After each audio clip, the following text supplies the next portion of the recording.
If you liked this clip, thank you for visiting the Light Novel Podcast channel.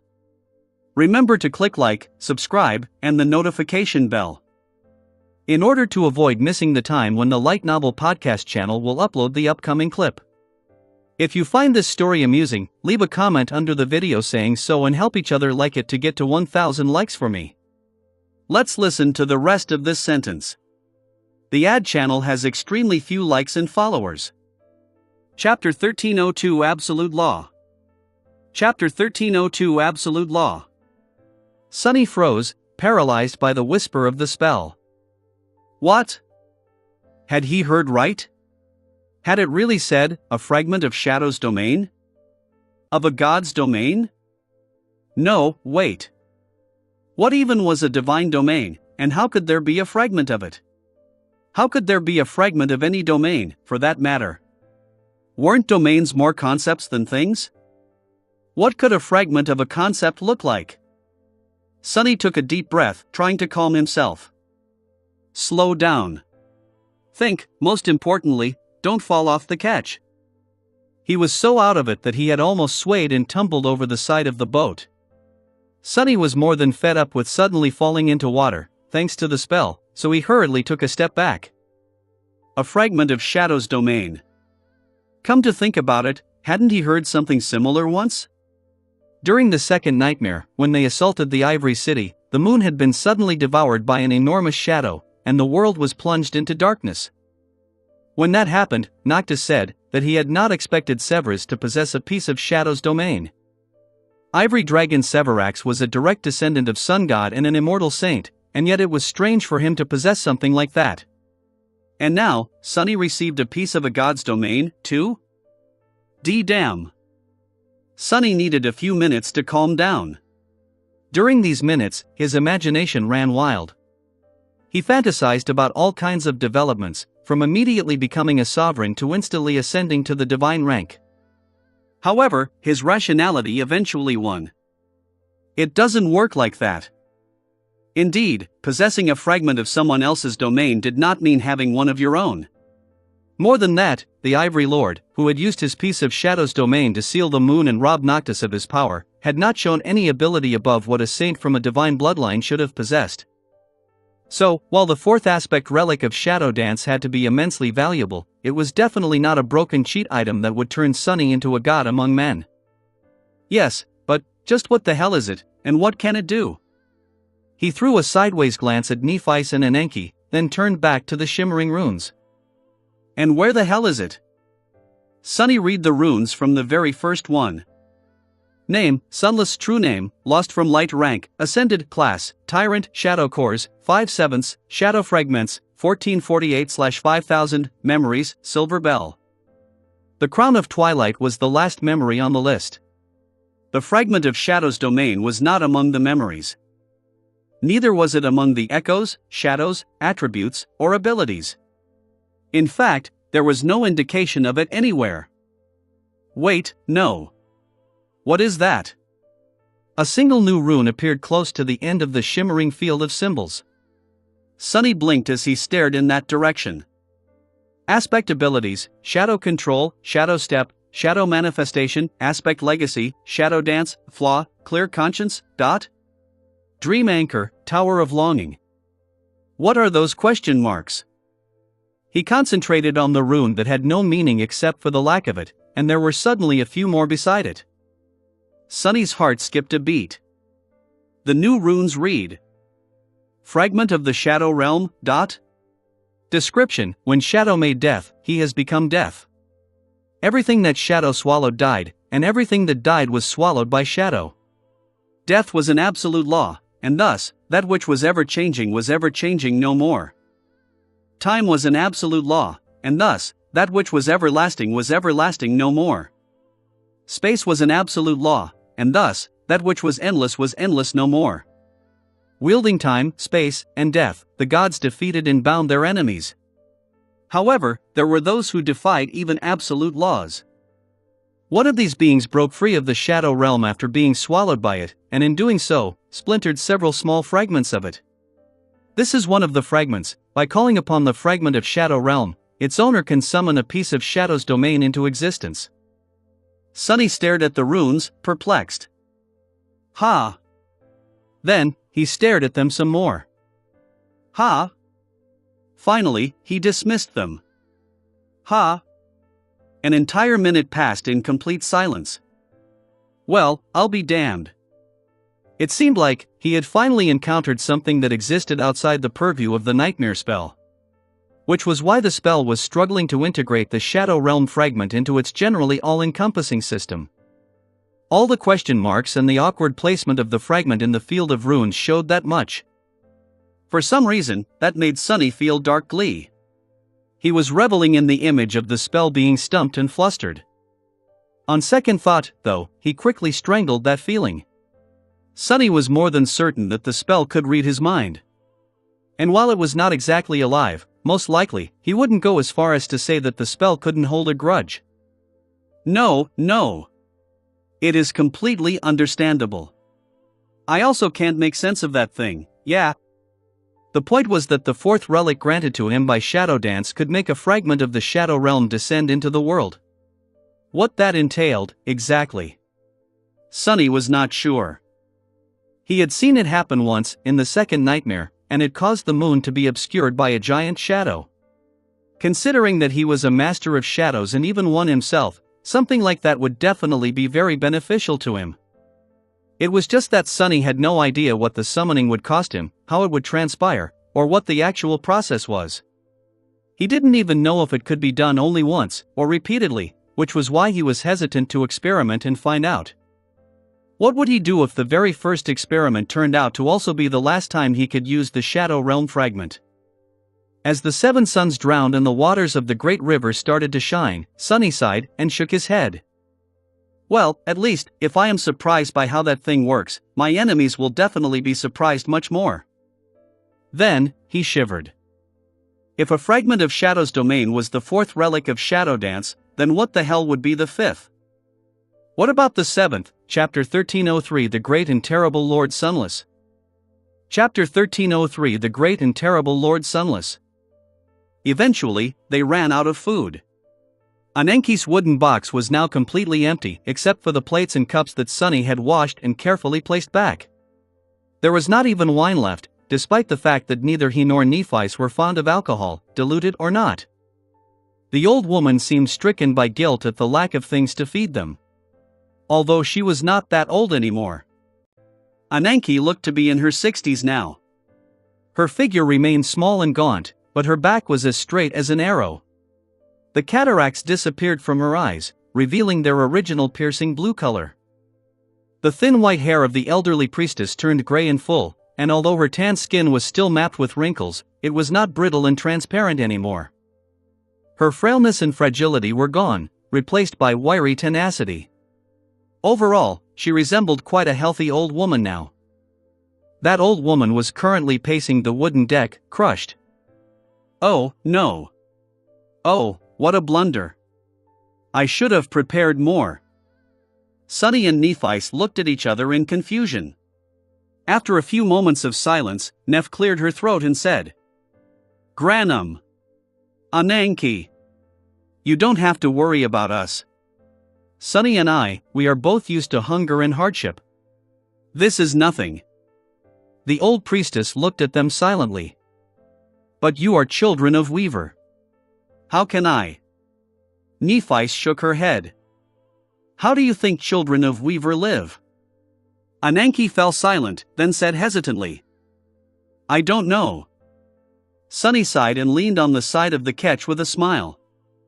That one once spent 2 years traveling through desolate hells all alone. I recently led numerous refugees across 3,000 kilometers of abomination-infested mountains in bitter winter. We are used to storming the strongholds of dreadful horrors, clashing with titans, and surviving all kinds of unspeakable things. Hell! That one time, Nephi destroyed an entire sun. So believe her when she says that going a few days without food is nothing. The old woman stared at them silently for a while, her eyes wide. Finally, she took a deep breath. Your glory rivals that of the Serpent King, my lord and lady, no wonder, no wonder. Sunny raised an eyebrow. Serpent King? Ananke nodded with a distracted expression on her face. Yes. Dairon, the king of Twilight. We never met him or his people, but rumors of his deeds reached even Weave. Sunny scratched the back of his head. Oh. I met him, though. The old woman froze. My lord, you met the Serpent King? He nodded, slightly embarrassed. Yeah. Then, Sunny looked away and added. I killed him. Ananke's blue eyes widened, prompting him to hurriedly add. Ah, but he was already corrupted. It's not like I just killed him for no reason. The old woman remained silent for a while, then quietly sighed. Fish. I am going to catch some fish. We will be arriving at Weave soon, but still. My lord and lady shouldn't suffer hunger while in my care. With that, she turned away from them with a determined expression, which failed to hide a look of pure amazement. Sunny chuckled quietly and closed his eyes, enjoying the warmth of the 7 suns on his face. After a few moments, though, he opened them again and glanced at Ananke with curiosity. He still wasn't sure how exactly one went about catching fish in the Great River. As it turned out, Ananke had a very strange idea of what fish was. First, she opened a hatch and produced several items from beneath the storage space beneath the deck: a large ceramic bottle, a bundled rope with a jagged hook attached to it, a set of heavy stone weights, and a scattering of softly shining soul shards, which were all stored in a transparent water skin that seemed to be made from a swim bladder. Then, she grabbed the bottle and climbed onto the helmsman bench, looking at the water from above.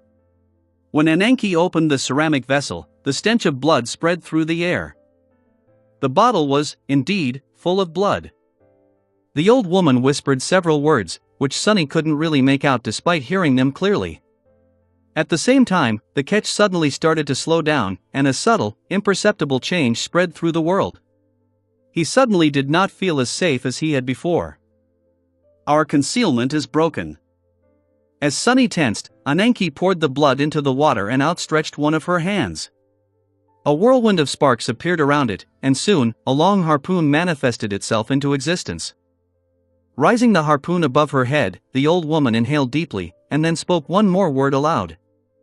In the next moment, it was as though an invisible and intangible shockwave spread outward from the catch. Sunny did not know what its purpose was, but he felt something stir deep within his soul. The thick blood dissolved in the water, causing it to turn red. Then, as if responding to a call, a swift shadow shot toward the catch from the deep. Crap! Sunny scrambled to his feet, but before he could do anything, Ananke's wiry arm whipped forward, and her harpoon tore through the air with a fierce whistle. It plunged into the water and disappeared from view. A minute later, the old woman dragged the corpse of a fallen nightmare creature onto the deck. The abomination was not too large, with a grotesquely deformed body and flesh that resembled a sponge. Sunny shivered in disgust. We are going to it, that? The old woman shook her head. No, my lord. This is simply the bait. She summoned a curved knife and skillfully sliced the carcass of the creature open. Its blood refilled the ceramic bottle, while its soul shard joined the others in the transparent water skin. Finally, Ananke lodged the jagged hook in the abomination's flesh, attached the stone weights to it, and pushed the bladder of soul shards inside. Everything was done neatly, with practiced speed and precision, as if she had performed these actions 1,000 times before. Sunny and Nephice watched her silently. Eventually, he rolled his shoulders and asked, if this is the bait, then what exactly are we catching? Chapter 1304 Fishing in the Great River. Chapter 1304 Fishing in the Great River. Hearing his question, the old woman smiled. This close to Weave? Ha! I hope it's a big maw. Their meat is very tender. Before they could ask what a big maw was, she grunted and threw the dead abomination, as well as the stone weights, over the side of the catch. As the bundle of rope swiftly unfolded, Ananke swiftly tied its end to a wooden post at the stern of the catch with a sophisticated knot. Soon, the bleeding carcass of the nightmare creature was being dragged a fair distance behind the boat, slowly sinking into the great river. The old woman took up her harpoon again, this time gripping it with some tension. Her weathered face, however, was calm. After waiting for a few minutes, she sighed. Usually, it would be an entire fishing party challenging the depths. But I am the only one left, so. Ananke remained silent for a moment, and then smiled. Do not worry, my lord and lady. My harpoon has yet to miss. The fishes I catch never manage to swallow me up, either, and they won't today. Sunny and Nephi silently looked at each other, then summoned their weapons. However, there was no need. When something massive finally rose from the depths, attracted by the scent of blood and the fragrance of soul essence, Ananke swiftly readied her harpoon, gazed at the water, and sent it flying with one decisive motion. Soon, they were roasting the meat of a corrupted monster over a bronze brazier. The fish the old woman had caught turned out to be a giant shark-like creature whose body was covered in tough bone armor.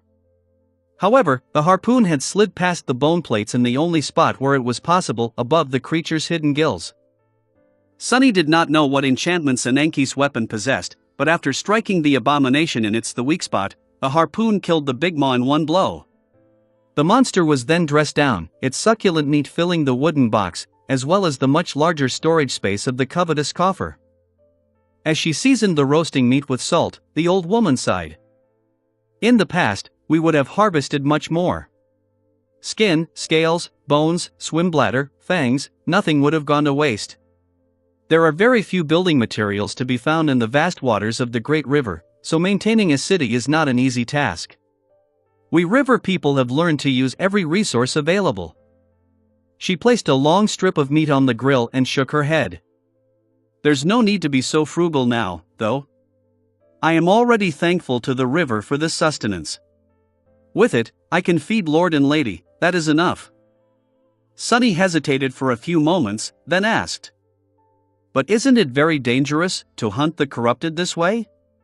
You never know what will come from the depths, after all. This time, it was a corrupted monster. Next time, it could be a great one, or something even more dreadful. Ananke nodded, still concentrating on preparing a meal for them. Of course, it is very dangerous. Many fishermen die. Remember, though, that we were much stronger before. There were elders leading us, as well.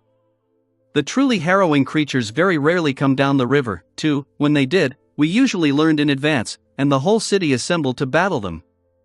That is how we've survived. Until it didn't. Sunny sighed, thinking about the dying civilization of the great river. There was presumably only one human city left in the tomb of Ariel, fallen Grace. How were they supposed to turn the tide of history and save it? His somber thoughts were interrupted by Ananke, who placed a juicy piece of meat on a plate and offered it to him with a smile. Her teeth had turned sturdy and white at some point. My lord. Please, enjoy. She seemed to be in a good mood. Looking at the smiling old woman, Sunny couldn't remain sullen either. 2 days later, something finally appeared on the horizon. It was a shining dot at the start, but as the ketch drew closer, the shape of a distant lighthouse could be seen, with sunlight reflecting from its polished bronze spire. This was the first human-made structure that Sunny and Nephi had seen in the nightmare. Looking at it filled their hearts with emotions. Nephi, especially, looked at the lighthouse with a distant expression. Its radiance reflected in her eyes, illuminating their ineffable depths. Sunny shifted and turned to Ananke, who was still holding the steering oar.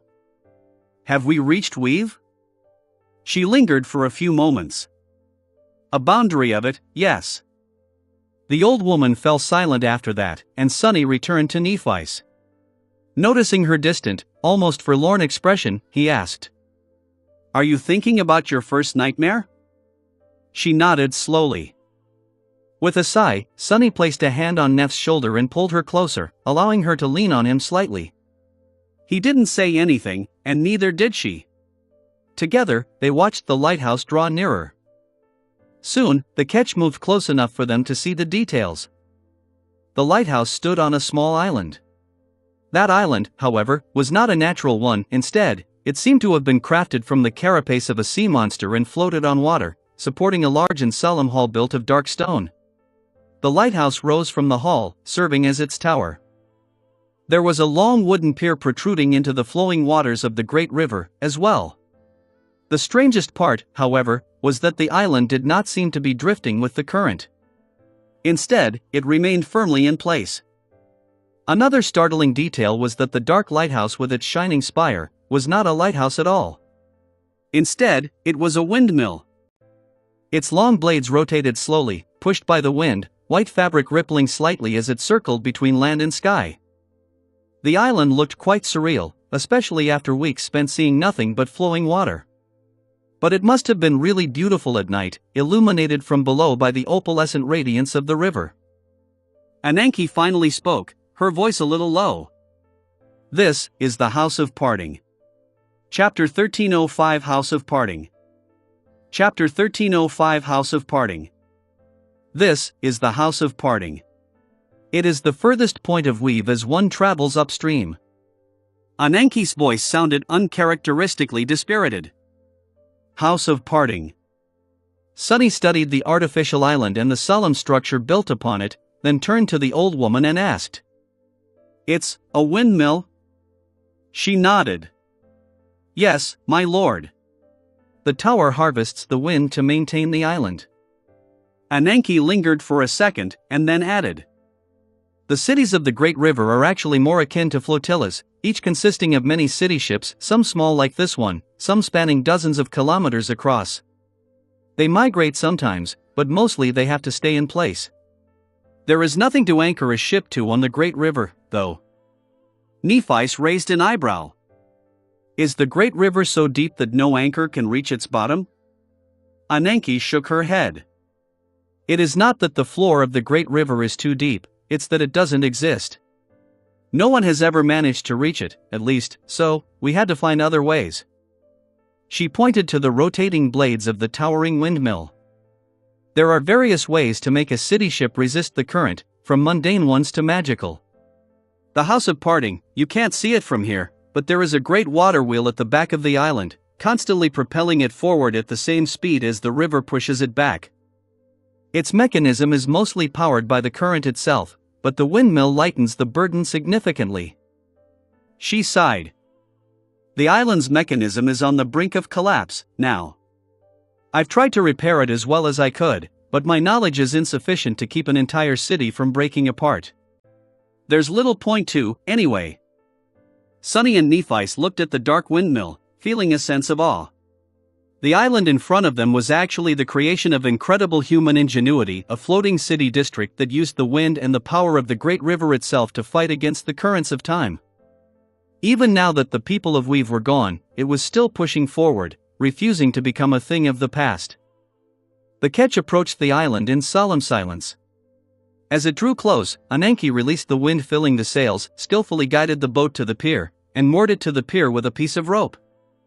The three of them left the small ketch for the first time in a long, long while. Feeling the sturdy wooden planks of the pier under his feet, Sunny enjoyed the fact that the ground was not swaying and took a few steps. He was swaying like a drunk himself for the first couple, but then regained his balance. As he stretched his limbs, Nephis looked around and asked, "The House of Parting, why was this place given such a name?" Ananke smiled faintly as she headed toward the stone hall, and gestured for them to follow. "It is the point of weave that is the furthest upstream. You know that the bodies of riverborn like me don't age, however, humans are not created to be immortal. If one lives for too long and her soul grows weary, she might want to rest in the embrace of shadow." The old woman turned around and looked at her ketch, tied to the pier of the House of Parting. "When that happens, the one leaving comes to the House of Parting. Those who love them come too, to say farewell. They prepare a feast and celebrate. When all is said and done, the weary riverborn set sail to go on their last journey. They sail far, far upstream, until they reach the end of their lifespan and pass away. One way or another." Ananke lingered for a while, and then added wistfully, "Actually, I considered going on such a journey too, before receiving a dream of your arrival. Ironically, I ended up repeating all the same steps, stopping just shy of the last one. It feels strange, to return to the House of Parting from upstream alive." She chuckled and shook her head. "In truth, there are two of these houses. The other one is situated at the furthest point of weave downstream. All other human cities on the Great River are the same, I'd imagine. The lower house is meant for those who were not given a choice and died an untimely death. Their bodies, if recovered, are sent downstream to return to the estuary, the origin of everything. Of course, every outsider departs on their last journey from the lower house as well. Sonny tilted his head, thinking. If the bodies of all perished outsiders were sent downstream, and the estuary was the source of the defilement, was that how Dusk of Fallen Grace had ended up becoming a nightmare creature? Or had she succumbed to corruption first, and was given the river burial as a result? She had been wearing a burial shroud when they first met, after all. Is she a friend or an enemy? Ananke sighed. My lord and lady, we will spend the night here. I will retrieve some of the supplies I stored on this island, and in the morning, we will continue on the way to Weave proper. There will be more supplies for you to take downstream there, so I hope you don't mind.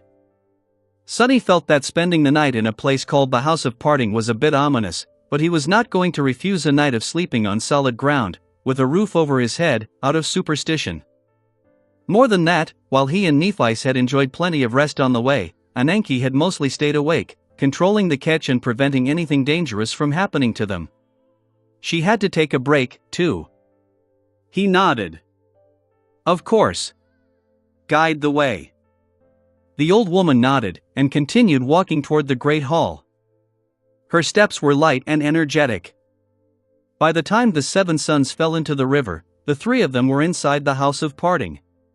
The interior of the grand hall was beautiful and solemn, but at the same time strangely modest. The followers of Weaver had not been a prosperous nation, after all. Looking at the decor of the stone hall, Sonny could clearly see which ornaments and decorations had been inherited from the original outsiders, who came from the Dream Realm, and which were crafted by their Riverborn descendants.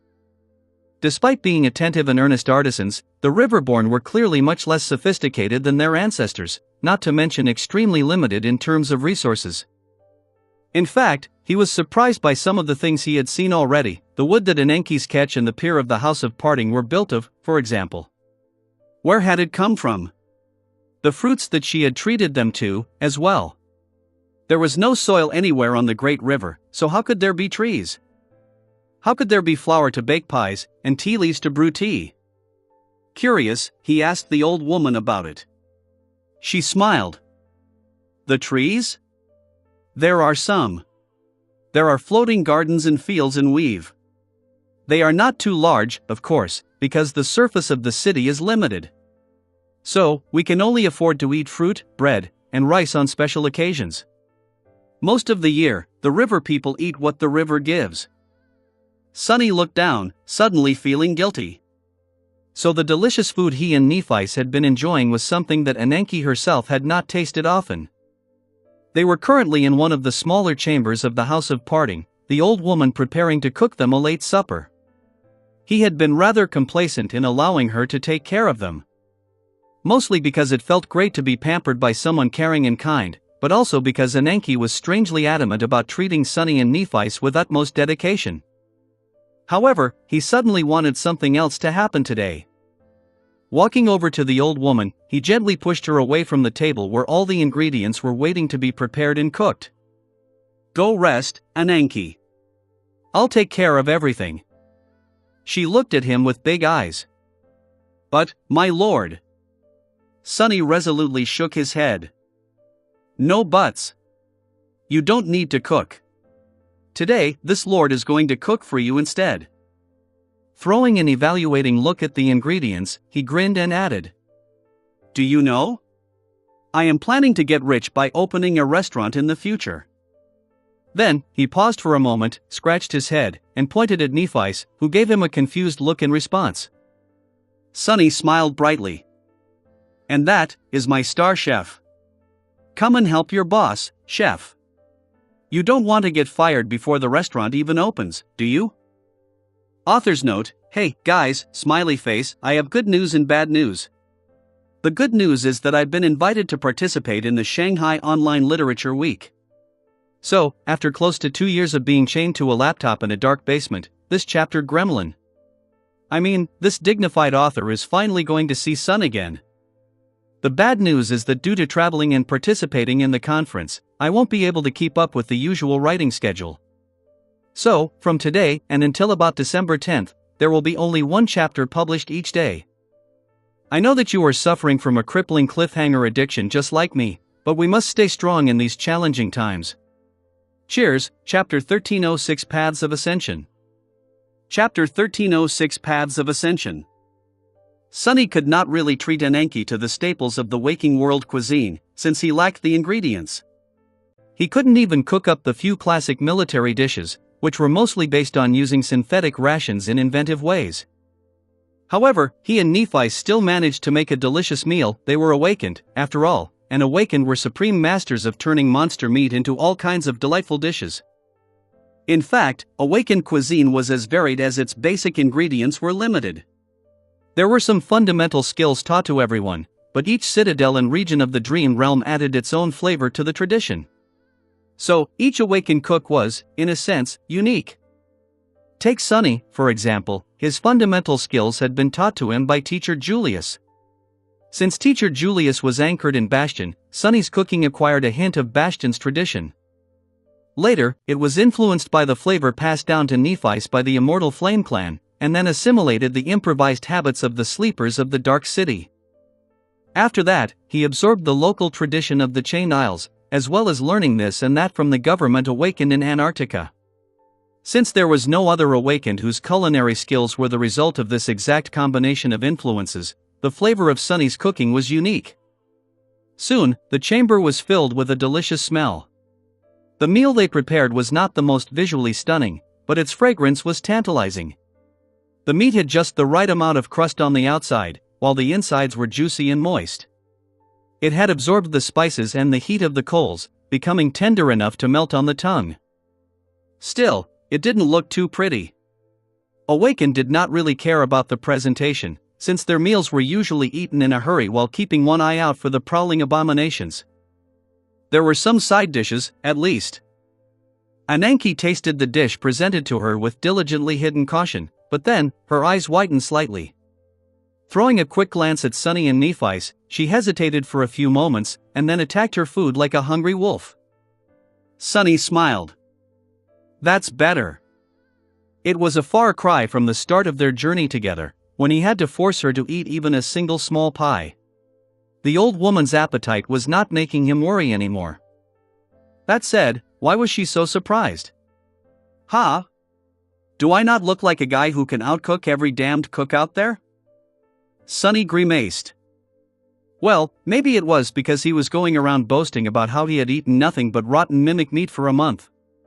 It was only fair for people to doubt his taste after hearing such things. Still, I better get Aiko to do the promotions when I open my restaurant. And, maybe write me a guide on what I should and shouldn't say. He could have the shop and the restaurant in the same building. Customers would come to browse the memories, then have a meal to celebrate the purchase. And he would receive the money for both. Chuckling, Sunny focused on his own portion. Soon, they were done with the supper and were preparing to rest. The house of parting consisted of the main ceremonial hall, several smaller halls, and a scattering of rooms for the departing and their close ones to sleep in before saying the final goodbyes. So, Sunny and Nephi were going to enjoy sleeping on actual beds tonight, for the first time since leaving the siege capital to participate in the Battle of the Black Skull. Before that, however, all three of them remained around the table, drinking tea and savoring its refreshing warmth. Despite the solemn nature of their surroundings, the atmosphere was light and uplifting. It was hard not to enjoy the simple comforts after spending months in the wilderness. Maybe it was this relaxed mood that prompted Sunny to ask the question he had been hesitating to ask for a while. Putting down his cup, he glanced at the old woman and asked, "Ananke, can I ask what rank you are?" She looked at him curiously. "My rank? Why, of course. I have reached transcendence not too long ago, my lord." Sunny nodded slowly. He had initially suspected that Ananke was a being of much greater power, but after getting to know her and learning about the fate of Weave, his impression changed. It felt a bit strange to meet an awakened who was 200 years old, but only as powerful as someone like Saint Tyrus, the immortal chain lords notwithstanding. The spell had descended into the waking world only half a century ago, after all, but there were already saints and sovereigns. However, it made sense. The original inhabitants of the Great Realm had not been cursed with as cruel a teacher as the nightmare spell. They had not benefited from its merciless guidance and the lethal necessity to either ascend or die. Even Ananke, who was a priestess of the spell and bestowed with some of its powers, did not know anything about nightmares. Without the nightmares, how had the ancient humans even awakened? That was something Sunny had been curious about for a long time. In fact, he knew very little about how the ancient awakened did anything without the spell. He leaned forward a little and asked, his voice full of curiosity. How does one become transcendent? Ananke looked at him in surprise. You don't know, my lord? Sunny shook his head. I do know, of course, how one might transcend in the future, where the nightmare spell controls all these matters. But I don't know how people rose to greater power before. Nephi's pricked her ears, as well. The old woman smiled, lingered for a while, and then said thoughtfully. Although my knowledge is limited, I will try to explain as best I can. Let's see, the first step is, of course, to awaken. To awaken, one must gain control over their soul essence, and use that control to form the soul core. Sunny blinked. In that order? Ananke did not seem to understand the question. Naturally. How would one form the core without being able to control essence? It is like trying to build a building without bricks. There are some powerful creatures who are born with their soul cores already formed, sure, and have to learn to move their essence as they mature. But most are born dormant, like us humans. She paused for a moment. Learning how to control essence is the hardest part. Forming the core takes time and effort, but as long as you have the knowledge, success is all but guaranteed. Well, some still fail, of course, and die after their souls collapse. Sunny and Nephi glanced at each other. So, the ancient humans awakened in the reverse order compared to modern humans, who formed their soul core after the first nightmare and gained the ability to control essence after surviving the first journey to the dream realm. That was how the spell arranged things. Interesting. Nephi took a sip of her tea and asked, her voice tinged with a hint of curiosity. Then how does one learn to control their essence? The awakened of the waking world received the ability to sense their essence from the spell. The intuitive knowledge of how to control it was gifted to them, too. It just took time and practice to turn that control into a practical skill. Most received these gifts after awakening, while Nephi had to catch up after becoming a master. Ananke thought for a few moments. There is no single way to gain control over your soul essence. In fact, it is a unique experience for many. Some spend long years meditating and perfecting their souls, eventually entering a state of unity between mind and soul. Some attune themselves to the world and gather insights about the nature of living things, traveling from realm to realm.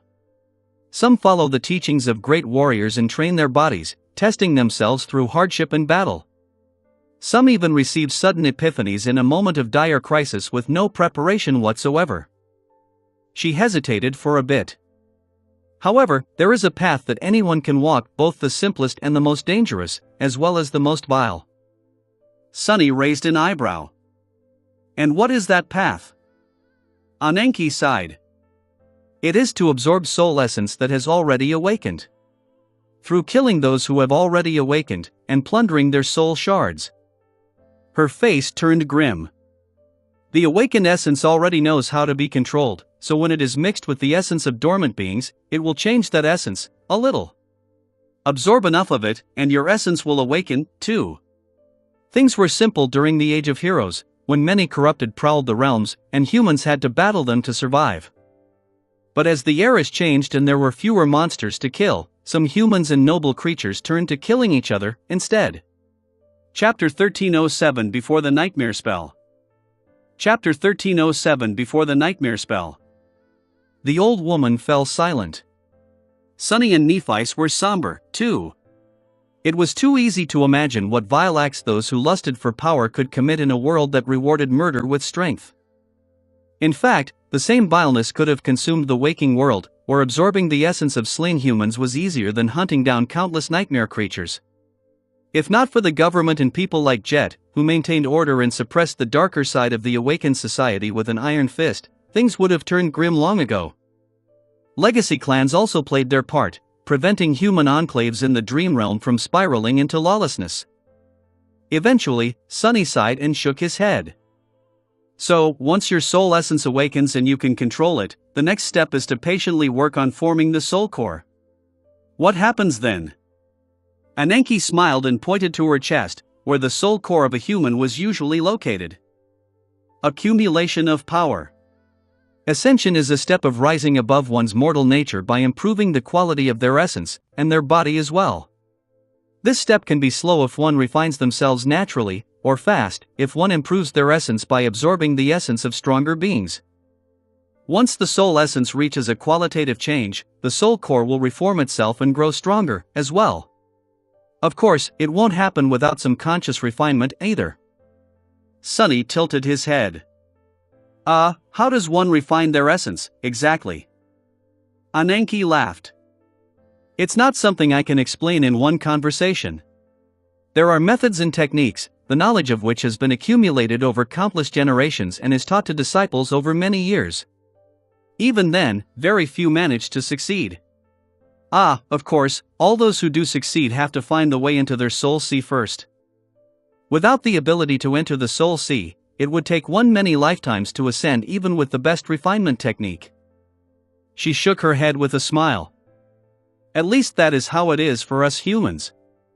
Some of the noble creatures have their own ways, they can possess multiple soul cores, as well, and walk the path of ascension more naturally. Sunny blinked a couple of times. Wait, people have to learn how to enter their soul seas? The old woman nodded matter-of-factly. Of course. That is, without the guidance of the nightmare spell. Weaver gave us mortals a gift that can hasten each step on the path of ascension, including the discovery of one's soul sea. That's unexpected. Everyone just assumed that being able to access the soul sea was a natural ability of all awakened, including sleepers. As it turned out, that was another thing that the spell had simplified for the humans of the waking world.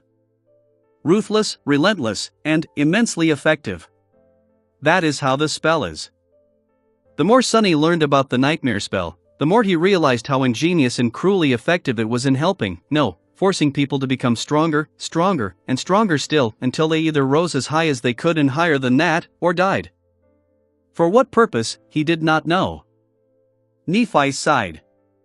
What about transcendence? Ananke nodded. Transcendence is different. It is not just about accumulation, it is a step of profound transformation, where a mortal assumes the first qualities of the divine. The soul essence has to become much more potent, the soul core has to become much more voluminous. Most importantly, an awakened has to become one with the world and be recognized by it. Their soul has to be expanded beyond the confines of the body and fused, to a small extent, with the world. It is hard to explain with words, forgive me. Sunny tilted his head, thinking. Ananke's words did indeed sound very vague and esoteric, but he felt that he understood what she was talking about. It was like when Saint Tyrus appeared and the sunlight seemed to shift a little, as if wishing to be close to her. The world itself responded to the transcendent, and even bent to their will sometimes. Then again, it also responded to a few people below the transcendent rank, like Nephi's, or Jet, or Sunny himself. That was peculiar. Ananke took a sip of tea and added, her voice bright. Of course, the connection between a transcendent and the world is not all-encompassing. Rather, it is a connection to one or, very rarely, several aspects of the world, be it water, wind, shadow, light, or something else entirely. And, therefore, the most important step an ascended human has to take to achieve transcendence is to awaken their aspect. Sunny and Nephi looked at each other in confusion. Awaken their aspect? What do you mean? The old woman coughed. But that is exactly what I mean. That one must possess an aspect to transcend? Sunny massaged his temples. Wait, don't all awakened possess an aspect? Ananke chuckled. Of course not. Every awakened human possesses the potential to realize an aspect, but there are plenty of those who never do. Maybe even most. However, the higher you rise on the path of ascension, the harder it becomes to move further without claiming your aspect, as well as your flaw. It is impossible to transcend without them. That information was truly shocking. Neither Sunny nor Nephi could digest it quickly. Awakened without aspects? There was such a thing? Sunny tried to remember every human he had fought in the first and second nightmares. Had all of them shown aspect abilities? He really couldn't remember, or rather, he could not tell based on his memories. Nephi, meanwhile, frowned and asked, her voice full of contemplation. Why is it that only humans possess aspects? Why don't creatures, noble creatures, have them as well? To the humans of the waking world, everything that was not a human was a nightmare creature. But, of course, Sunny had learned a long time ago that this wasn't the case. There were humans, and there were creatures like the original saint or nightmare. It was only after they succumbed to corruption did the noble creatures, as Ananke called such beings, become abominations. The problem was that there were only humans in the waking world, while every creature in the dream realm was already corrupted. That was why the concept of something that was not human, but also not abominable, was hard to accept. However, in the ancient times, humans and noble creatures lived side by side. Nevertheless, their difference between them was the same: humans could only rise in rank, but possessed aspects, while noble creatures rose both in rank and class, but had no aspects of their own.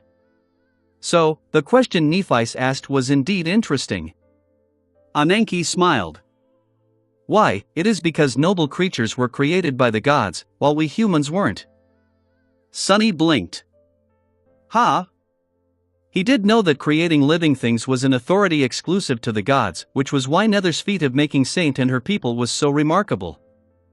Now, he learned that all creatures were the result of the gods exercising that authority. But what did Ananke mean when she said that humans weren't made the same way? Noticing their confusion, she chuckled. Humans weren't created by anyone, and instead just appeared from the same stuff the gods were born from. It's just that, if the gods were the flame, then we humans were tiny sparks that shot out as the bonfire was dying out. Nevertheless, we come from the same source. Which is why all humans possess the potential to become divine, as well as the ability to awaken an aspect. Why the path of ascension is open to us. Sunny frowned. There was an ever-changing void, where desire was born. From it came direction, and the gods. He still did not really understand the meaning of these mysterious words, but if Ananke was telling the truth, and not just retelling baseless myths, humans came from the desire and direction as well, just as the gods had. He shook his head. All right. I can understand that. But why did you say that it's not only an aspect that is required to transcend, but also the flaw? The old woman sighed. Because one can't exist without the other. Imperfection is also an absolute law, just like death, and so, nothing is flawless. Even the world itself is flawed. Even the gods, who were born flawless, are not perfect anymore. And so, we humans are flawed, too. She smiled and added, her voice calm. But that is a good thing. Flawless things are perfect, and so, they can never improve. They can never grow. They can only remain still and unchanging, which is no different from being dead. Being flawed is the essence of life, my lord and lady. It is also the essence of growth. After all, what is life if not a constant struggle to grow and improve? Chapter 1308 Weave. Chapter 1308 Weave. Sunny almost choked on his tea. He had grown accustomed to Ananke being helpful and accommodating, so he did not expect her to become philosophical all of a sudden. Worse still, because of his own flaw, he had no chance but to answer her philosophical question. What is life, huh? He coughed. Well, I don't know. To me, life is all about being rich and comfortable. Throw a little decadence in the mix, and it's even better. If I ever manage to build such a delightful life for myself, I'll be more than happy to never improve or grow, apart from growing fatter, that is. The old woman laughed. That is a remarkable dream, my lord. Nephi threw a burning gaze at him at the mention of decadence, then turned to Ananke. Then what about the next step? How does one become supreme? Her voice was tense. The old woman lingered for a while, then shook her head with a sigh. That I don't know, and there is no one left to teach me. I am sorry that I can't be of help. Sonny shook his head. No, no. You've already been very helpful.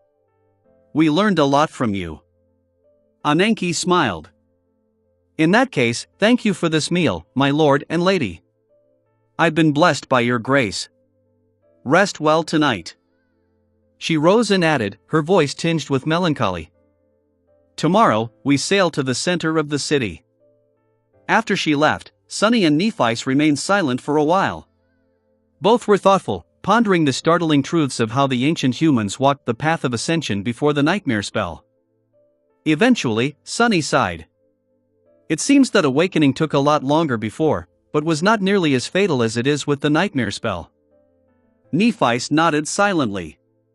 He scratched the back of his head and added, I'm more curious about something else, though. If it is possible to awaken without the help of the spell, then why has no one accomplished just that in the waking world? Why were there no awakened in our history? She frowned.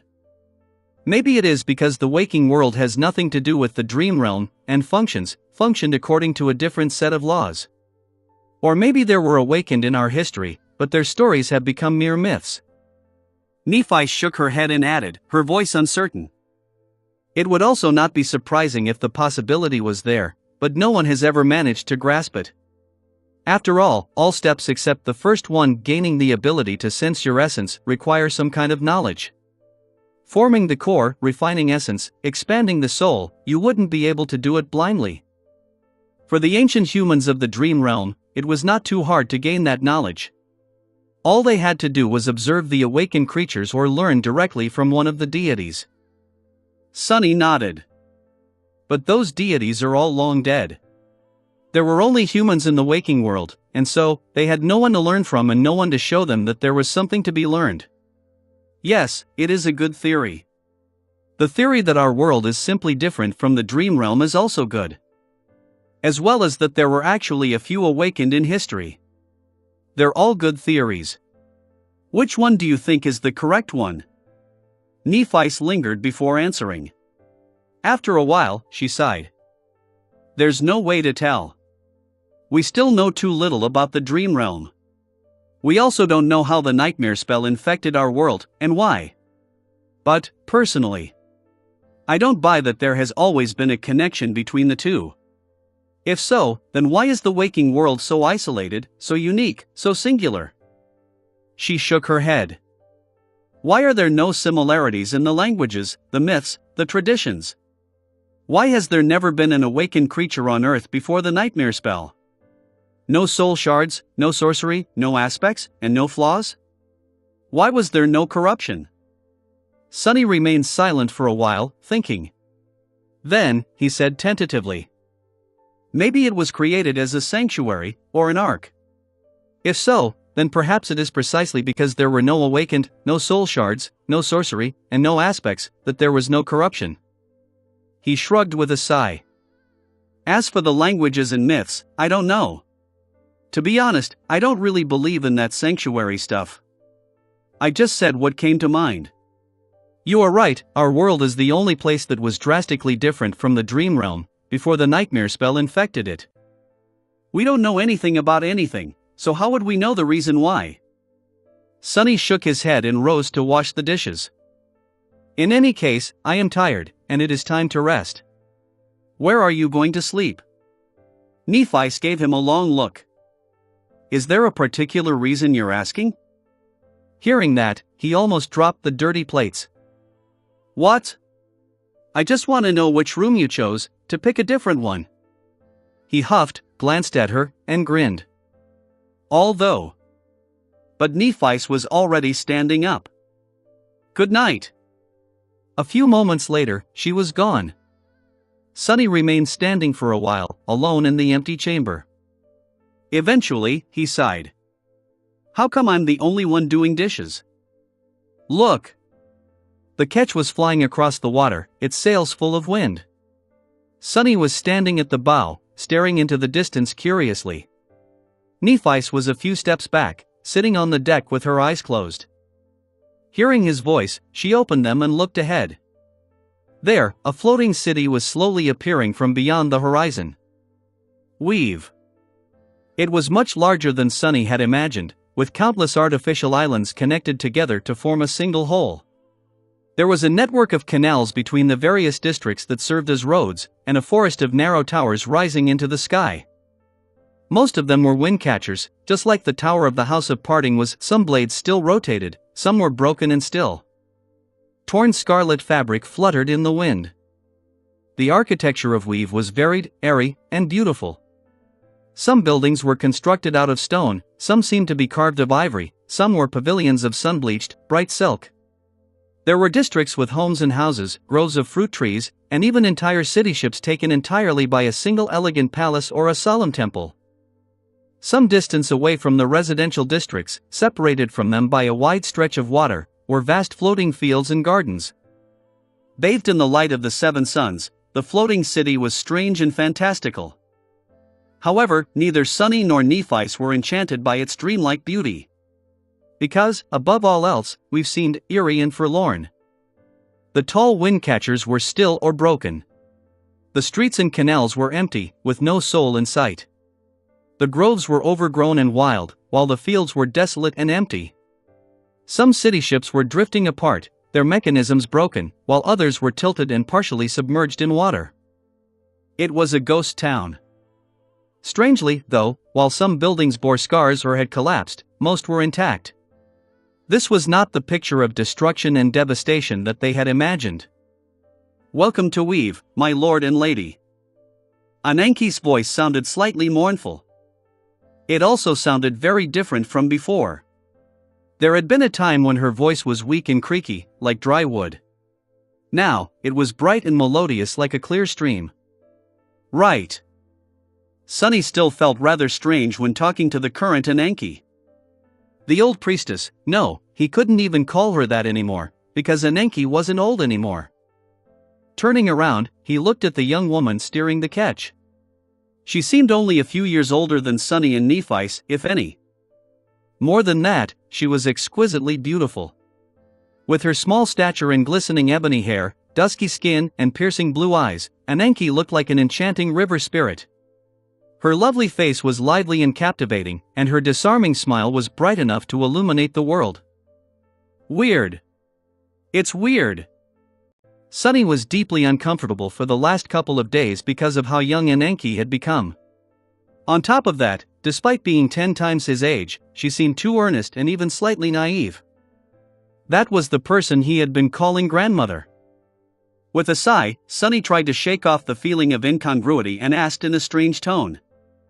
"Haven't you told us that Weave was destroyed, Ananke?" "It doesn't seem damaged that terribly." The young priestess remained silent for a while, then answered with a sad smile. "There is more than one way to destroy a city, my lord." With that, she moved the steering oar and sent the ketch flying toward the central district of the eerie city of Weave, where only the wind disrupted the ghostly silence and emptiness permeated desolate streets. Chapter 1309 Mad Prince. Chapter 1309 Mad Prince. Soon, they slowed down and entered one of the canals. Ananke whispered a few words, and the sails lowered themselves. Summoning her long harpoon, she stood up and used it as a pole to push the ketch forward. As it traveled deeper into the heart of the city, Sunny and Nephice silently watched the districts that floated past. Indeed, there were no living beings here, at least none that they could see. Nephice shifted slightly. "You said that Weave was devastated by a defiled. Is that? New D3D? Still here? Erdiel's note, Ig. Ananke slowly shook her head. No. But I'd been absent for a long time. An abomination or two could have crawled out of the river to make a nest among the ruins. It is better to be careful." Sunny and Nephice glanced at each other and silently summoned their weapons. Just what the hell has happened here? Eventually, the ketch reached an intersection of two wide canals. Ananke allowed it to drift for a dozen meters, then stopped at a small platform. There were stone steps leading from the platform to one of the central districts of the city, and after roping the ketch to a post, she lightly jumped down. Together, the three of them ascended the stairs and entered a wide plaza. It was desolate and partially submerged in water, with scars on the collapsed buildings hinting at a fearsome battle that must have taken place here a long time ago. Ananke, who had been strangely reluctant to answer their questions before, finally sighed and turned to face them. The defiled that destroyed Weave visited us almost half a century ago. However, the city did not die until a few decades after that. Both Sunny and Nephi looked at her in confusion. How could a city be destroyed decades after it was attacked? The young priestess remained silent for a while, then gestured to the drowned plaza. This is where the battle ended, and the slaughter started. I've told you before that outsiders are vital to the existence of the river people. They are the oldest and most powerful among us. They are also the only ones who can travel unimpeded across the river. Without them, the cities would become completely isolated from each other. Well, that doesn't really apply to the city of exiles, since we were always on our own. She looked down.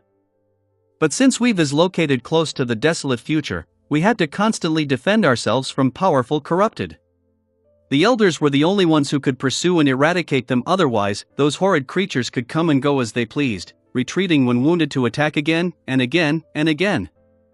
So, that was how the defiled destroyed our city. Ananke gazed at the drowned plaza with a grim expression. He simply killed every outsider in Weave. After the elders were gone, the rest of us were slowly driven to extinction. Some died fighting the corrupted, some succumbed to sorrow and despair. The less of us there were, the harder it was to keep those who remained alive. A blow after blow, a disaster after disaster. Eventually, despite all my efforts, Weave was no more. The young priestess took a deep breath and turned to them with a sad smile.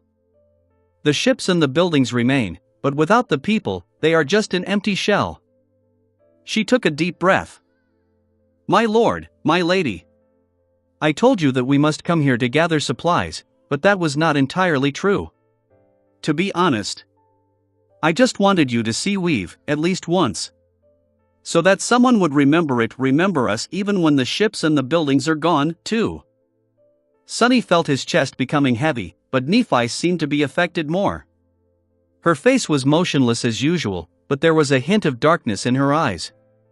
Taking a step forward, she placed her hand on Ananke's shoulder and gently squeezed it. She must have seen herself in the young priestess. The priestess of the nightmare spell, in a city built by the followers of Weaver, that title must have carried incredible weight.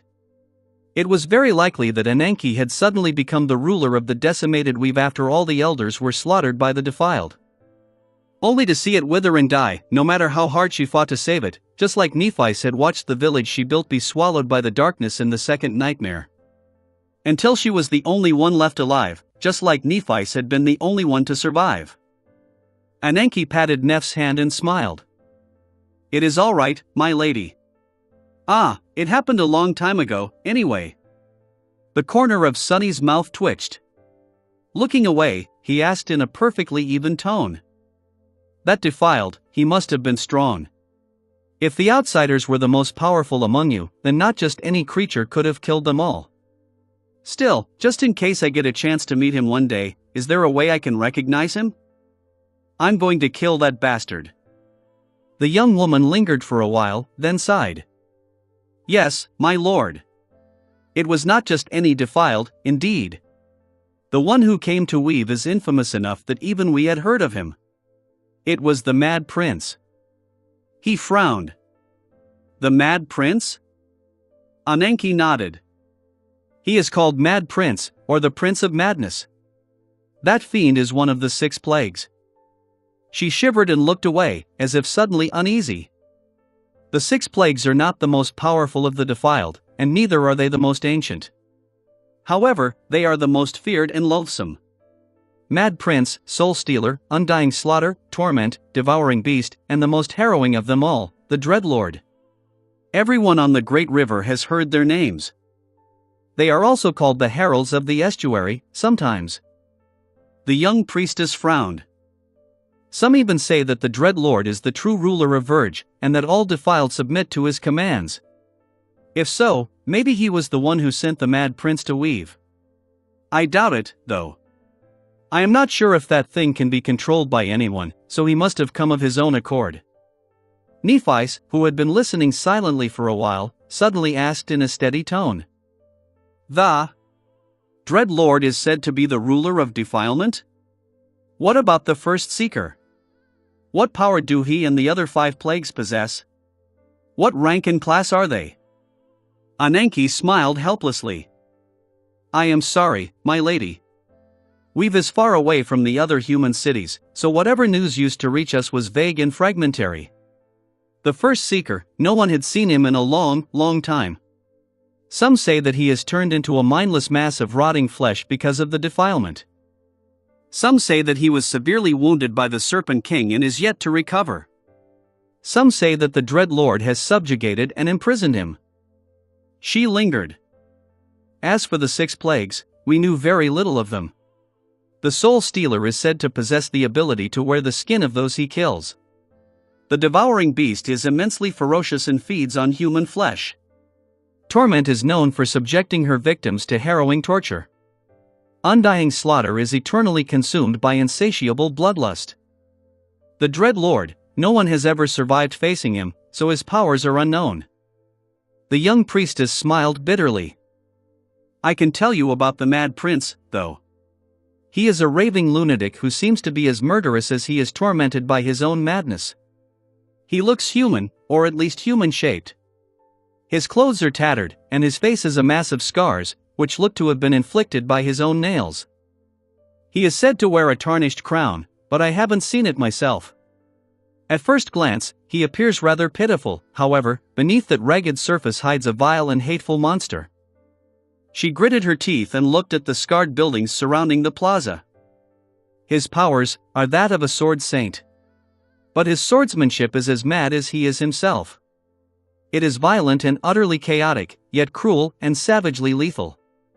He finds joy in tormenting his victims, then grows indifferent to their pain the next moment. The most terrifying thing about him, though, is that his madness spreads like a disease. Other than that, perhaps I did not even get to see his true power. He tore our elders apart with just his blade, as if they were weak children. Nephi glanced at her own sword, then asked somberly, what about his rank and class? Ananke lowered her head. It was hard to tell. He is of the corrupted rank, I think. As for his class, I am almost certain that he is a Titan. Chapter 1310 Forsaken. Chapter 1310 Forsaken.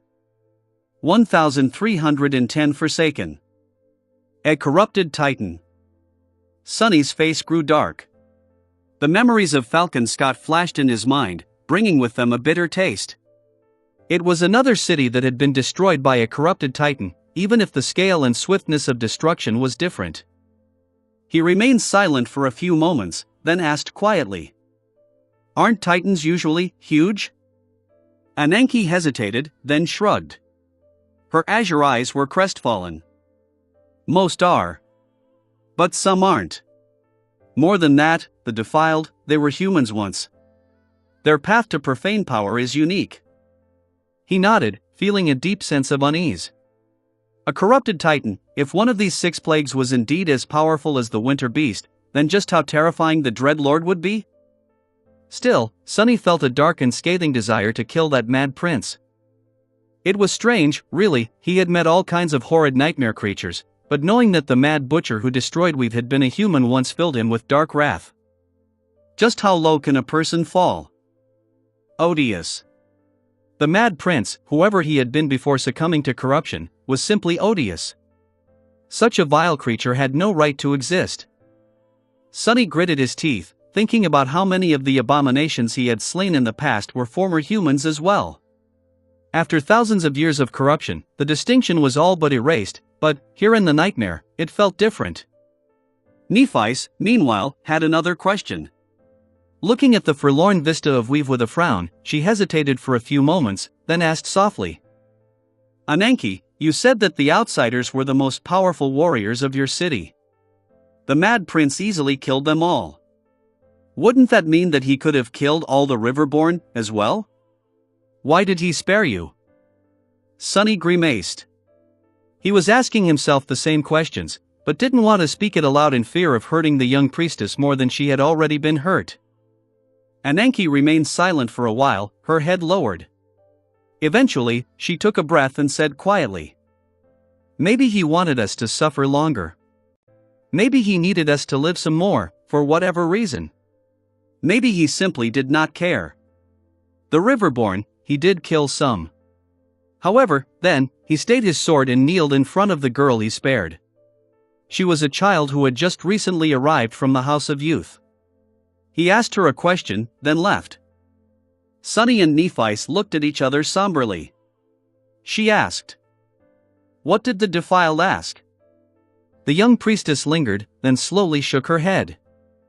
He asked her, "Do you wish to live?" She said that she did. Hearing that, the Mad Prince burst into laughter, wiped his bloody sword on her tunic, and disappeared. He never returned, and since all our elders were dead, we never heard about him again. Insane bastard. Sunny frowned, remembering the piece of flotsam that he had drifted on for the first couple of days in the nightmare. It was a tenuous connection at best, but why had the Mad Prince asked the girl what she wished? Was he, perhaps, the lunatic who had carved the frantic runes into the ancient wood? If so, then maybe the 6 plagues had already become 5. Considering that the piece of flotsam had seemed like a fragment of a destroyed vessel, the defiled titan might have perished in a battle with one of the harrowing nightmare creatures upstream. That said, there was a very troubling thing about connecting Sunny's improvised raft to one of the defiled from Verge. There were letters of the waking world alphabet among the runes, too. How the hell would Mad Prince know them? Damnation. It was all too eerie and mysterious. Shaking his head, Sunny took one last glance at the drowned square. The fierce battle that had taken place here must have fractured the foundation of the artificial island, which was why it became flooded. He sighed and turned to Ananke. "We still have to gather supplies, right?" She nodded. Sunny pulled the young woman away from the square and said in a soft voice, "Then show us around Weave. We can get them on the way." Ananke smiled a little, while Nephice threw him a grateful glance over her shoulder. If Ananke wants us to remember her city, then it's the least we can do.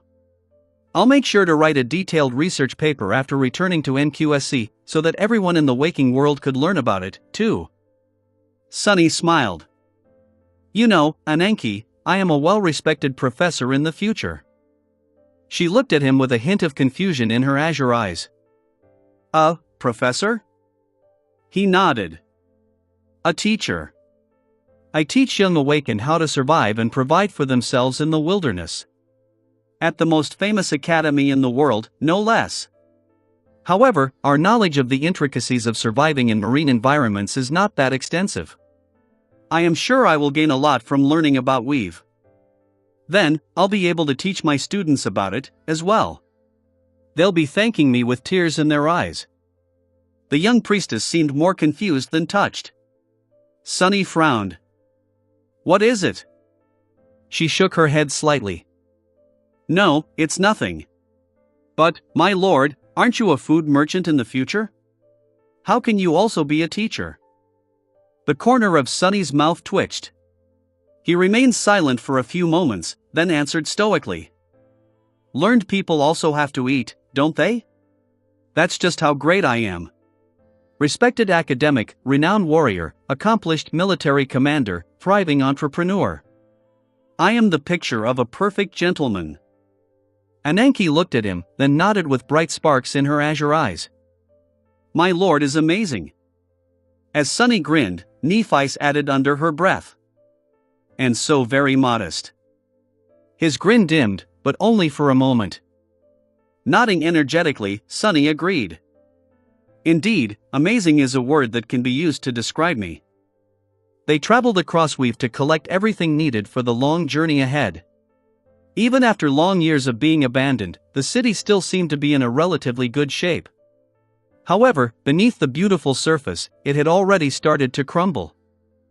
Sunny knew that weave was not going to exist for much longer. Maybe in a decade or two, the floating city was going to break apart and be swallowed by the currents of the great river, disappearing forever under the waves. Before it did, they gathered fruit from the wild groves and other supplies from various caches that Ananke had established throughout the city. There was food, spices, wine, tea leaves, and necessities that one would need to travel the great river. There were items, as well. The weapons and armor that the people of Weave had crafted and used were of inferior quality to the powerful memories that Sunny and Nephice wielded. But they were able to collect a lot of things that would make traversing the tomb of Ariel easier, from simple blankets and cutlery to fishing nets sturdy enough to capture nightmare creatures and sail repair kits. Everything went into the covetous coffer. As they moved from one district to another, Ananke also shared stories of Weave and its people with them. How they lived, what rituals they observed, what passions drove them, and what vices they sometimes succumbed to. There were interesting details about the everyday lives of the river people and entertaining anecdotes. Sunny really learned a lot from hearing these stories, and the more he learned, the more amazed he became. Their world was so different from anything he knew, and so, they had adapted to its strange circumstances with the tenacious ingenuity inherent to all humans. Their knowledge of how to survive on the great river had been built over many generations of persistent, relentless learning and unceasing improvement. Humans were the most adaptable of species, indeed. When Ananke started to tell them about Weave, there was a shadow of sadness in her eyes. However, as she remembered the people from her past, they gradually grew bright and warm. A sweet smile appeared on her lips. But the more the young priestess spoke, the more despondent Sunny became. He hid his expression and stared at the empty streets of the desolate city, his own eyes veiled by somber darkness. It's unfair. Ananke had been nothing but kind to them, so it was unfair. Sunny and Nephice were going to leave Weave to travel into the distant past and challenge the nightmare, but she could never leave. Because she was river-born.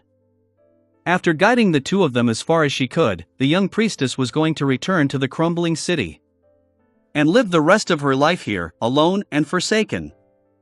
Sunny's heart was heavy, and his hatred of the mad prince burned darker. Looking away, he gritted his teeth. Curse that vile bastard, Chapter 1311 Temple of the Nightmare Spell, correct title.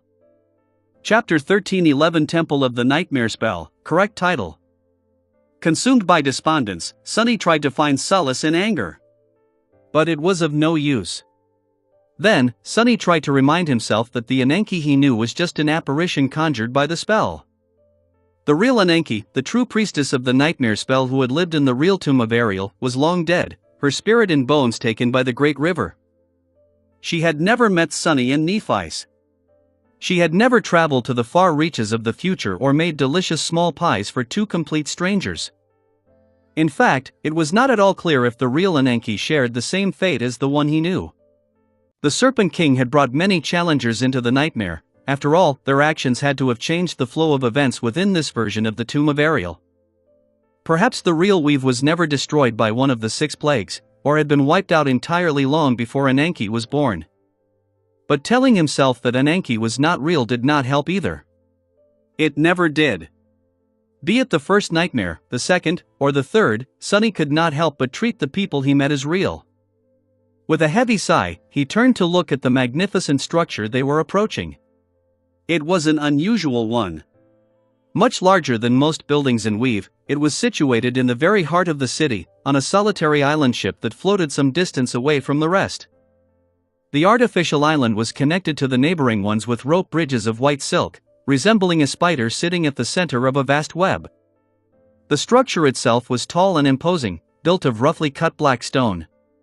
Tattered white banners were hanging from its walls, fluttering in the wind. It looked nebulous and sinister, like a temple of some dark deity. Sunny had an idea who that deity was. Looking up, he saw a lonely figure standing on the roof of the numinous temple, looking down at the desolate ruin of Weave. The black silk of its long hair and tunic remained motionless despite the strong wind. He couldn't see the figure's face from the distance, but silhouetted against the azure sky, it seemed strangely grim. There you are. The Sin of Solace had finally shown himself after hiding somewhere for a long time.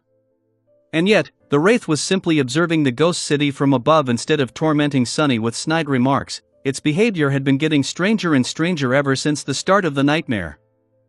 Well, good. Stay away for as long as you want, you won't be missed. Paying attention to the apparition through one of the shadows, Sunny followed Ananke across one of the rope bridges. As they got closer to the ominous temple, Sunny and Nephi felt a strong sense of unease. However, the young priestess looked unperturbed. If anything, her expression grew calmer. This is the last place we will visit in Weave. Even her voice sounded lighter. Sunny hesitated for a few moments, then asked in a somewhat stifled tone. Is this the Temple of Weaver? Ananke shook her head with a faint smile. No, my lord. Weaver was elusive and had no desire to be worshipped. It is useless to worship the demon of fate. Anyway, no matter how virtuous you are and how many offerings you make, fate will always remain uncaring, unchanged, and inevitable. She pointed to this dark temple. No, this is the temple of the nightmare spell. Of the gift Weaver has given us to rely on instead of the gods, the demons, and of fate itself. Of fate itself. Sunny was once again faced with the fact the demon of fate seemed to have created the spell to resist the very thing that was supposed to be the source of their power. Maybe Weaver was bound by the chains of fate, just like I am bound by them, too. The sudden thought was both ominous and chilling. If even the demon of fate had not been able to escape its clutches, then how could Sunny ever hope to succeed where Weaver had failed? Still, despite everything that had happened, he still wanted to be free. That primal desire was rooted deep within his soul, smoldering, too vast and searing to be put out by shallow things like knowledge or wisdom. Even though Sunny had learned that there was no such thing as true freedom, at least not without sacrificing everything one held dear, he still stubbornly clung to the desperate wish of breaking free of his bonds. It was just that the tumultuous twists and turns of his strange life had dampened that fiery hope a little. He sighed, then glanced at Nephi with a guarded expression. She was not going to do something extreme like burning the temple of the spell down, was she? Ananke might have been sincerely devoted to them, but Sunny doubted that the young priestess would just watch silently as her home was destroyed. And although it was sometimes easy to forget because of her gentle temperament, she was still a true saint. Even if she wasn't, Sunny simply did not want to fight Ananke. Luckily, Nephi seemed to be holding back her hatred for the sake of their kind guide. She had been raised by her grandmother, after all. Even though Neth had not shown it, meeting Ananke must have pulled at the strings of her heart, which still existed, no matter how abused, neglected, and ravaged by torment it was. Let's hurry inside. Oblivious to the hidden conflict between her faith and the people she considered to be its apostles, the young priestess headed toward the gates of the sinister temple with a smile on her lips. Sunny and Nephi followed, neither of them saying anything. Soon, they passed through the dark entrance and found themselves within a vast hall. Its interior was shrouded in darkness, creating a solemn and mysterious atmosphere for everyone except Sunny, of course, who could see everything just fine. Narrow beams of stark sunlight were falling from the elaborately carved light wells in the ceiling, intertwined in a complicated pattern. The temple of the nightmare spell looked frightening and sinister on the outside, but its interior was quietly beautiful. The intricate tapestry of falling light resembled the breathtaking weave of the inner workings of the spell, while the darkness of the vast hall was like the lightless void between dream and reality where it was hiding. It was strangely peaceful here. What caught Sunny's eye, however, were the white tapestries of enormous spider webs growing freely between the columns and support beams of the hall. He shifted uncomfortably and pointed to them, mentally preparing for battle. I think an abomination did make a nest in the ruins. Ananke looked at him in confusion for a moment, then chuckled. Her melodious laughter echoed under the roof of the dark hall. No need to be alarmed, my lord. The spider silk has always been here. No one knows what the demon of fate looks like, you see, which is why they are often depicted as a spider. Because of that, spiders were akin to sacred animals to us followers of Weaver. It was forbidden to harm a spider or its web, and we lived peacefully side by side with many. She swept her gaze across the interior of the temple, her eyes growing wistful. I spent my youth in this temple, learning the duties of a priestess from my mother. The spiders who lived here were my friends. They are all gone now. Of course, fate wasn't merciful to them either. But their silk remains. Sunny gave the young woman a strange look. So, little Ananke was friends with spiders. She must have been one hell of a creepy girl. But then again, who was he to judge? Sunny had never been a well-adjusted child himself. At least I didn't have to deal with all this sticky web. Gods, living in this temple must have been annoying. As he thought that, his gaze finally settled on a mass of roughly cut stone towering in the center of the hall. It resembled a wide pillar that had been broken by a devastating blow and then damaged by unbearable heat, its upper part deformed like a melted candle. The widest beam of sunlight fell vertically on the stone pillar, bathing it in blinding white radiance. Walking closer, Sunny noticed that the whole mass of stone was covered by engravings. There had been many scenes depicted on it once, it seemed, but now, only one remained. He shivered. Cut into the ancient stone, an enormous gate was depicted, its titanic surface wrapped in unbreakable chains. In front of it, a tall figure stood, the shape and form of its body hidden by a dark mantle. Only the face could be seen, or rather, the mask. The mask of a fearsome demon with ferocious fangs and a crown of 3 twisting horns. Drawn to the stone image, Sunny felt his blood stir. Of course, he knew whose figure was carved into the broken pillar. It was Weaver. Erdél's note, chapter 1310 has the wrong title. The title should be Forsaken. Should be fixed by one of the admins soon. I let him know about it. Chapter 1312 Ancient Mural. Chapter 1312 Ancient Mural. Sunny remained silent for a while, looking at the broken pillar. Eventually, he turned to Ananke and asked in a hesitant tone, "What is this?" The young priestess approached the mass of dark stone and bowed her head. After a few moments of reverent silence, she straightened and looked at him with a proud smile. "It is one of the greatest relics of Weave, my lord. This column was brought into the tomb of Ariel by my elders, and then carried all the way here after their exile. It depicts the deeds of Weaver, from birth to the bestowal of the nightmare spell to my people." Her smile dimmed. "However, as you can see, the column has been severely damaged over the ages. Now, only this one image remains." Sunny frowned and stared at chains wrapped around the titanic gate. For whatever reason, just looking at them made him feel deeply uncomfortable. "But what is its meaning?" His voice was full of both curiosity and apprehension. Ananke stepped closer to the broken pillar and studied the ancient engraving for a few moments in solemn silence. Then, she said in a melodious tone, "This is a fragment of the mural that tells the story of one of Weaver's greatest deeds. The story of how the wandering demon braved the eternal abyss." The frown on Sunny's face deepened. He briefly glanced at Nephice and said, "The eternal abyss?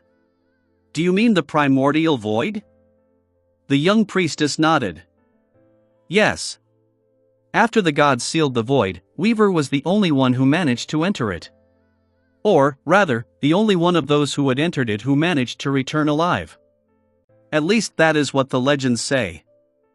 Sunny raised an eyebrow. He knew that the gods had sealed the eternal void, from which they were born. He also knew that the unknown were, most likely, the creatures of that void, while the unknown was a specific being that had somehow given life to the 7 demons. And that the reflection of either the former or the latter was forever frozen in the depths of Weaver's eyes.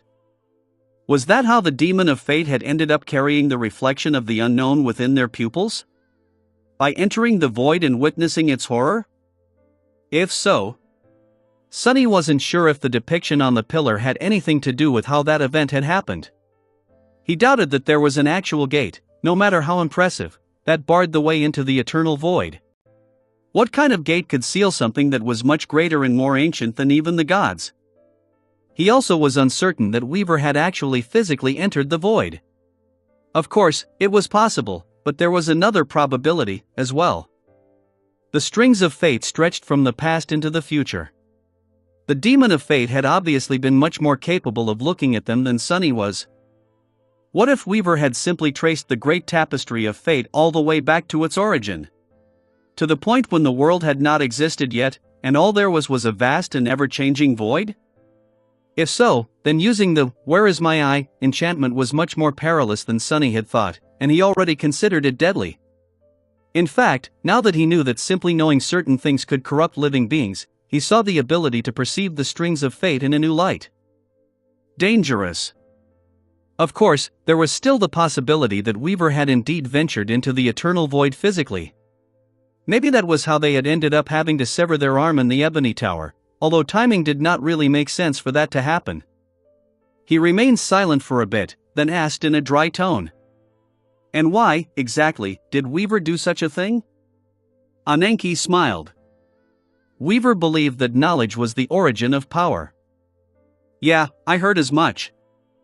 And that was the reason they had ventured into the eternal abyss. To find the answer to the greatest of secrets." Nephice was looking at the ancient mural. Hearing these words, she frowned slightly, and asked, "What secret?" The young priestess laughed. "How would mortals like us know? Some legends say that the demon of fate wanted to gain knowledge of the origin of the gods. Others say that it was Weaver's own origin that they sought to uncover. Perhaps it was both." Sunny stared at her for a moment. "Perhaps the two are one and the same." Ananke shook her head. "Whatever it was that Weaver had learned in the abyss is not that important, really. What matters more is that witnessing the eternal void gave the demon of fate the first reason to create the nightmare spell. That is what we, its priests, believe. So while this mural does not depict the inception of the nightmare spell, it does depict the inception of the idea of it. Which is why the remains of this column is the greatest relic of Weave." Sunny tilted his head. "What? What does the eternal void have to do with the nightmare spell? That's the first time I'm hearing about this." Wasn't Ananke contradicting herself? Before, she had said that the purpose of the nightmare spell was to give living beings a chance to save themselves from the annihilation of the Doom War. But then again, she was a priestess, and religious beliefs were rarely bound by reason. Contradictions were par for the course, and for the same reason, Sunny had to take everything Ananke said with a grain of salt. Still, there could be some truth to what she said. The young priestess bowed to the broken pillar again, then walked away with light steps. "My lord, my lady, come. I will show you the rest of the temple." Sunny and Nephice exchanged a glance, both pondering the meaning of the ancient mural. Neither of them knew what to make of it, so they followed Ananke in silence. Soon, the three of them settled for sleep. Tired after the long journey and the forlorn eeriness of Weave, Sunny fell into the embrace of dreams almost instantly. That night, he saw a nightmare. In the nightmare, Sunny was a spider with one of his 8 legs broken off. He was crawling across the stone floor, consumed by fear. Behind him, broken chains were falling down with a deafening clangor, and a titanic door stood wide open, its dark maw hiding indescribable horror. Sunny crawled and crawled, but no matter how he strained himself, the horrifying gate was only drew closer. Chapter 13:13 Nightmare Within Nightmare. Chapter 13:13 Nightmare Within Nightmare. Sunny dreamed of a titanic gate that stood wide open, something boundless and entirely alien hiding in the darkness of its colossal maw. He was a spider with a severed leg, crawling away as broken chains fell to the ground all around him. His mind was consumed by terror, while his heart was full of a cold, bitter feeling of betrayal and regret. Escape. I must escape.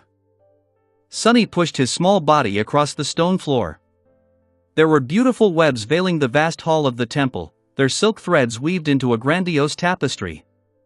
A spark flew, and a moment later, the webs were engulfed in fire. They disappeared in a flash, leaving behind only clouds of acrid smoke that obscured the entire world. At least he couldn't see the harrowing gate anymore. Suffocating, he crawled through the smoke, and slowly, torturously, the terror devouring his soul dissipated. Sunny felt as if he had escaped the immediate danger, however, he was hopelessly lost. There was nothing except for searing heat and the dark glow of spreading flame around him. His body was already starting to grow unbearably hot. He froze for a moment, resting and trying to find the way out of the smoldering inferno. Then, for a moment, he felt a breeze caressing his singed carapace from somewhere ahead. There! Sonny rose to his 7 feet and limped forward as fast as he could. Soon, he left the smoke and the fire behind. There was a silent expanse of still water around him now. The smoke was gone, but a thick mist took its place. It swirled and moved, flowing slowly past the shivering figure of the small spider. Where am I? Sonny took a step and discovered that he could somehow walk on the surface of the water just like he could within the Soul Sea. Advancing hesitantly, he ventured deeper into the fog. Some time passed, perhaps only a few minutes, perhaps an eternity, and he had lost all sense of direction. There was nothing but mist in the world. Until something else appeared in the gray void. Sonny trembled. There, ahead of him, something, was sitting on the calm surface of the water, staring down. The figure was dressed in tattered rags, its gaunt body hidden from view. It seemed like a human, or was at least human-shaped.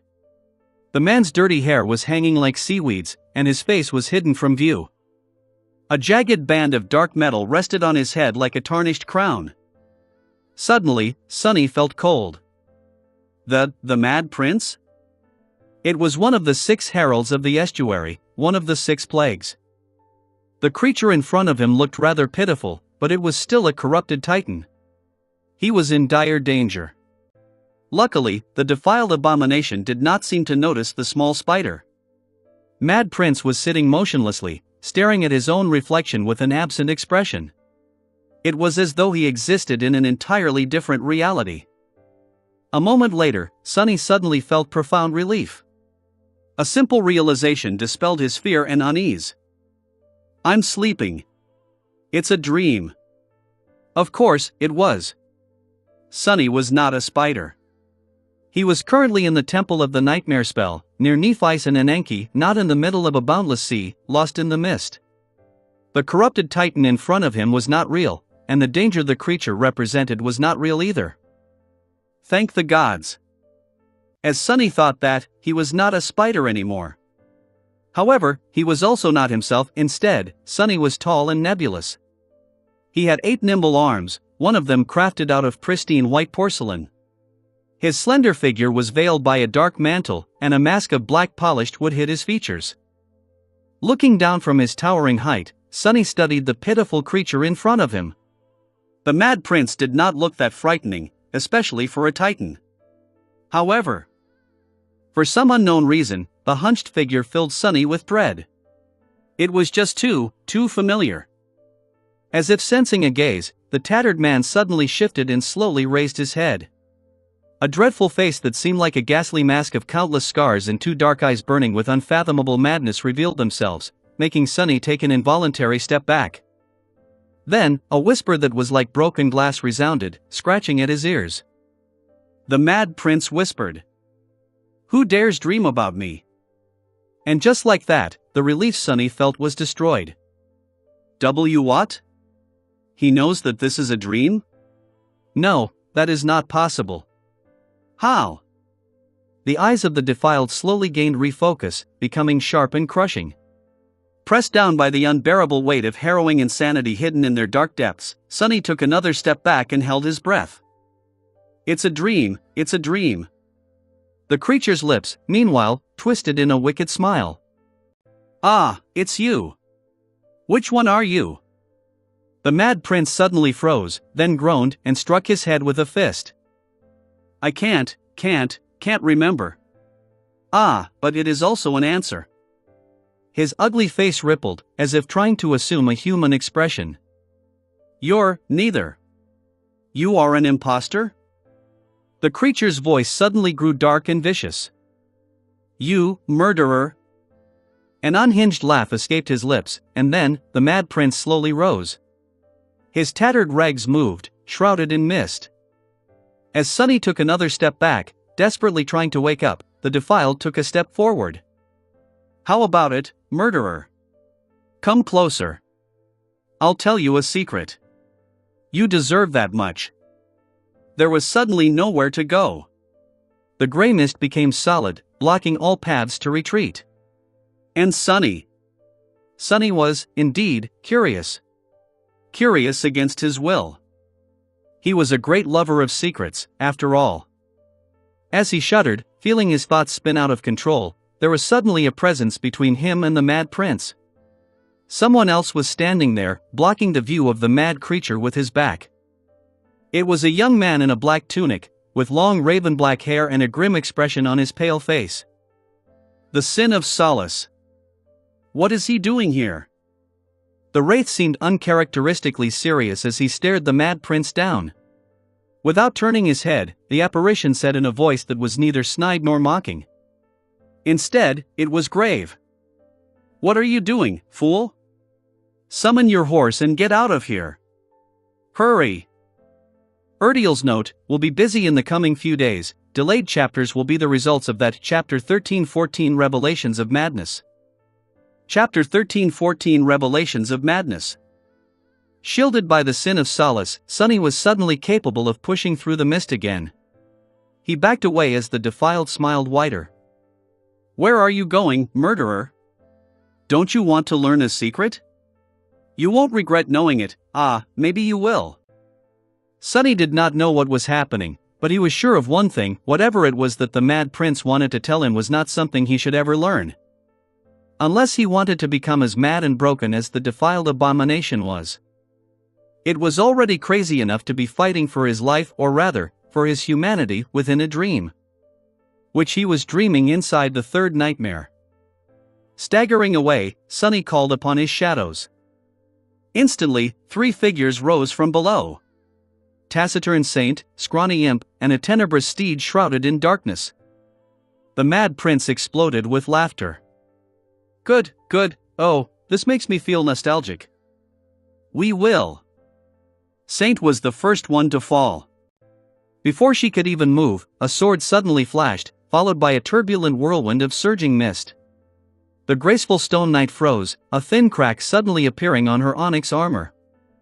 Then, as silently as she had been born, Saint crumbled into 1,000 shards of black stone. A cloud of ruby dust exploded into the air, painting the still water crimson. Saint!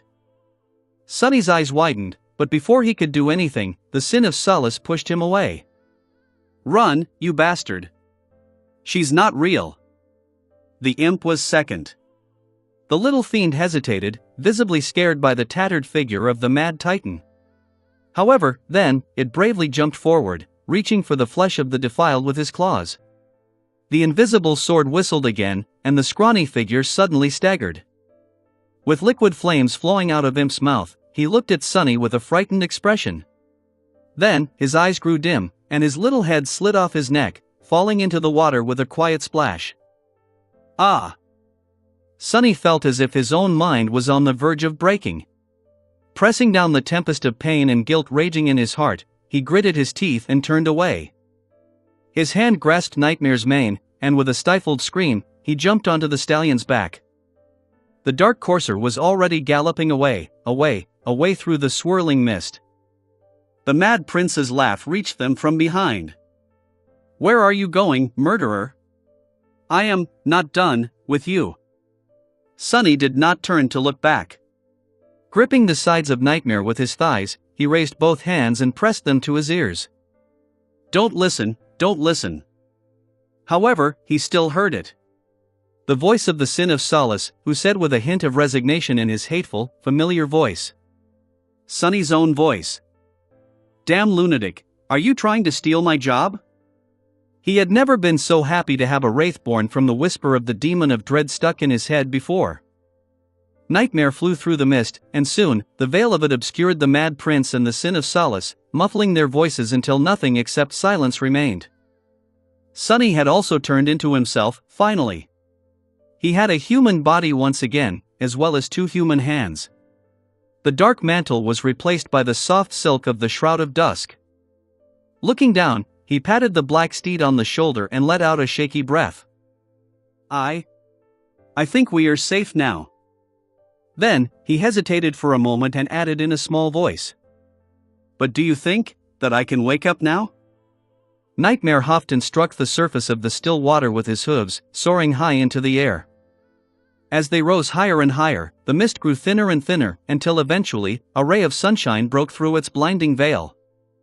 And as soon as it did, Sunny woke up with a start. Arg! He sat up, covered in cold sweat. With his heart beating wildly, Sonny grabbed at his chest and froze, looking around the dark room of the desolate temple. Slowly, his panic started to dissolve. A dream, it was just a dream. Sonny slowly exhaled, then shuddered and shook his head. No. It might have been a dream, but it definitely had not been just a dream. He did not know what kind of power could have allowed the Mad Prince, who was most likely either dead already or far, far away, to appear in his nightmare. However, he was certain that the creature he had met in the dream was not a simple figment of his imagination.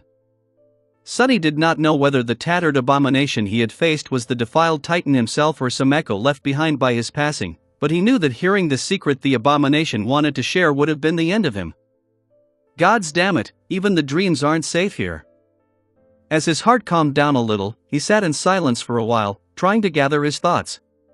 There were a lot of strange things about that dreadful dream, however. Before he could consider them carefully, a sudden worry clouded his mind.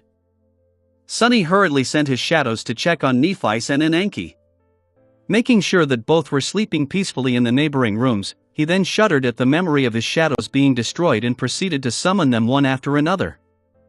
He called upon the Dark Courser first. As the Sin of Solace said, Saint and Imp should not have been real. The Black Steed could be summoned into his dream because that was the nature of Nightmare's powers, but the other two were different. So, only Nightmare had actually faced the Mad Prince, most likely. The Black Stallion appeared in the shadows, keeping to his intangible form. He seemed agitated, but otherwise unharmed. Relieved, Sonny let out a long sigh. Thank you, buddy. You really saved my hide there. Dismissing Nightmare, he summoned Saint next. The graceful knight appeared out of the darkness, as stoic and indifferent as ever. She was unharmed. Feeling as if a great burden had been lifted off his heart, Sonny closed his eyes for a moment. You're safe. Thank the gods. Saint gave him a strange look, but remained silent. Well, of course she did. Go back now. No, actually, stay here. Keep watch throughout the night, alright? The graceful knight stared at him for a few moments, then turned away and silently left the room to stand guard in the corridor. Sonny took a deep breath and rubbed his face. Now, only Imp remained. He summoned the scrawny goblin, then scratched the back of his head. Ah, right, that little rascal is still stuck digesting the armor of the black turtle. Damn it, when will he stop lazing around and... But before Sonny could finish the thought, a frightening figure suddenly rose from the shadows, towering above him like a demon forged out of dark steel and sharp blades. Arg, what the? Unbeknownst to Sonny, the little rascal had already awakened from his slumber. Only he wasn't so little anymore. Chapter 13-15 Steel Devil. Chapter 13-15 Steel Devil. Sonny had grown accustomed to calling his youngest shadow an imp. However, now the ravenous fiend was finally worthy of his fearsome name. The creature in front of Sonny could not be called little, nor could it be called scrawny. It was almost as tall as Saint, towering above him like a demonic warrior whose body had been forged out of dark steel in the infernal flames of hell. There were a lot of similarities with how Imp had looked during their last battle in Falconscott, but there were also differences. The original ravenous fiend had been tall, but gaunt.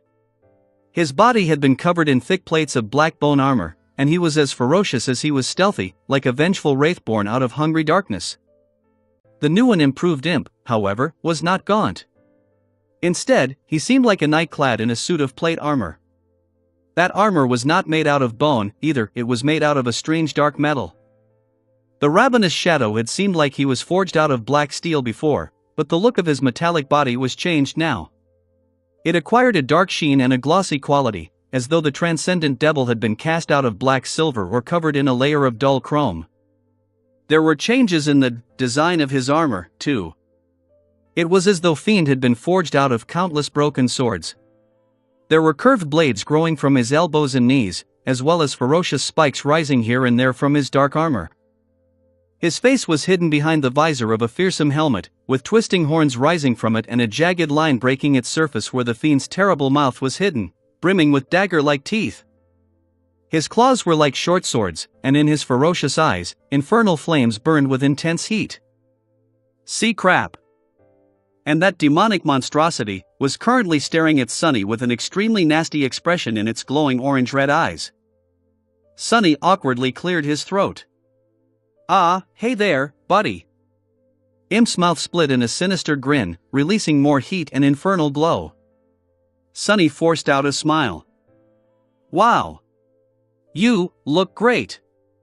I guess all that delicious magical steel I found and fed you, out of nothing but pure kindness, maybe really did you some good, huh?" He coughed. "Say, you wouldn't be remembering all the times I kicked and berated you, would you? Or, thinking about strange things like revenge, would you?" Imp took a step forward, the glow of his demonic eyes an incinerating maw falling on Sunny's face. His grin widened, the sharp steel teeth glinting in the darkness. His voice sounded like a roaring flame. "Like, revenge." With that, Imp raised his hand. In that moment, Sunny's expression changed, and he added evenly, "Because if you do, you master will have a good reason to find out just how sturdy this new body of yours is." Imp's grin froze for a moment, and his hand did too. He hesitated for a moment, and then carefully fixed a crease on Sunny's tunic. The steel fiend growled politely. "Master, good." Then, he backed away, stared at Sunny for a bit, and hurriedly left the room. Sunny let out a relieved sigh, then smiled. "Ah. They grow up so fast." One of his shadows followed Imp into the corridor to see what the big guy was up to. Moving too silently for a creature of his size and weight, the steel devil approached Saint and stopped next to her, as if to join her in guarding the rooms.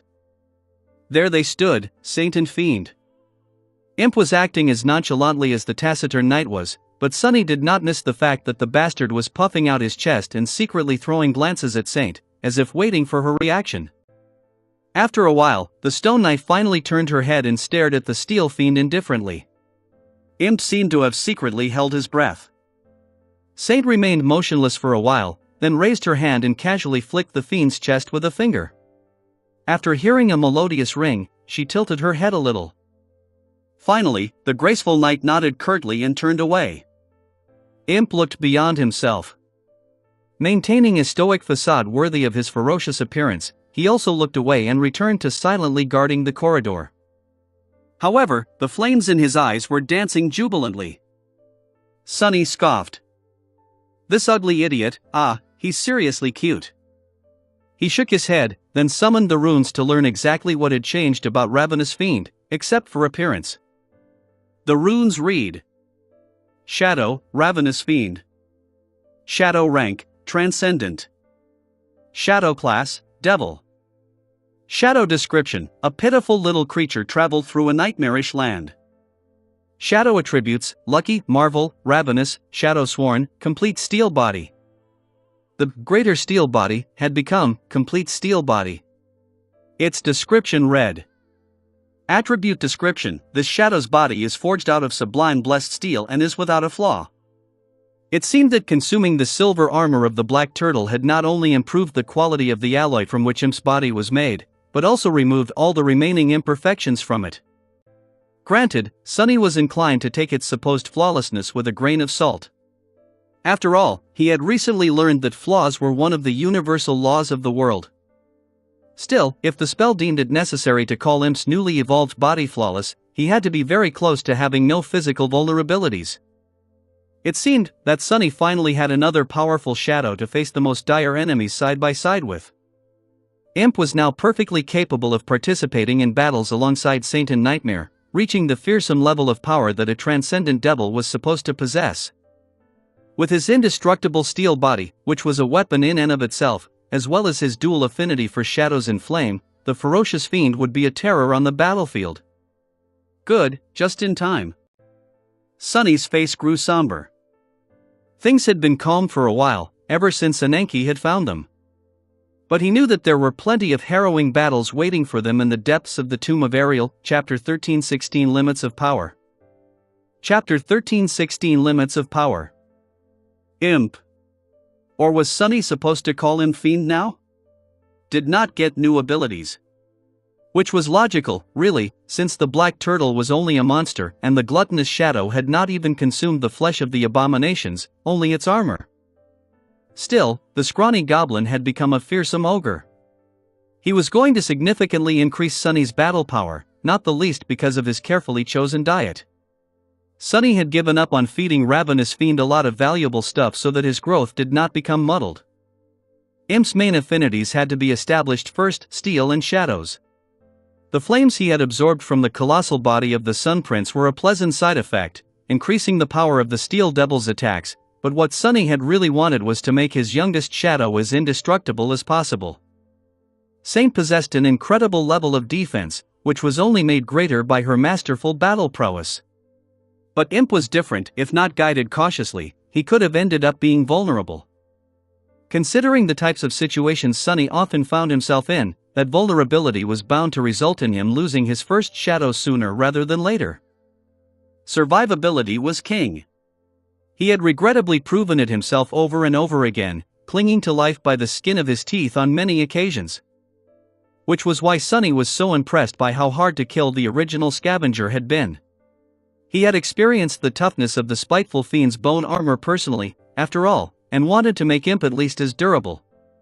If the ravenous shadow managed to approach the level of defense Saint possessed, that would have been even better. In that regard, Sonny seemed to have overshot his initial goal. By a lot. Imp's complete steel body was not only as durable as Saint's graceful body was, but vastly more so. His metal carapace was sturdier than her stone-like armor, and much more importantly, that durability encompassed the entire body of the ravenous devil, not just its surface. Although Saint was hard to wound, she was actually quite vulnerable once her armor and resilient skin were breached. The internals of her miraculous stone body were well protected, but fragile. The ruby dust that flowed out of the wounds like blood was proof of that. Ravenous Fiend, however, was now fully tempered, both outside and inside. There were no vulnerabilities that an enemy could exploit, at least not an enemy using physical attacks. Which meant that while Imp could deliver fearsome blows, his true power lay in being nearly impervious to physical harm. He could become the shield of the shadow cohort. Or a punching bag.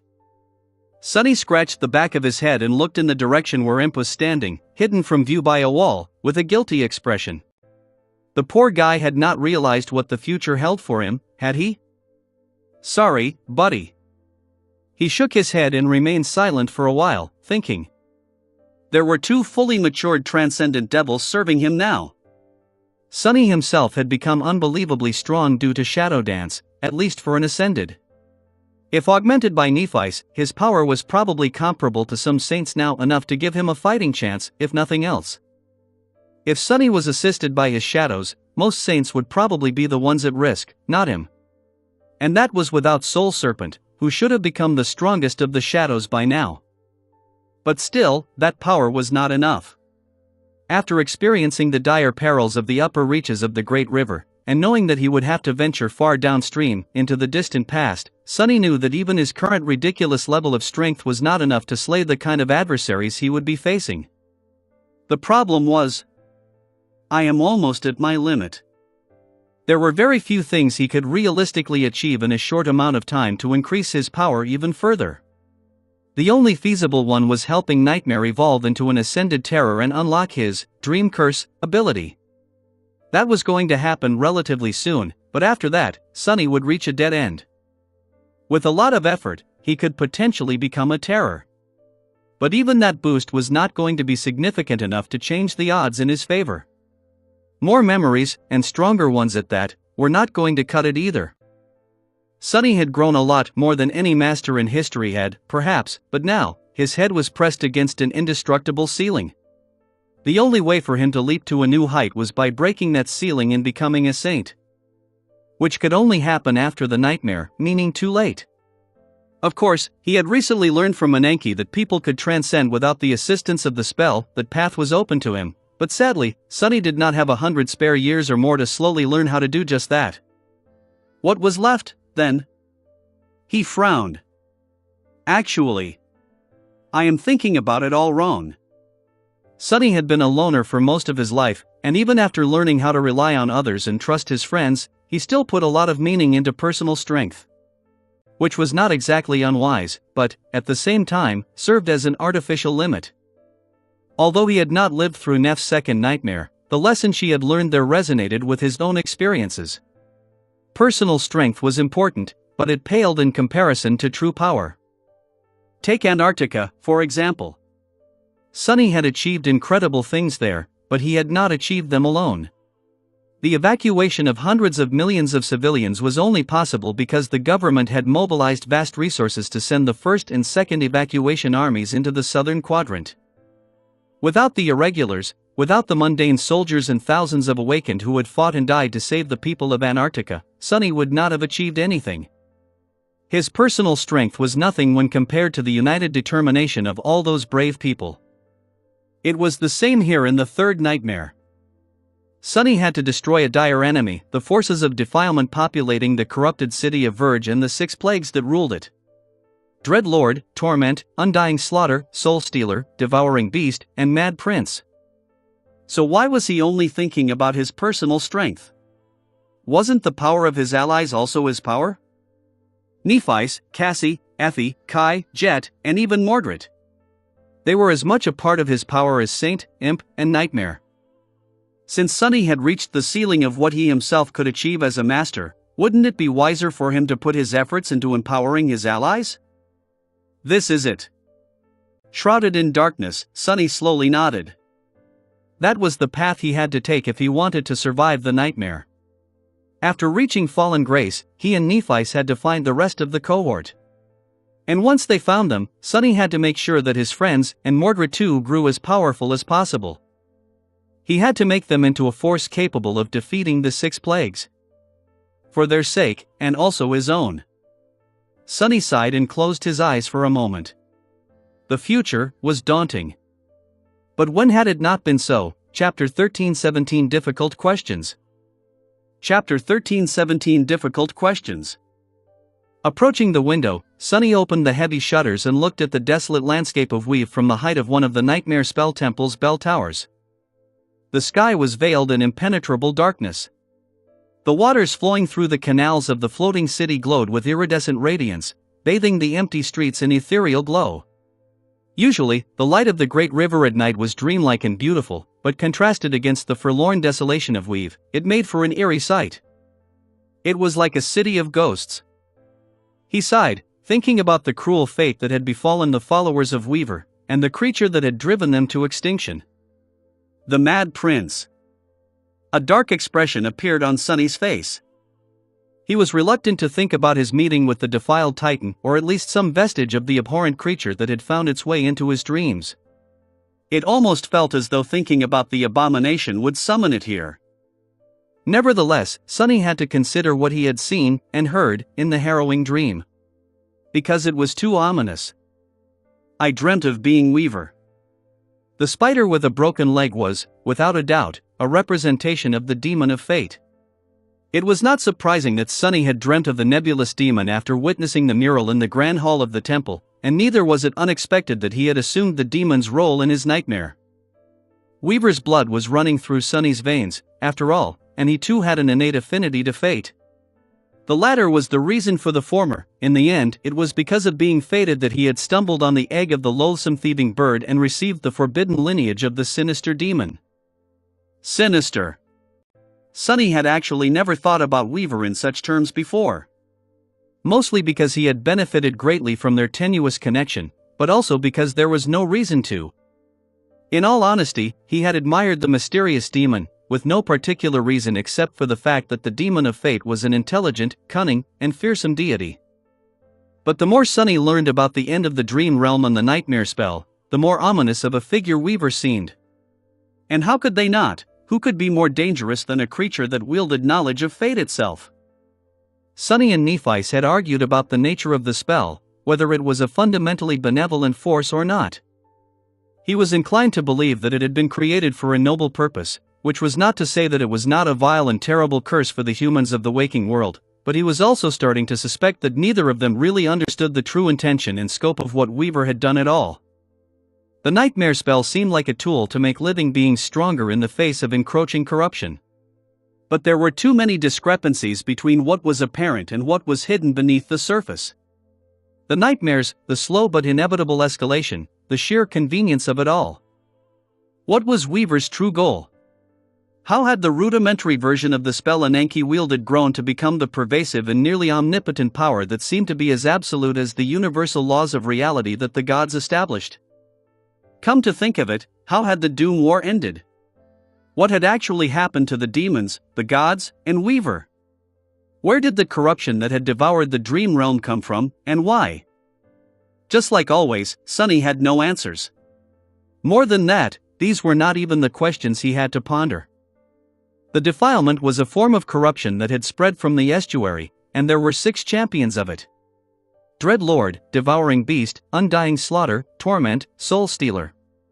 And Mad Prince. The Mad Prince, who seemed strangely familiar when Sunny had dreamt of him. He shivered. Why did he feel familiar? The defiled horror seemed like a human, no, like a broken marionette of a human. He was like a flesh puppet worn by a boundless sea of madness, to the point where the madness seemed like the actual being, while the human body just seemed like its ragged shell. Sunny still shuddered when he remembered the creature's eyes. The torment hiding in them was like a chilling storm of insanity born from 1,000 years of horror, agony, and knowledge. Knowledge was the heaviest thing in the world, after all. As well as the origin of power. And that was why he was very uncomfortable with the fact that the Mad Prince seemed so familiar. Sunny had not noticed it at the start, because the abominable creature was too different from him. But when the Sin of Solace appeared, he had to admit to himself that the defiled Titan and the Sword Wraith were eerily similar. Which meant that Sunny and the Mad Prince were similar, too. He stared at the ghostly landscape of Weave for a while. Have I assumed the role of that abomination? Sunny and Nephice had discussed how strange their entry into the nightmare was. Whose roles did they assume? Who could have been present that far upstream at the moment of their arrival? He had also theorized that the Mad Prince might have died there, as evident by the piece of flotsam with deranged runes carved into it.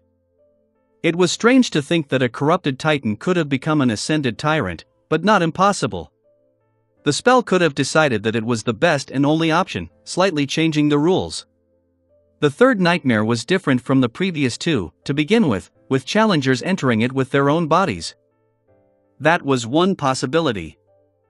The other, more harrowing possibility, was that the abominable madman could have been the Sin of Solace from the future, conjured into the present by some strange quirk of the Great River.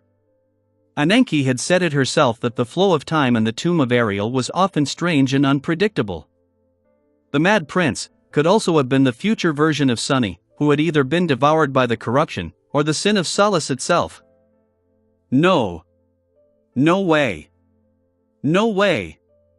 He suddenly felt incredibly cold. But it was too compelling of a theory to be discarded because of the outrage he felt at the thought of being able to turn into that bastard. The letters of the modern alphabet being mixed with the deranged runes, the ability to spread madness, the physical resemblance. It was not only the Mad Prince, either. The description of the rest of the 6 plagues was also extremely ominous. The Soul Stealer, who could wear the skin of those he killed. The Undying Slaughter, who was overcome by insatiable bloodlust. The Devouring Beast, who consumed the bodies of her slain foes, the Dread Lord, and Torment. Didn't they sound like corrupted, twisted versions of the members of the cohort? All except Nephice, who was incorruptible. It's too ridiculous of a thought. Sunny could reluctantly acknowledge that some form of time distortion could have happened inside the tomb of Ariel. He could even admit that it was quite possible for them to fail in conquering the nightmare and succumb to corruption. However, what were the chances of all of them surviving that and becoming saints in the process? The 6 plagues were vastly more powerful than the members of the cohort, to the point that an entire civilization of powerful awakened had not managed to slay a single one of them. 2 civilizations, even, considering the King of Twilight and his people. No, it was far more likely that Nephice and her cohort were pitted against nightmare creature resembling the perverse versions of themselves because of a little nudge from the spell. The spell had shown itself to be fond of such ghastly, but poetic twists of fate, after all. Still, How had the runes of the waking world language ended up on the piece of flotsam? Sunny remained motionless for a long time, looking at the desolate expanse of weave. Eventually, the glowing waters dimmed, and the 7 suns emerged from the river. Sunny sensed the shadows move in the adjacent rooms, telling him that Ananke and Nephice had woken up. He closed his eyes for a few long moments. Trying to chase away the heavy thoughts, he then dismissed Saint and Imp. It was time to meet the new day. Hopefully, he would get some answers after reaching Fallen Grace. I need to strengthen Nightmare as soon as possible. The Mad Prince had invaded his dreams once, and there was no guarantee that it would not happen again. Sunny needed to protect himself while he slept, and since helping the Black Stallion evolve was also the only way for him to strengthen himself in the short term, he could achieve both goals at once that way. I'm going to have to craft some memories. Luckily, with the Crown of Twilight supplying him with essence, weaving strings of it to create memories would not be as taxing and long of a process as it had been before. Thinking about how many soul shards he had and what memories to create, Sunny rubbed his face and went outside to meet his companions. They were going to leave Weave soon. Author's note: I am back from Shanghai. Participating in the Shanghai Online Literature Week was very fun, especially because I got to meet many wonderful authors. And complained to Legion 20 about how everyone says that I stole the name of Saint Tyrus from Supreme Magus, Winky Face. I also listened to interesting reports, gave a few interviews, participated in a roundtable with popular Chinese web novelists, and refused to eat diced jellyfish twice. Oh, and I also received a shiny award, which is now resting on my bookshelf. Overall, it was a very nice trip, and now I can't wait to get to proper writing again. The regular upload schedule will resume starting tomorrow. There will be 2 chapters today, too, but I'll post them a few hours apart. It's back to the basement for me, I guess. Chapter 13-18 Leaving Weave. Chapter 13-18 Leaving Weave. Sunny, Nephice, and Ananke spend several days in the Temple of the Nightmare Spell, resting and exploring the Forlorn City as they prepared for the last leg of the journey. These days were strangely tranquil and peaceful, but also bittersweet. It was because the 3 of them knew that their time together was coming to an end. The young priestess, who had been their caretaker and guide for the last few weeks, was not going to be able to follow her wards to where they needed to go. Fallen Grace, the City of Dusk, lay far beyond the boundary of where she was allowed to exist. Such was the fate of all Riverborn. Sunny and Nephice were both painfully aware of what awaited Ananke in the future. That was why, even though they tried to hide their emotions, a dark shadow was cast over their hearts. The young priestess herself, meanwhile, seemed at peace with her bitter fate. An easy smile often appeared on her lips, and she fully dedicated herself to making preparations to send the 2 of them on their way. Sunny and Nephice were going to have to travel far downstream on their own. They needed supplies and knowledge to reach Fallen Grace without Ananke, so she was busy making sure they would have everything they needed. They gathered various resources from all over the desolate ruins of Weave. The young priestess also taught them how to navigate the great river and recognize various perils hiding in its depths. Nephice continued to learn how to steer the enchanted ketch, while Sunny spent his time weaving threads of shadow essence and studying the estuary key. Eventually, there was nothing left for them in the orphan city. As the beautiful light of the 7 rising suns suffused the cool morning air, Ananke led them through the empty streets for the last time and jumped lightly onto the deck of the graceful ketch. Come. We will sail downstream today. Sunny and Nephice glanced at each other, then silently followed her aboard the boat. The young priestess watched them with a smile, then nodded and gestured to the steering oar. My lady, it is best if you practice steering while I am still with you. Remember our lessons. You can surely succeed. Nephice looked at her for a while, her face motionless. She hesitated a little before sitting down on the helmsman's bench and taking the oar. Sunny, meanwhile, frowned. Wait, what about you? If we are going to sail away on the ketch, how are you going to get back to Weave? Ananke shook her head. Weave stretches far downstream, just like it does upstream. There are several island ships we will visit before it is time for me to turn back. I will leave you at the lower house of parting, where there are other vessels for me to use. He hesitated for a few moments, then nodded reluctantly. Sunny had not come to terms with how they would have to leave Ananke behind, still, but there was nothing he could do, and nothing he knew how to say. They had no other choice. But the farewell was not upon them yet. Perhaps he would be able to find the correct words in the days to come. With a sigh, Sunny lowered himself to the deck. Usually, Ananke would sit on the bench at the stern of the ketch, while Nephice would be opposite him at the middle point of the deck. Today, however, their familiar positions were reversed. Neph was holding the steering oar, while the priestess sat down near Sunny. He had grown somewhat accustomed to how beautiful the young Ananke was, but looking at her directly still felt strange. Especially because of how bright her smile was, and how heavy his heart was. "Thank you, my lord." Sunny looked at her somberly, surprised. "Me? For what?" The young priestess sighed lightly, then looked at the desolate landscape of Weave with a wistful expression. "For wanting to learn about my birthplace so much. I am glad to have shared its stories with someone. Very much." He lowered his head and remained silent for a few moments. "Sure. No problem." At that moment, Nephice took a deep breath, and then said something in a resolute voice. The word that escaped her lips echoed from the walls of the canal, and a subtle ripple spread across the surface of the flowing water. It was as though the word itself contained an invisible power capable of reshaping the world. Soon, a strong gale rose, filling the sails of the old ketch. It was both similar and different from how Ananke summoned the wind.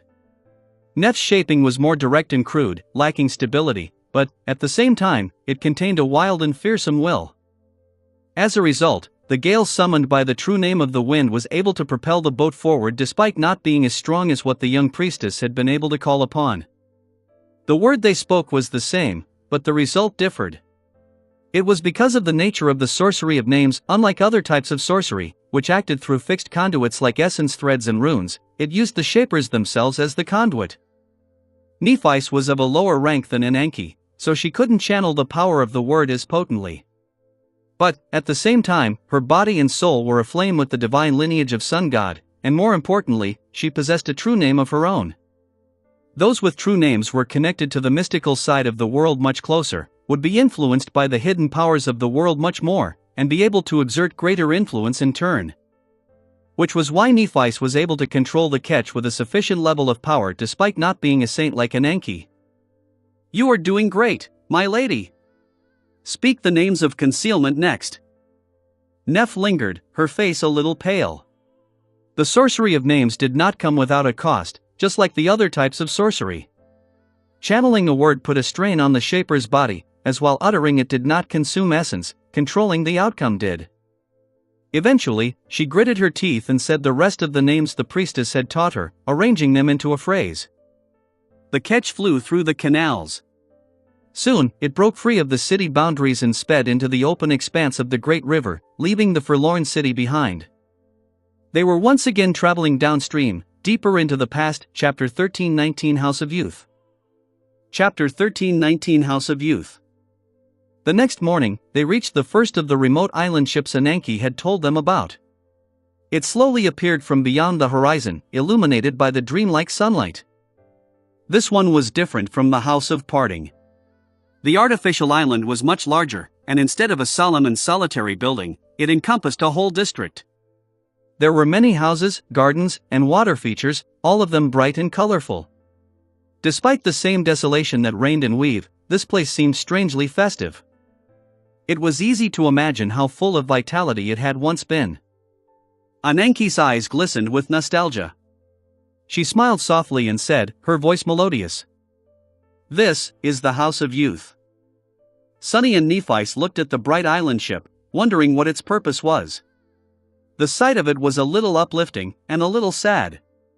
Contrasted against the beautiful atmosphere, the emptiness seemed even more poignant. The young priestess sighed. This is one of the 7 houses that Riverborn spent their childhood and adolescence at. She lingered for a moment, and then explained. As you can imagine, children grow up differently here on the Great River.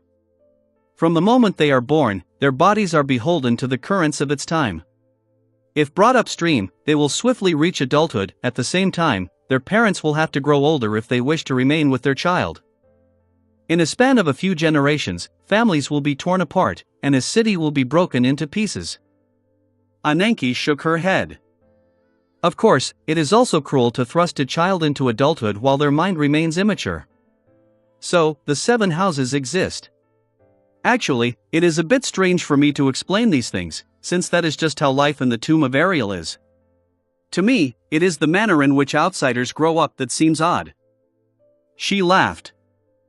I couldn't believe my mother when she told me that kids outside just grow up inevitably, while remaining in the same place, and have no choice on when to become adults. How scary.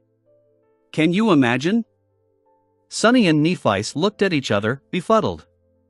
After a while, he cleared his throat. Yeah, I can easily imagine. But, wait, what is the exact purpose of these 7 houses? Fallen Grace was most likely built in the same way, so it would be good to know. Plus, he was simply curious. The young priestess smiled. It is simple, really. When a man and a woman decide to have a child, they travel downstream, to the house of birth. The children are born and spend the first months of their lives there. She looked at the waters of the great river and added, her voice wistful. As the mind of the child matures, they and their parents travel upstream to the next house, where the kids become toddlers. After a year or two, the family travels to the 3rd house, and so forth. This way, kids have a chance to have proper childhoods. It is a happy time for the families, and moving on to the next house is a big event for the children, akin to the birthday ceremony you outsiders have. Sonny lingered for a few moments, then nodded. The river people did not have the same perception of time as the rest of humans. They still counted time in months and years, but these measurements were simply traditions brought into the tomb of Ariel by those who had come from the outside. Although there were something akin to seasonal changes within the tomb of Ariel, the idea of a solar year was meaningless here. So, the children growing up on the Great River would put much more meaning into traveling upstream and getting an older body than into an empty thing like getting older by an imaginary year. Especially since their lives were not limited by the dwindling number of years that remained before they grew old and died. Ananke noticed his contemplative expression and added, This last house, the house of youth, is where our bodies reach the stage of the cusp of adulthood. The parents usually leave for the main city and leave the kids with other youths. Yet different kids reach mental maturity at different paces. Some spend just a few years here before moving on to reunite with their families. Some stay longer. Some lazy rascals even refuse to become adults for decades. Her cheeks turned slightly pink. I might have been one of those rascals myself.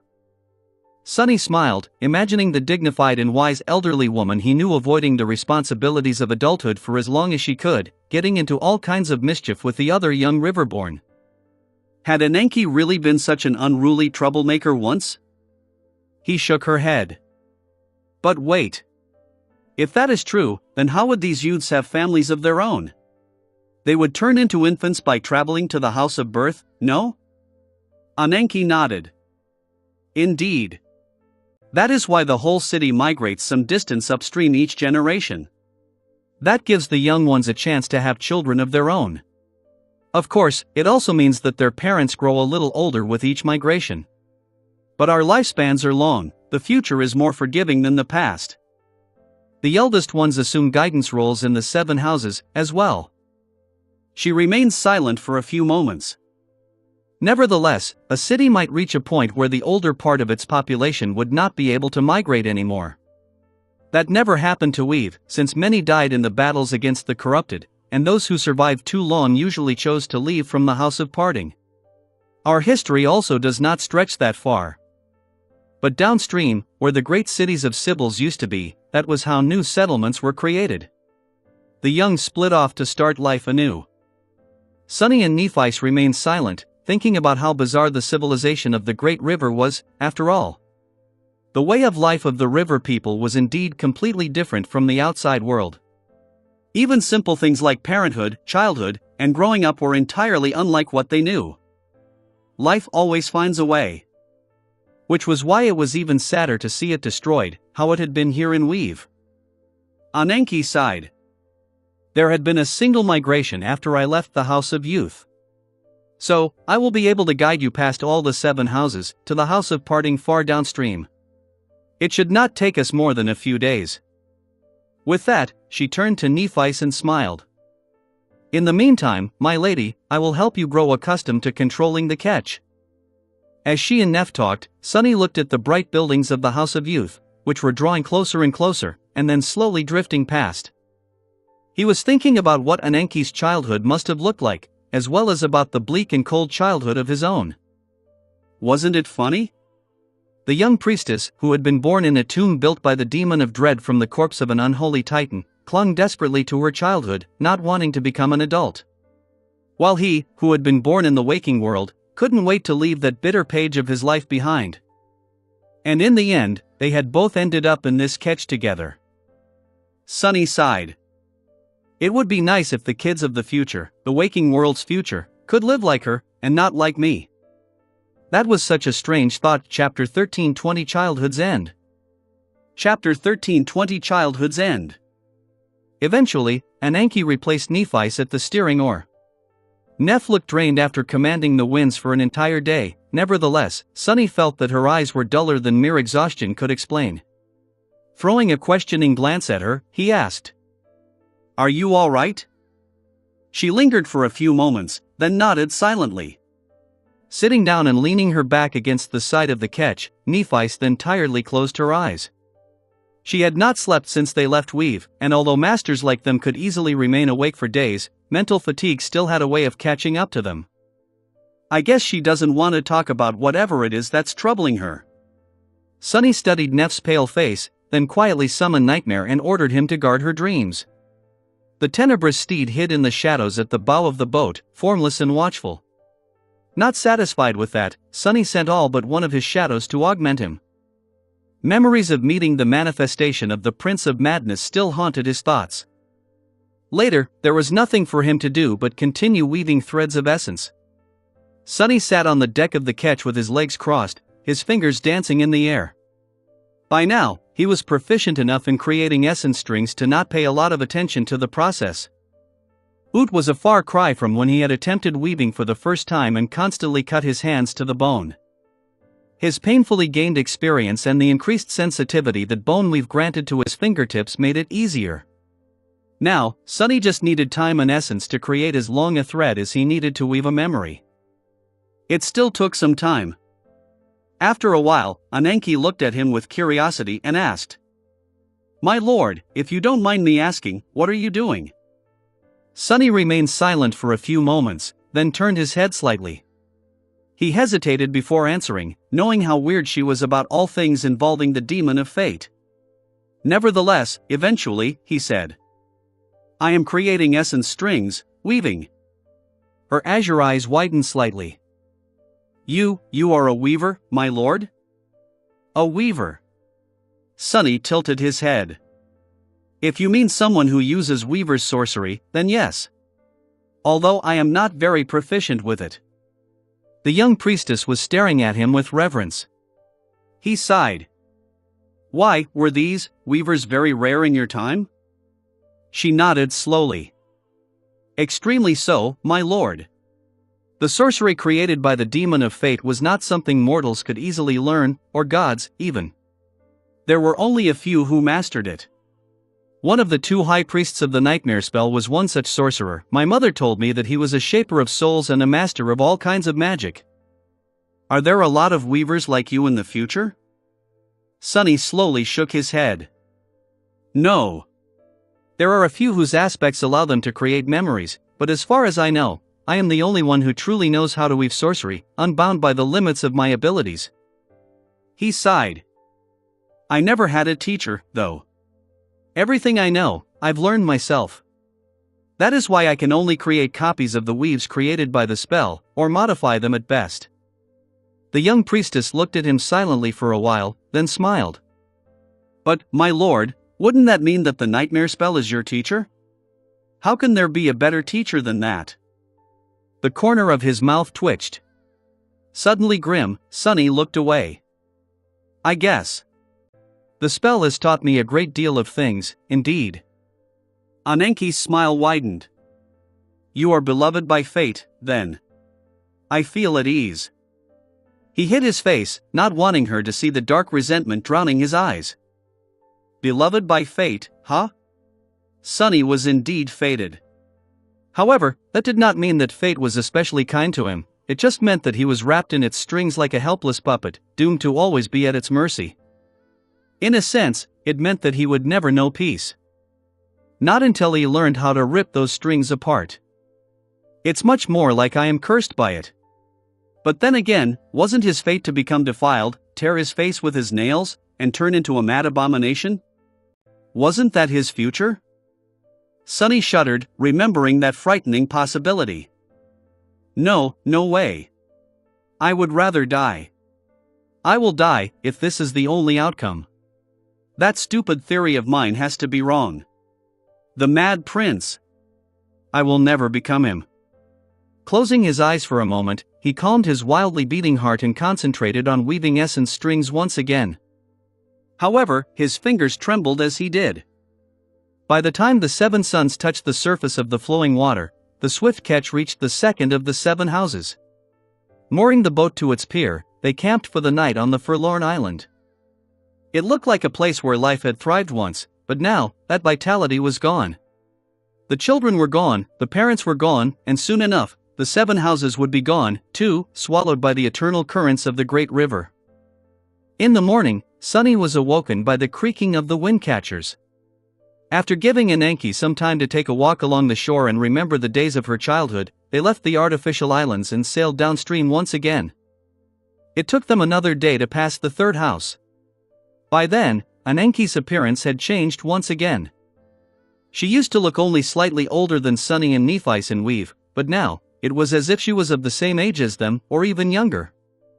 By the time the swift ketch reached the 4th house, she seemed to be in her late teens. The mood inside the ketch had turned dark. Looking at the endearing adolescent face of the young priestess, it was impossible to deny that they would have to leave her behind, soon. The house of parting was not that far away anymore. Before they reached it, though, they had to pass by the last 3 of the 7 houses.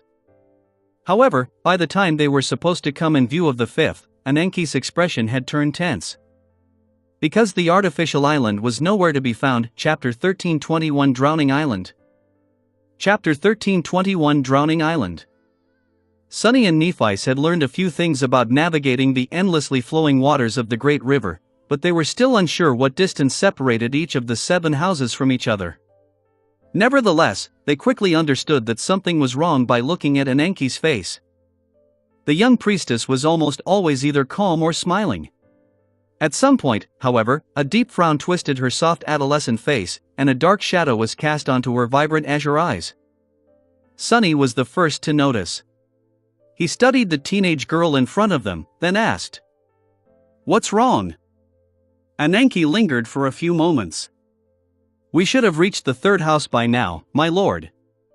There were 7 artificial islands where the children of Weave spent their childhood, and although the swift ketch was supposed to reach the 5th one, they were actually numbered in reverse order, starting with the house of birth far downstream and ending with the house of youth. So, the 3rd house would have been the 5th they saw. However, it seemed to have disappeared." The young priestess studied the vast expanse of the great river, then mumbled with uncertainty. "I guess, the mechanisms of the island could have broken down, sending it adrift. I haven't visited here in a long while. Still, the deterioration shouldn't have reached that stage already." Sunny and Nephice exchanged glances. Rising to her feet, Nephice looked north. Could it have been destroyed by an abomination? Ananke did not answer for a while. Eventually, she sighed. "It's unlikely, but not impossible. Maybe that is what happened, indeed." The ketch continued to fly downstream, but the mood of its 3 passengers had changed. Not only was there a threat of a powerful nightmare creature stalking the waters somewhere nearby, but the disappearance of one of the islands also meant that the rest of them could be gone, as well. Damnation! Sunny did not particularly care about the remaining 2 of the 7 houses, but he was concerned about the lower house of parting, the point where Ananke was supposed to say farewell to them. The young priestess was intending to gift them her ketch, so she needed another vessel in order to return to Weave. There were supposed to be other boats moored at the House of Parting, but if the island had been destroyed, they were going to have a problem. It's not too bad. The furthest island ship of Weave might not have been destroyed. Even if it was, Sunny could assume the form of the river serpent again, continuing to travel downstream without the catch. With the crown of twilight, he would be able to sustain that form for longer. But not long enough to reach fallen grace. There were less powerful abominations in the past, though. Perhaps he and Nephi's would be able to come up with a method to stay safe while he replenished his essence. There was nothing to do for now. First, they needed to reach the House of Parting and see whether it was still in one piece or not. They continued sailing downstream in grim silence. The seven suns had already plunged into the great river, suffusing it with a soft glow, when Sunny suddenly stirred and peered into the distance. A few moments later, he pointed forward and said, his voice somber. "I see something. There." Ananke silently moved the steering oar, guiding the ketch in that direction. A dozen minutes later, a dark shape became visible in the iridescent glow of the flowing water. It was massive and strangely shaped, rising above the surface of the river like a mountain. Without having to say anything, Nephi and Sunny summoned their weapons. Ananke called upon her harpoon, as well. However, they weren't in danger. As the ketch drew closer to the ominous shape, they saw it for what it was.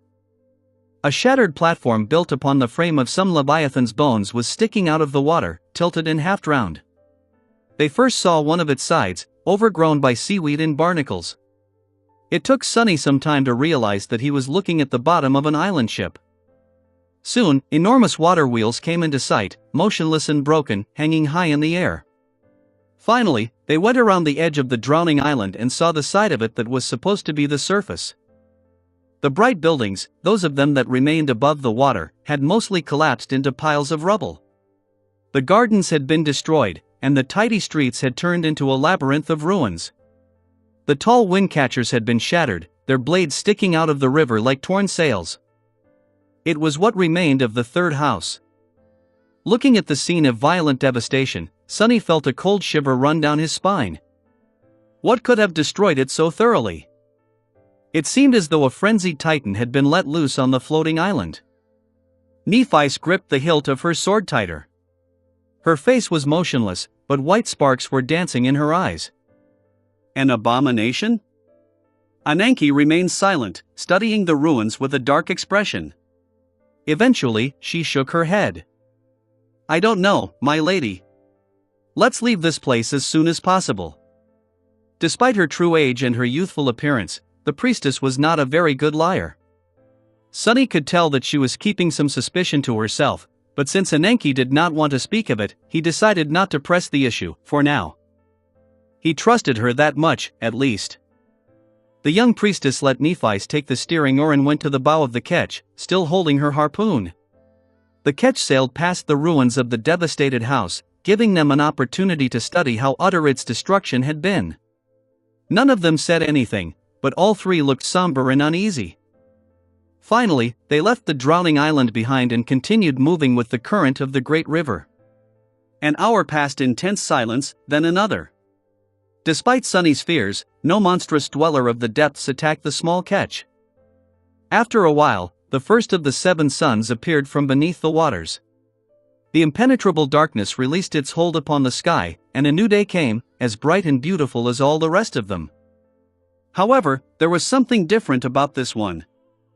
When all seven suns had risen from the water, Sunny noticed that far ahead of them, in the distance, the darkness still remained. It veiled the northern horizon like a wall, connecting the surface of the great river to the sky. Ananke was staring at the distant wall of darkness, too, her youthful face pale. He scowled. "What is it? Some ancient abomination manifesting its power? A defiled?" The young priestess pursed her lips, then slowly shook her head. "No, my lord. It's much worse. It is a storm." Her melodious voice sounded solemn. A Time Storm, Chapter 1322 Broken Time. Chapter 1322 Broken Time. The ominous words hung in the air, as foreboding as the wall of darkness veiling the sky far in the distance. Sunny and Nephi looked at Ananke, wary because of her somber expression. This was the first time either of them had seen the young priestess show signs of despondence. The three of them must have made for a funny sight, two battle-hardened warriors staring at a teenage girl, waiting for her guidance. Sunny frowned. A time storm? Ananke nodded slowly. Yes, my lord.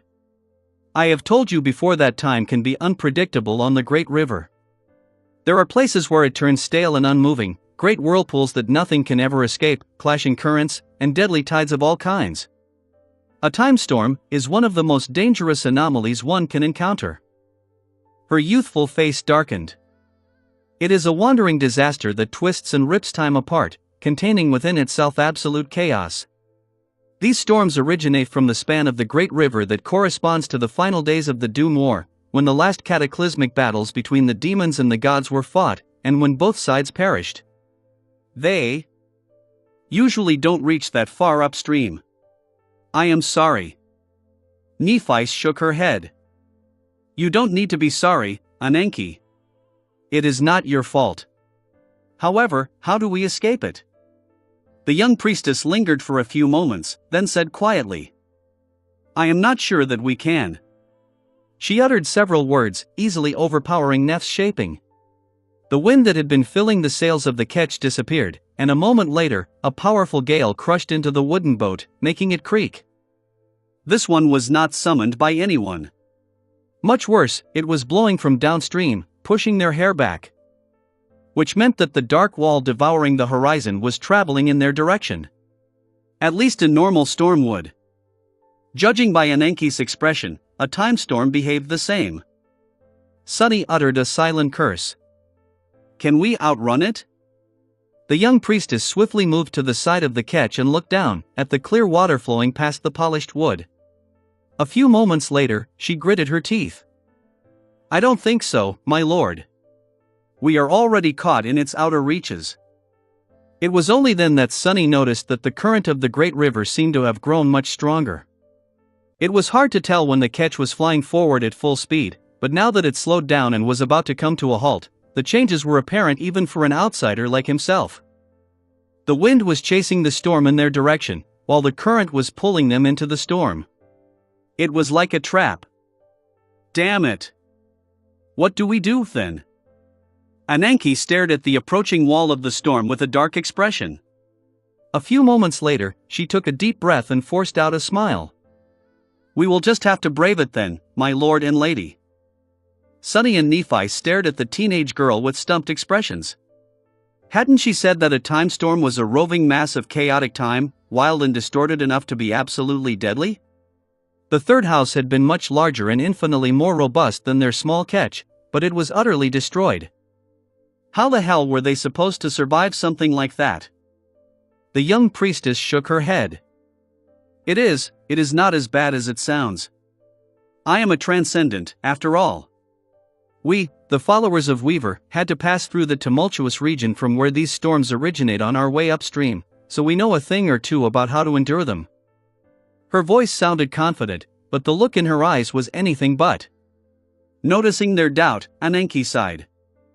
I am reasonably certain that I can keep this small ketch from being torn apart. It is lucky, actually, that our vessel is not too large. However, she stared at the wall of darkness that had already drawn closer in the few minutes they were talking and grew solemn. It is very important that none of us touches the water, or becomes separated from the ketch. This storm front we see is only the aftereffect of the true disaster. The real horror lies beneath the waves, in the depths of water. No one can survive being pulled down by the raging currents of broken time. If you fall into the river, you will never come back. Sunny grimaced. His hope of being able to salvage the situation by turning into the river's serpent had just been crushed. Now, his only choice was to trust Ananke to see them through the disaster. It was not that he didn't trust her, but... Sunny suddenly remembered traversing the dark sea of the forgotten shore on the shoulder of the walking colossus. There had been a storm then, too, and a harrowing creature hiding within the storm. His expression crumbled. There are no ancient abominations hiding in that wall of darkness, are there? Ananke looked at him with surprise, then shook her head with a smile. "No, my lord. Even the defiled can't survive the broken time. They avoid these storms just as we do." Sunny sighed and looked downstream with a bleak face. After a while, he asked in a dull voice, "We should prepare for a rocky ride, then?" The young priestess nodded. "Indeed. My lord is wise." He was not even in the mood to celebrate getting another praise. Shaking his head, Sunny started stretching his body, then froze, realizing how senseless his actions were. They were not preparing for a battle. Sharp swords and sturdy armor were not going to help them survive the storm, and neither would their combat skills. Sighing again, he asked, "What exactly do we need to do?" With no time to waste, Ananke directed them on how to help her prepare the ketch for braving the storm. She tried to sound calm, but hints of urgency found their way into her voice. The preparations did not take long. They lowered the sails, then folded them neatly. As it turned out, both masts of the ketch could be taken down, as well. After dismantling them, everything was either stored under the deck of the wooden boat or fastened tightly in place. 10 minutes later, nothing that could be easily torn or broken by the wind remained. The ketch turned from a sailboat into a simple and barren vessel, seemingly too small to survive a terrible storm, but also solid enough to look like it, maybe, could. The three of them stood on the empty deck, looking north. The wall of darkness was approaching. Chapter 13:23 Time Storm. Chapter 13:23 Time Storm. As the winds turned violent and the surface of the great river grew restless, Ananke gave them a few simple instructions. There was not much to say, really. She would be responsible for steering the ketch, protecting it against the ravages of distorted time, and preventing it from turning over. While they had to scoop up the water that would inevitably get inside and throw it back overboard. The three of them also used sturdy ropes to tie themselves to the ketch. If the boat did overturn, hopefully, they would not be pulled into the depths of the underwater storm immediately. Sunny was not sure what would happen if Ananke failed to keep their boat above the waves, though, so he didn't feel too hopeful. "Prepare yourselves." The voice of the young priestess was grave, which created a strange dissonance with her adolescent appearance. "Once we enter the storm, we won't be free of it for several days. It will be hard to endure the strain, even for ascended like you, my lord and lady. Conserve your stamina. And essence, too."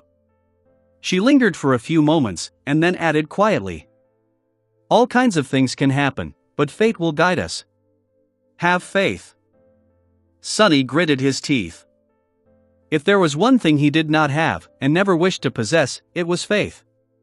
The only thing he believed in was the strength of his arms and the resilience of his spirit. But Ananke was different. If faith in Weaver could help her cope with the cruel truth of the world, then he didn't have the heart to diminish it with his words. So, he remained silent. "Let's survive this." Looking at the wooden dipper he had been given, Sunny sighed. Who knew that he would miss traveling inside the giant alloy coffins of the House of Night one day? The wall of darkness, meanwhile, was approaching.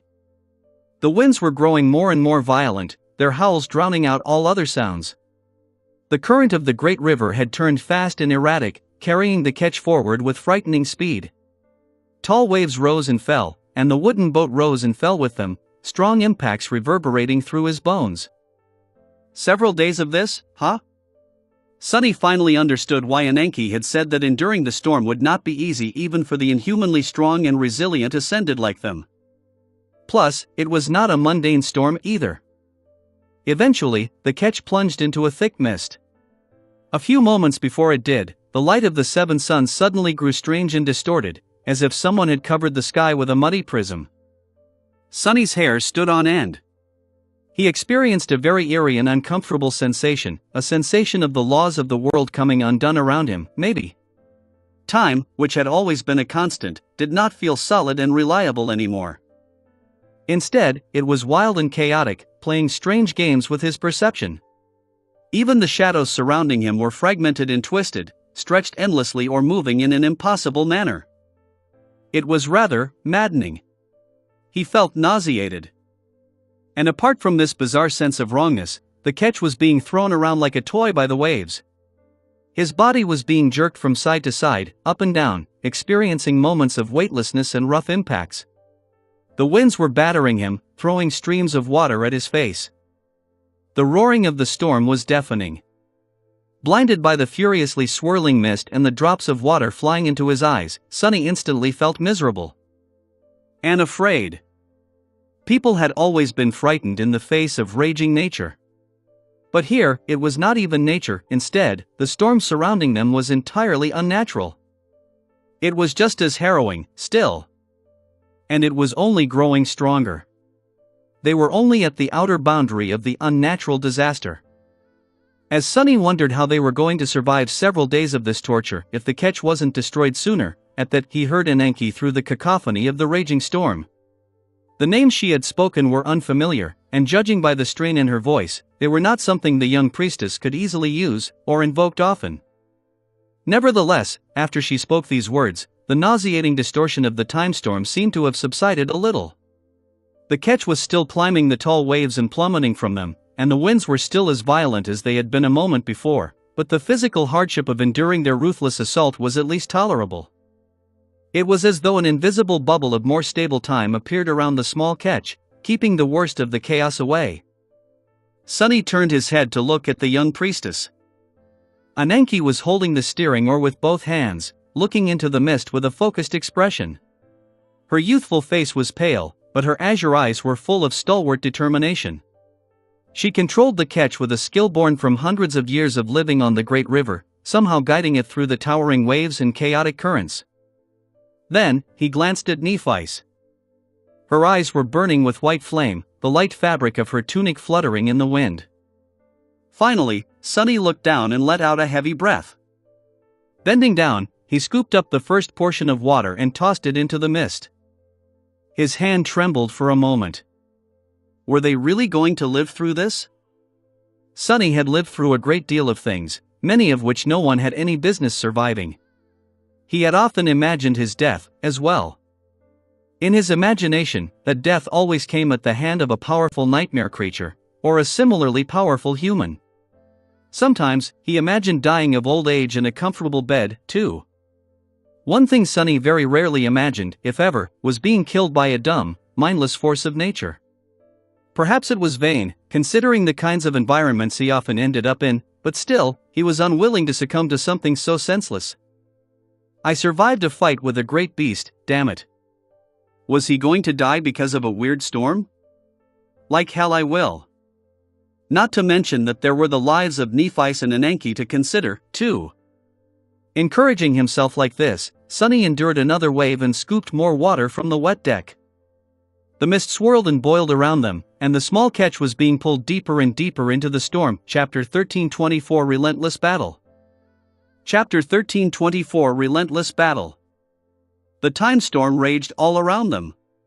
The current of the great river, which had always been calm and constant, turned into a furious tide. Being carried and tossed around by it, the ketch flew forward with terrible speed. Tall waves rose and fell, and hurricane winds howled like frenzied beasts. Everything around them was drowning in a boiling fog. Blinded by it, deafened by the roaring thunderclaps, the three of them had lost all sense of time and direction. There was only the feeling of the wet deck beneath their feet, the soaring and plummeting of the wooden boat, and the physical strain of enduring the cataclysmic fury of the storm. Faced with its inconceivable wrath, Sonny couldn't help but feel how tiny and insignificant he was in the face of the unnatural disaster. And that was with Ananke holding the worst of it at bay, as well. The eerie, deeply distressing feeling of the immutable laws of the world turning vague and volatile was still there, muted but indescribably oppressive. He felt sickened, both physically and mentally. It was as if the solid foundation of his very being had suddenly been replaced by shifting quicksand, leaving him shaking and unstable. Perhaps that was what madness felt like. Damnation. Steeling his heart, Sonny tried to ignore the appalling sensation and concentrated on his task, scooping up the water that had been thrown into the ketch by the storm and tossing it overboard. There was a lot of it, but he and Nephice could still keep up. It was just that, this simple task had turned out to be much more demanding than he expected. Simply existing in the wildly rocking boat was already an exercise in endurance. Considering the dire speed of the current and the height of the waves, it felt as though some demented giant was playing catch with their bodies, throwing them high up and then slamming them down with ferocious power. Keeping his balance was not only tiring, but also difficult. Every muscle in his body was under strain, seemingly at all times. The movements of the jerking catch were chaotic and impossible to predict. However, failing to follow them was tantamount to death. If Sonny was not careful and failed to continuously adjust to the constant changes, he would be thrown down on the deck, or worse yet, tossed overboard into the seething water. And he had to do more than simply exist. He had to move, scoop up water, and throw it back into the raging river. Of course, there were more efficient ways of accomplishing that task. He could do more, and do it better, with the help of shadow manifestation. But their struggle against the storm was going to be an arduous marathon, not a sprint. Currently, he felt only slightly tired. That tiredness was going to turn into a crippling exhaustion sooner rather than later. Then, he was going to have to burn through his essence to keep his battered body moving, hoping against all hope that his reserves were deep enough. Wasting it on frivolous things would have been a short-sighted decision. I was wrong. Before they plunged into the storm, Sonny had noted that it was not a battle. But it was. It was just as physically straining, just as violent, and just as deadly. The difference was that he couldn't remember a battle that had lasted for many days without ever allowing the fighters to rest and breathe for even a minute. How dreadful would that be? At least the enemy was a mindless force of nature. An enemy like that did not require him to think too much, thus draining his mental powers. While arduous and exhausting, his task was not too far from being mechanical. Sonny still had to remain focused and actively pay attention to the motions of the catch, but he didn't have to think, analyze the situation, and come up with lethal schemes. Same went for Nephi's. Ananke, however. Her task was much more difficult than theirs. Not only did the priestess have to maintain the mystical protections around the catch, she was also responsible for steering it.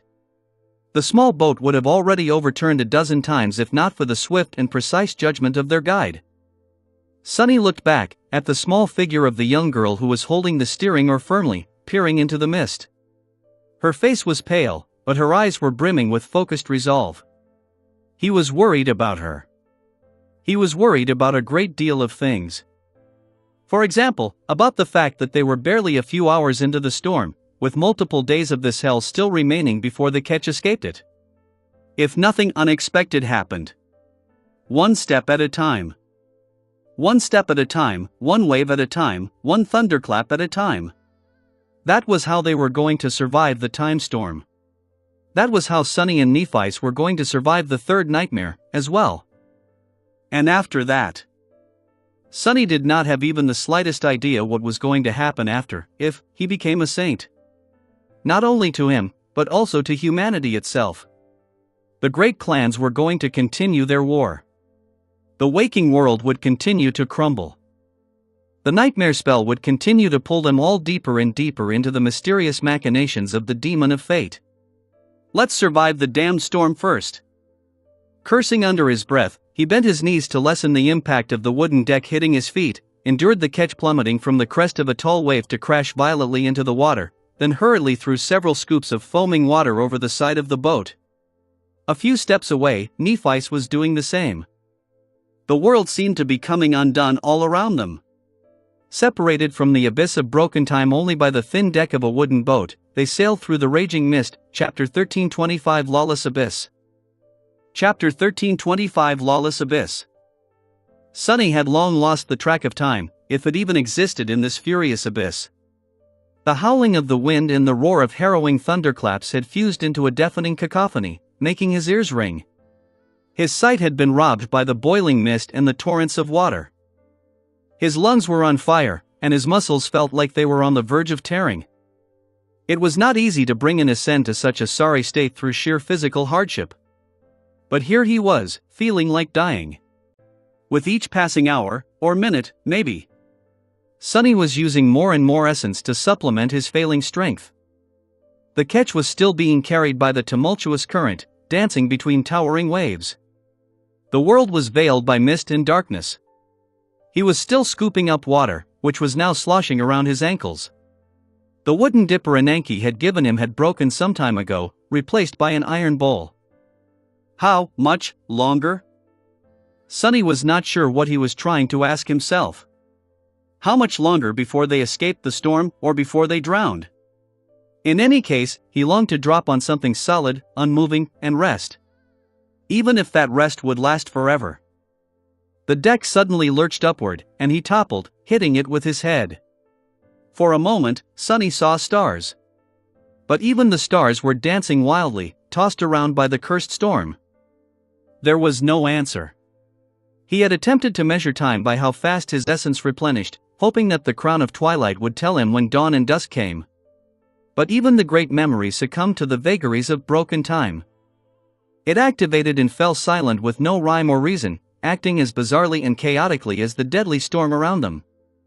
All that Sunny knew was that it had to be a day, 2 days, maybe? Since they had entered the wall of darkness, at least. Even though it felt like an eternity. The only measure of the passage of time that Sunny and Nephi had was Ananke. Although, that, in and of itself, was one of the most frightening things. The young priestess was still steering the ketch, now slumped and barely holding on to the oar. However, her appearance had changed. If before she looked like an adolescent girl in her late teens, now, she seemed more like a child, no more than 12 years old. Ananke had always been a person of small stature, but at the moment, her body shrank even more. The dark mantle she wore looked almost comically large for her delicate frame, which seemed to drown in its folds. Nevertheless, she never wavered in her duty, keeping their small boat afloat despite the harrowing fury of the great river. Even knowing that the priestess was a couple of 100 years old, Sunny couldn't help but feel his heart tighten when he saw a child struggling against the same hell he and Nephi were being tortured by. Damn it, damn it, damn it. Picking himself up from the deck, Sunny gritted his teeth and continued to scoop the water up. The slower he was, the heavier the catch would become, and the heavier it became, the more peril they would be in. It was already a miracle that the old boat continued to withstand the ruthless cruelty of the storm. It couldn't continue for much longer. Not only because the wooden hull of the ketch could split apart at any moment, but also because the chaotic nature of the time storm was growing more and more eerie and violent around them. Despite the bubble of stability created around the boat by Ananke, they could feel it. Sunny thought he saw strange shapes in the mist. At other times, he felt his own body and mind changing for a split second before reverting to their previous state. The same was happening to Nephi's. He wasn't sure if he was seeing things, but her figure and face seemed to be changing from time to time. Her silver hair always seemed to be of different lengths. Her beautiful face appeared as usual one moment. Then, it would turn into the pale face of a drowned corpse for a fraction of a second, or become burned and charred beyond recognition. As soon as he blinked, the changes would disappear, and Neph would turn into her usual self. Shuddering, Sunny thought about what she saw when he looked at him. Did she see his face become covered by countless scars, turning into a demented mask of mutilated flesh? His eyes changing to contain boundless madness? But even that was not the scariest part of the time storm. The scariest part was that Sunny could hear the vague echoes whispered by a familiar voice, as if the spell was talking to him. Even they sounded senseless and twisted, broken beyond recognition, as though even the nightmare spell was not above being affected by the harrowing calamity. He had seen it rendered powerless only once before, in the Red Colosseum, which had been created by hope. According to Ananke, the time storms were echoes of the final battle between the demons and the gods. Was it such a surprise, then, that the authority of the nightmare spell was disrupted by them? After all, he had already known that its power was not absolute. Pushing his exhausted body and struggling to withstand the relentless assault of the dreadful disaster, Sunny withstood a powerful blow of the hurricane wind and tossed another portion of water overboard. Absolute. A sudden thought occurred to him in the midst of the infernal tempest.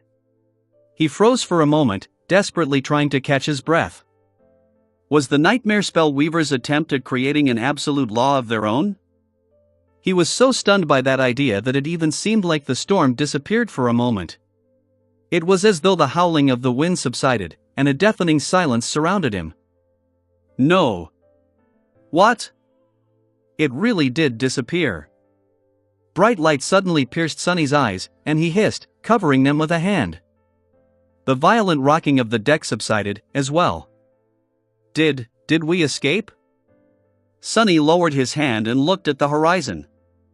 Then, he tiredly fell onto the deck. In front of them was a vast expanse of perfectly still water. It was not just peaceful, it was actually unmoving. For the first time since they had entered the third nightmare, the great river stood still. Bright sunlight was pouring from the clear azure sky, illuminating the dreamlike vista. Behind them, the time storm rose like a dark wall. In front of them, far away, was the same veil of darkness. It surrounded the vast circle of calm water like an ominous barrier, seething with rage. The circle of calm water itself, meanwhile, was like a flawlessly flat mirror. It shone with reflected sunlight, making it seem as though they were drifting on the surface of a radiant star. Sunny closed his eyes, then covered his face with both hands. No, we didn't escape anything. Instead, they only reached the eye of the storm. Chapter 13:26 Eye of the Storm. Chapter 13:26 Eye of the Storm. Drifting across the perfectly still surface of the water, the battered ketch slowly gained distance from the swirling wall of the dark mist. The raging winds died down, then disappeared altogether. A strange silence settled upon the world, as if they were caught in a gap between two moments. Only the subtle ripples that spread through the radiant mirror of the frozen river's surface by the bow of the ketch showed that this hidden sanctuary was not entirely, and eternally, unchanging.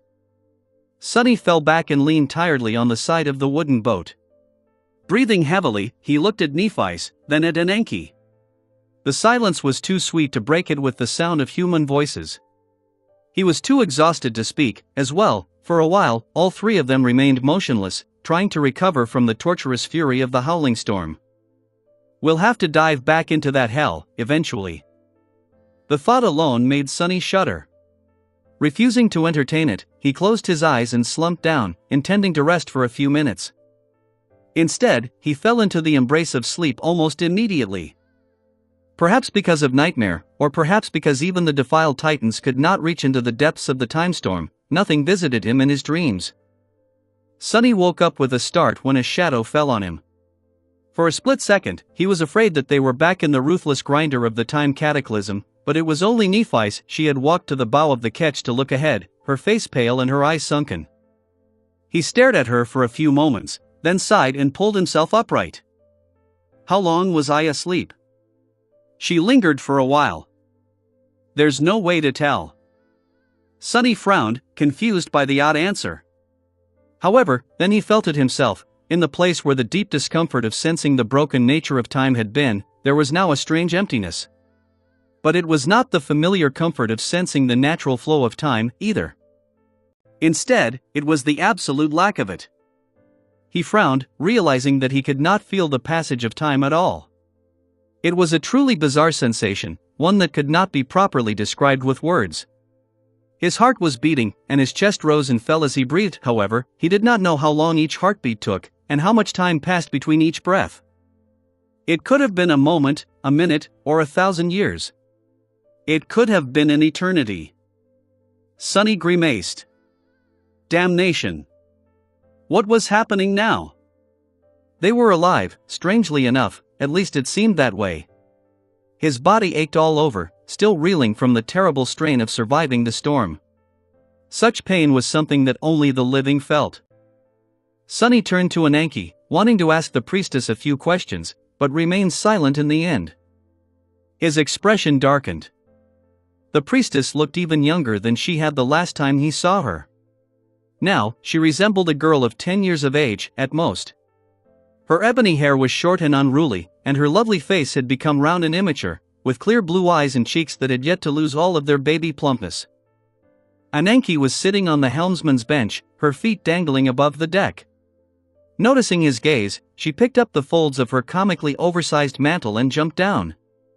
"Greetings, my lord." Her pleasant voice had grown childish and awkward. Sunny hesitated, staring at the young girl. She looked nothing short of adorable. However, he did not feel uplifted by the cute sight. Instead, his heart felt as heavy as a mountain. If, when they broke free of the storm, would Enki even be able to return to weave on her own? He glanced at Nephi, who stood with her back to them, then sighed. We'll think of something.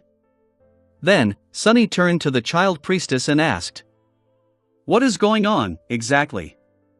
She smiled sweetly, her azure eyes sparkling, 2 dimples appearing on her plump cheeks. We are in the eye of the storm, my lord. Time is frozen still here. It is not dangerous. I think. It's just that. He was momentarily distracted from her words by a subtle movement in the water. The strange thing, though, was that he did not sense any shadows shifting. Turning his head, Sunny glanced outside the ketch. The surface of the great river was perfectly clear and flat, turning into a giant mirror.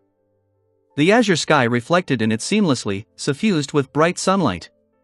It was as though the entire world was shining with a splendid radiance. The sight of it was like a vision from a beautiful dream. However, there was something beneath the radiance. Sunny heard Enki end the sentence as he peered through the light. We shouldn't look at the water. Her warning came a split second too late.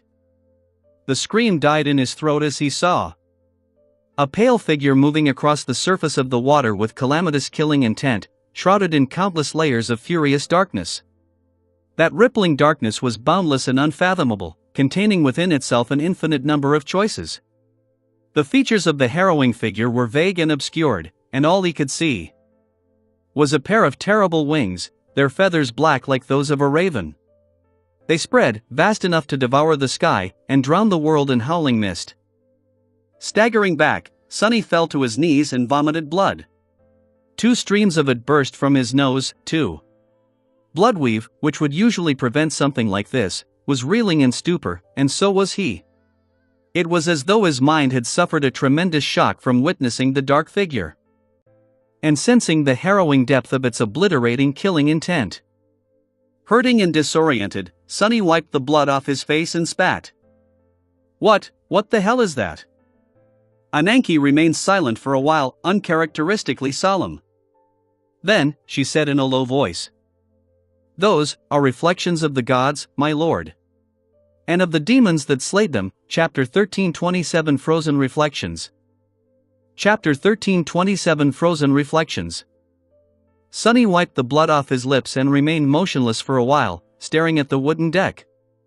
There was an irate expression on his face, and when he threw a furtive glance to the side, his body trembled slightly. That's great. The reflections of the gods and demons. It made sense, in the senseless kind of way that seemed to be prevalent here in the tomb of Ariel. The time storms were echoes of the final battles between the demons and the gods. They had been created when the aftershocks of those unimaginable clashes reached the great river through the titanic walls of the Black Pyramid. So, it wasn't that unusual that there were reflections of the awesome deities still remaining in the eye of the storm, where time was frozen still. Whose figure had Sunny witnessed just now?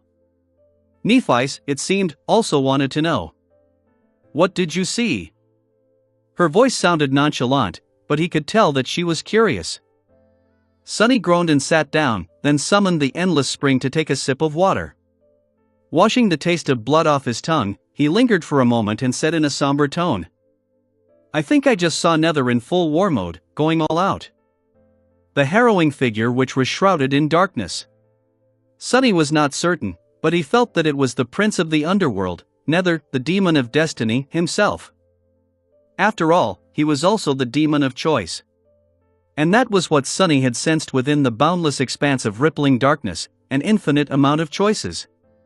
True darkness also originated from the mists of the Hollow Mountains, where Nether's domain lay. Curse it! Sunny had seen a demon before.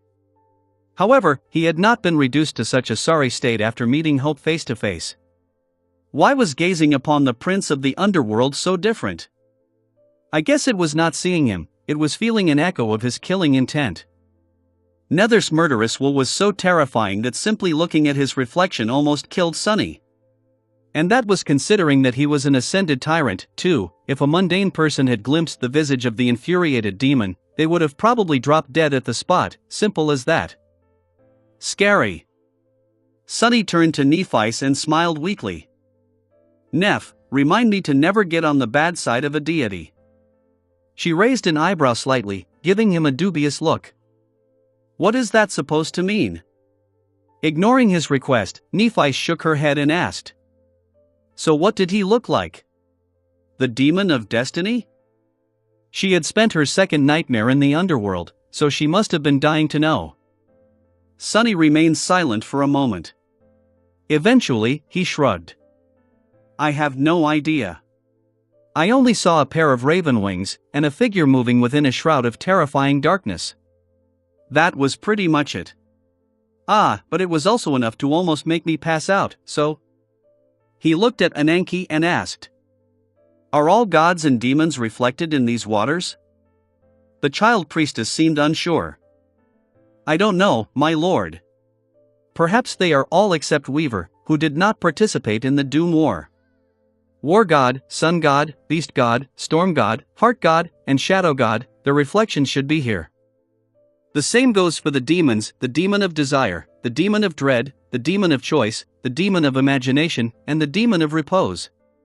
Oh, and the sixth one. I seem to be forgetting her title. Ananke's childish voice grew quiet with embarrassment, and then ceased completely. Sunny stared at her for a few moments. Right. The sixth one should be Oblivion. Oblivion is a she, huh? Then, he knew the titles of all 7 demons now, didn't he? Weaver, the demon of fate, the oldest of the 7. Hope, the demon of desire, although she was also often called Desire, the demon of hope, which was not confusing at all. Then there was Ariel, the demon of dread, and the demon of oblivion, whose name had been forgotten by all. Nether, the demon of destiny or choice, was the youngest. The last 2 he had never heard of before. The demon of imagination and the demon of repose. Weird. Their titles did not sound particularly demonic at all. He had expected something disastrous and terrifying, like the demon of strife or the demon of frenzy. The demons had been feared above all other lesser deities, after all, and perhaps even more than the gods. The word for imagination could also be translated as illusion, vision, or sight. The word for repose could also be translated as renewal, rejuvenation, and restoration. What was so frightening about these things? Well, imagination can indeed be scary, I guess. I can also imagine how ceaseless renewal might end up becoming a nightmare, sort of. Nevertheless, the 2 demons were a complete mystery to him. To be honest, all 7 demons were a mystery, as were all 6 gods. If only there was a place where I could learn a bit about each of them, including how they looked and fought. Right? Sunny glanced at the radiant water, suddenly consumed not only by dread, but also by burning curiosity. It was all right here, one look away. Shuddering, Sunny forced himself to turn away. What are you doing, fool? He was in the tomb of Ariel, of all places. A titanic pyramid built to bury the truths that even one of these ineffable beings had not been able to bear, and where the knowledge of those truths gave birth to the defilement. If Sunny failed to understand that not all truths were meant to be learned in such a place, then he really did not deserve to be alive. What a disappointment. Why wasn't there a demon of curiosity? Curiosity was a much more terrifying thing than imagination and repose, as far as he was concerned. Looking at the embarrassed Ananke, he sighed and shook his head. The 6th demon is Oblivion. Don't worry, it's her nature to be easily forgotten. You already did well by remembering that there was one more of them, really. The child priestess hesitated for a while, then nodded with a smile. Right. Thank you, my lord. Trying not to look too closely at the surface of the water, Sunny turned away and peered into the distance, where the dark wall of the time storm towered like a boundary of the world. His expression dulled. The moment of respite in the eye of the storm was welcome and unexpected, but it was also doomed to be brief. Soon, they would have to challenge the fury of the unnatural cataclysm once again. The thought made him shudder. Chapter 1328 Serene Peril. Chapter 1328 Serene Peril. It was peaceful in the eye of the storm, if a little bit eerie. The strange lack of the sensation of time had been uncomfortable at first, but Sunny quickly found himself forgetting that time had ever existed at all. The view of the azure sky reflecting on the perfectly calm water was beautiful and tranquil. The silence was like a lullaby, making him feel at ease. Sunny had not felt such peace in a long, long while. There was no need to hurry, and no possibility to do so anyway. Without telling how long their actions took, they could not know whether they were being slow or swift either. So, it was fine to just let go and remain still for a bit, enjoying the serene stillness of the world. Which was why Sunny soon found himself feeling cold dread. This is not good. It was just too easy to be lulled into inaction in this strange and frozen place. At some point, Sunny realized that he did not know how long he had remained sitting with his back against the side of the ketch, without a thought in his head. His eyes widened slightly. If they weren't careful, would they end up frozen forever in the ice storm, too, just like everything else was frozen in this tranquil haven? Shuddering, he turned to Ananke and asked, "How long has it been since we reached this place?" She helplessly shook her small head. "I don't know, my lord." He hesitated. "How long before we dive back into the storm, then?" The child priestess peered into the distance. Her large blue eyes darkened somewhat. "Nevertheless," she said resolutely, "we'll leave as soon as possible. Time might be frozen here, but it still flows outside. It is better not to linger, otherwise, fallen grace might already be destroyed when we finally escape the disaster, and I would have failed in my task." Sunny let out a relieved sigh. Right, it is not too bad. They had not been caught in the trap of frozen time yet. Ananke was proof she had grown a bit younger after they had entered the eye of the storm, meaning that the circle of tranquil water was moving in relation to the unceasing current of the great river. Since she had not turned even younger yet, they couldn't have been idling in this serene silence for too long. She was like their anchor in this beautiful and insidiously dreadful place. Thank the gods. Sunny suddenly wanted to laugh.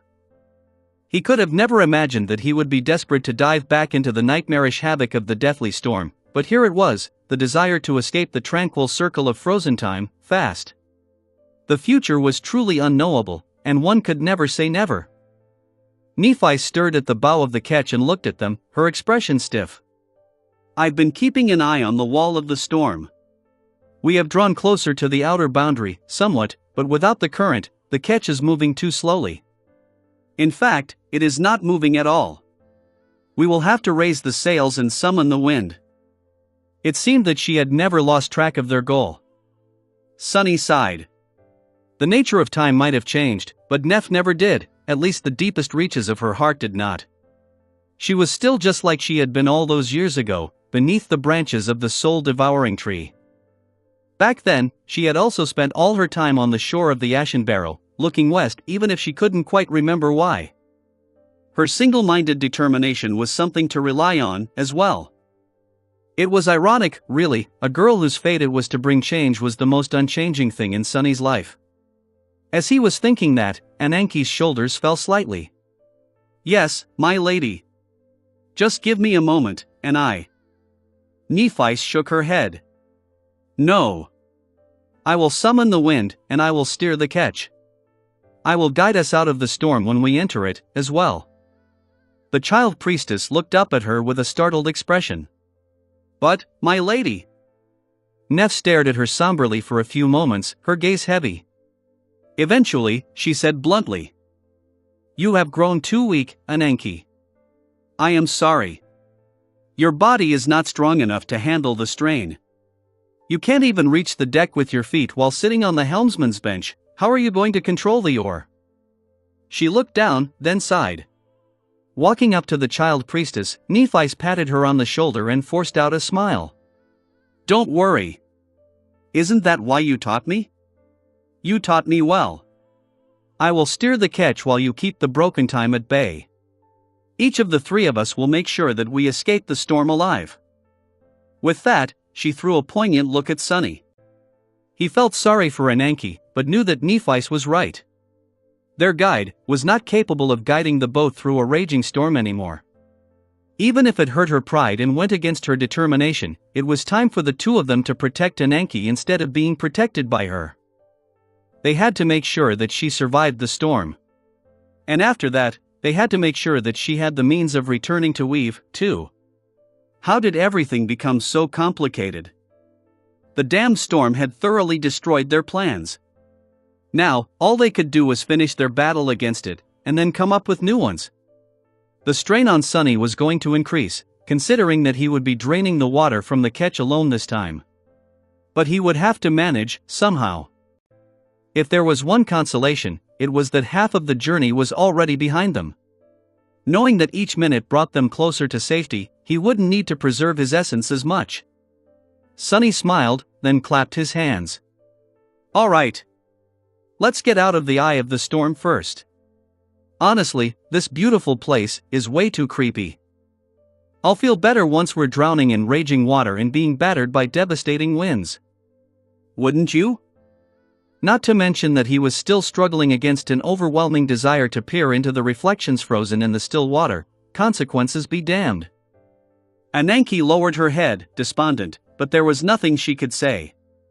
Her small frame was indeed not suitable for steering the ketch through the powerful storm anymore. Transcendent or not, she was still a child now. Feeling a sense of urgency, the three of them struggled against the lulling tranquility of the frozen time and hurried themselves, hoping to return to the crushing embrace of the storm as soon as possible. Chapter 1329 Last Hurdle. Chapter 1329 Last Hurdle. As Nephi steered the ketch toward the wall of darkness, Sunny had some time to prepare himself mentally for the arduous struggle that lay ahead of them. He also had time to observe Ananke closer. What he saw did not bode well. Despite being an adult and someone hundreds of years old, at that the priestess had regained the body of a young child.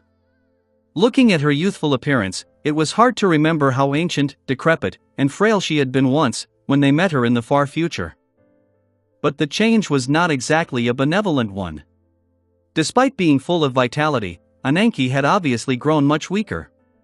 Her immature body was not as strong and physically capable as it had been before, but, worse than that, the differences went deeper than that. As Sunny observed the child priestess, he slowly realized that her mind had been affected by her turning into a child, as well. It was as though her head could not contain the mature consciousness of an experienced adult anymore. Nor could her heart handle the powerful emotions of one with the same composure. Ananke had not really turned dull or less intelligent, but there was a certain infantile straightforwardness to how she spoke and behaved now. Her eyes, which had always been wise, seemed slightly naive, as well. Her mind slowly regressing. Sunny felt cold claws grip his heart. Curse it! He gritted his teeth and looked down, but then forced himself to straighten. Fine. It's fine. She has taken care of us enough, we'll take care of her, now. Of course, they still needed the child priestess to protect the ketch from the ravages of broken time. Sunny hoped that she would be able to maintain the bubble of stability around the ketch, both for their sake and her own. Once they were out of the storm, they would find a way to help her return to Weave, even if it meant turning around and sailing back upstream. His heavy thoughts were interrupted by a sudden breeze that threw tiny droplets of water into his face. Sunny looked up, sensing the shadows around them shift. We're here. The wall of darkness was already drawing close. Hurry!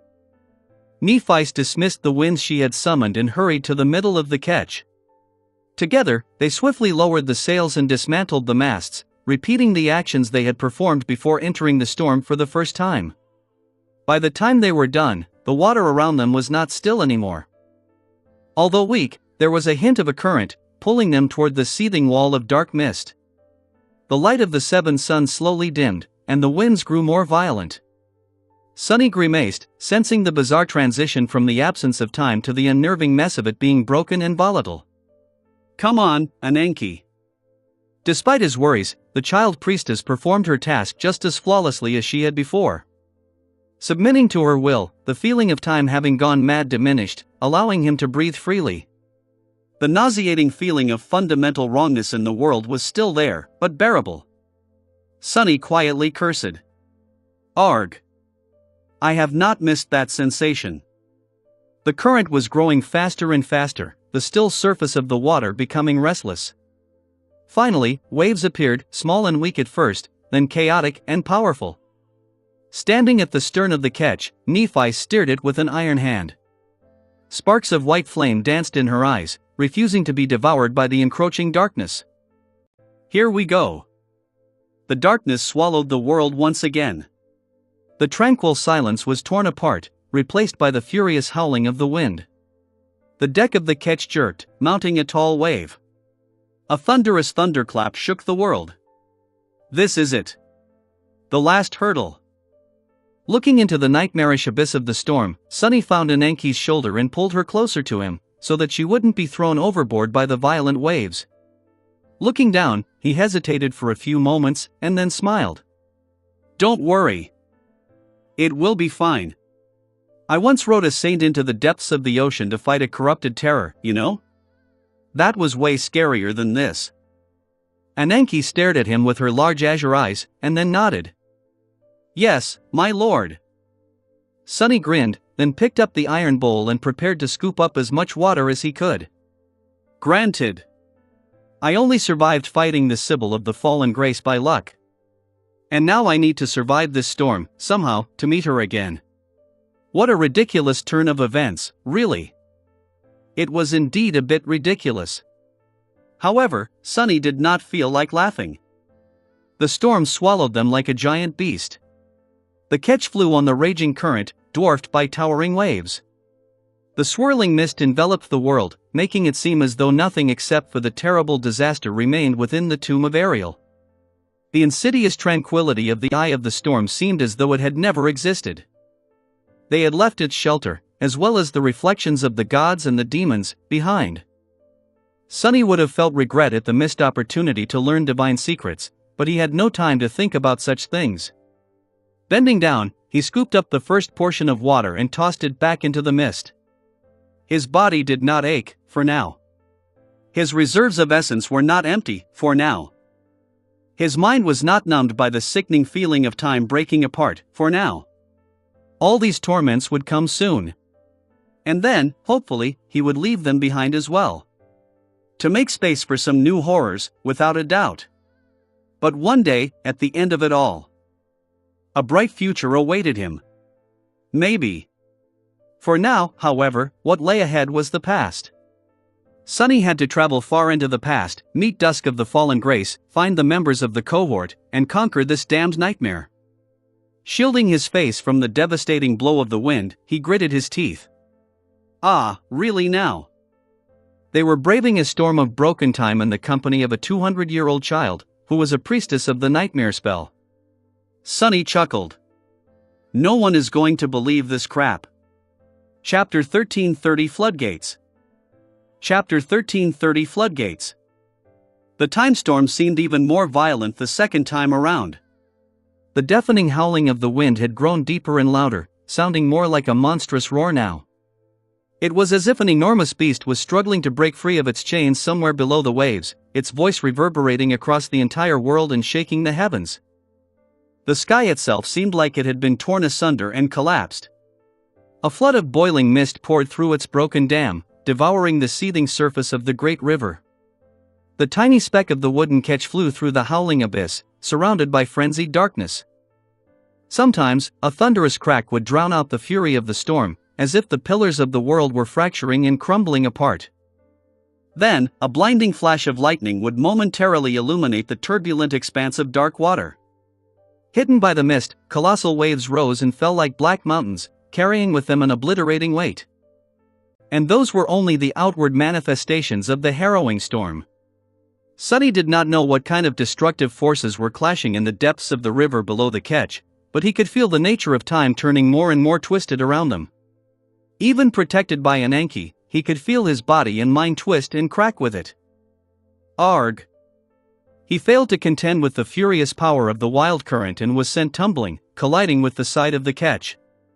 Blinded by pain and ignoring it, Sunny reached out and caught the child priestess before she was washed overboard. The ropes connecting them to the ketch became entangled, but it was the least of his problems right now. The wooden boat was creaking and groaning around them, seemingly on the verge of breaking apart. Nephi's had firmly planted herself at the stern, holding onto the steering oar with all her might. White flames were dancing in her eyes, and soft radiance rose from her skin, made vague and unclear by the veil of mist. The ketch was falling from a towering wave, and Sonny felt weightless for a moment. His body was actually separated from the deck, drifting upward. He had to activate the feather of truth and make himself heavier in order to not be tossed into the air. Placing himself between the wooden deck and Ananke, Sonny gritted his teeth. A moment later, the crushing impact of the fall came, knocking the wind out of him. Hurt, suffocating, he whispered a quiet curse. The ketch was filling up with water. How was he supposed to drain it if he couldn't even remain standing?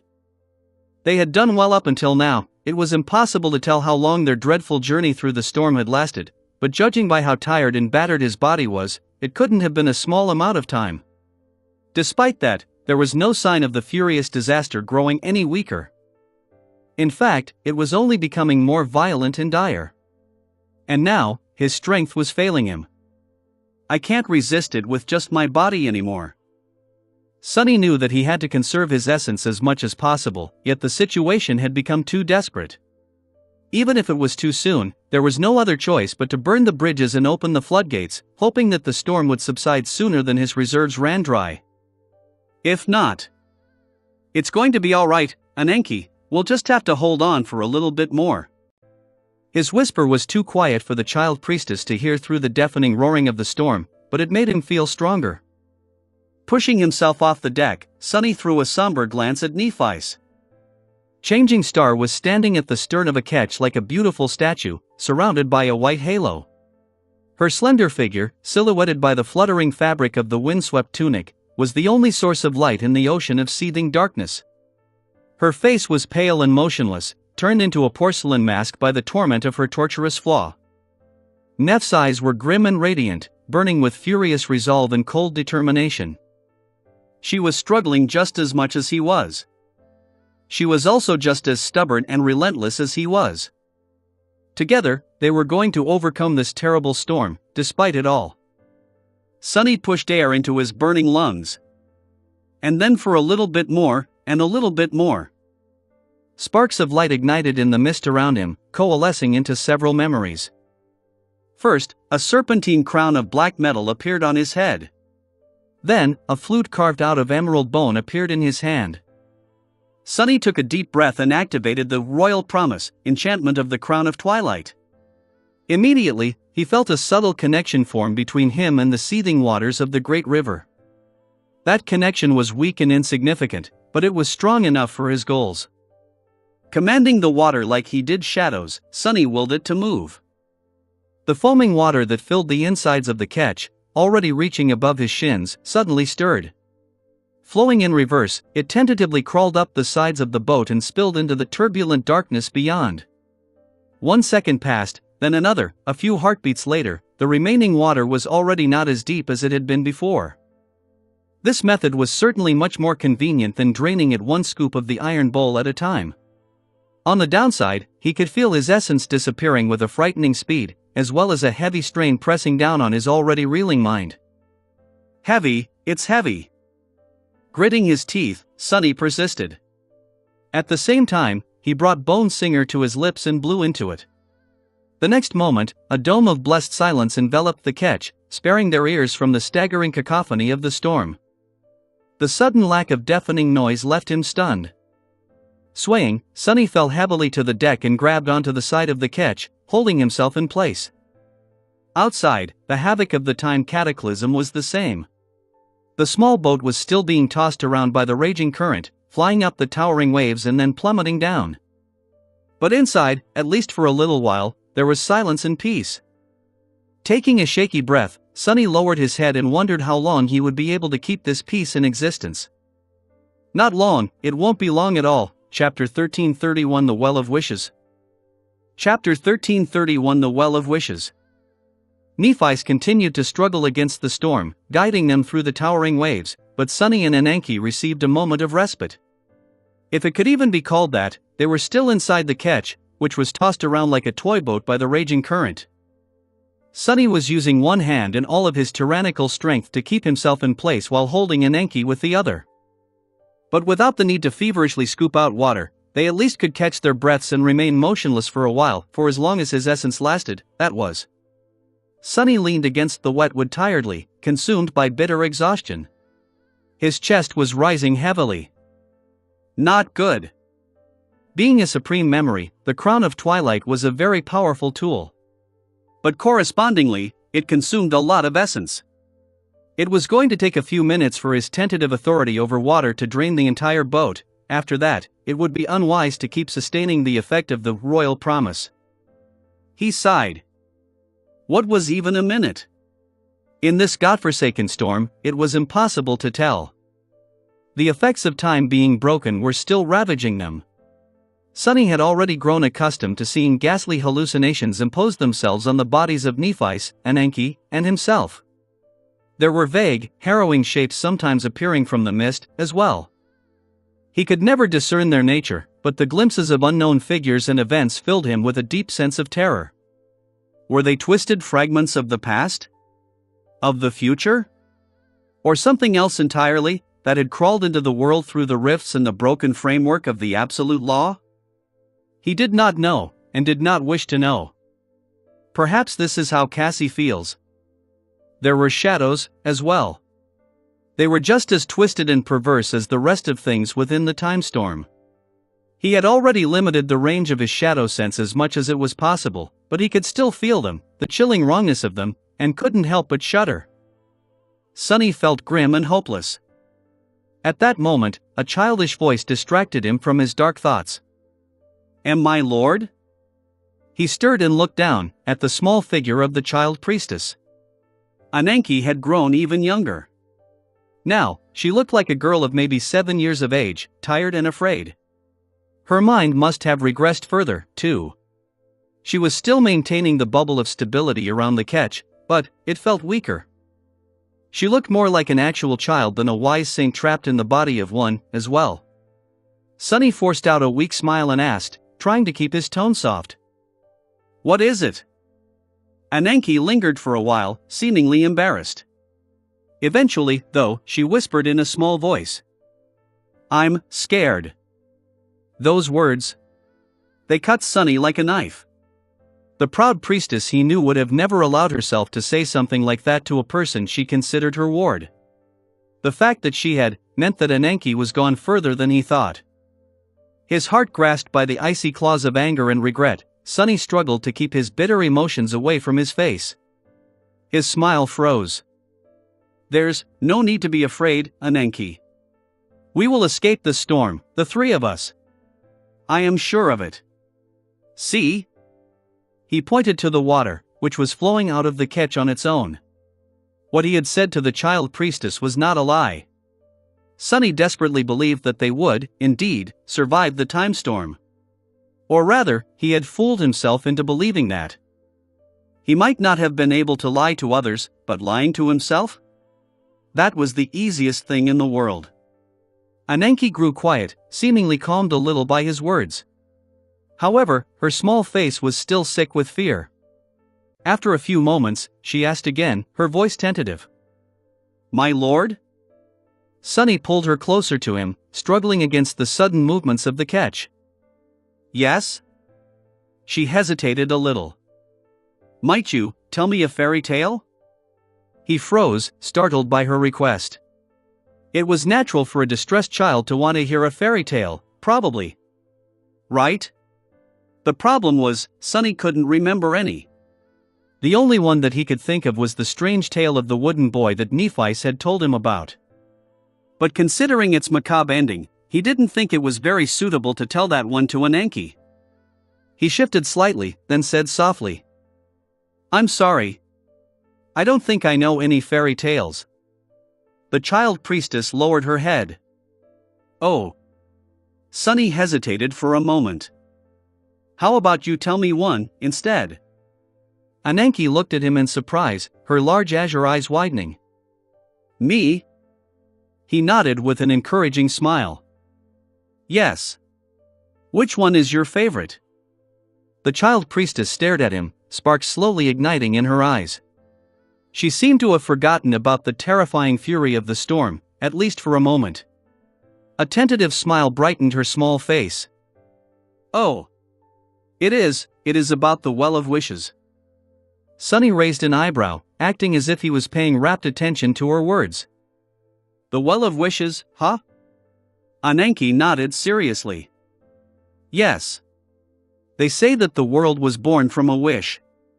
And so, a well of wishes is hidden at the estuary of the river, because it flows back in time, to the moment when the world was born. Anyone who reaches there will have their most dear wish come true."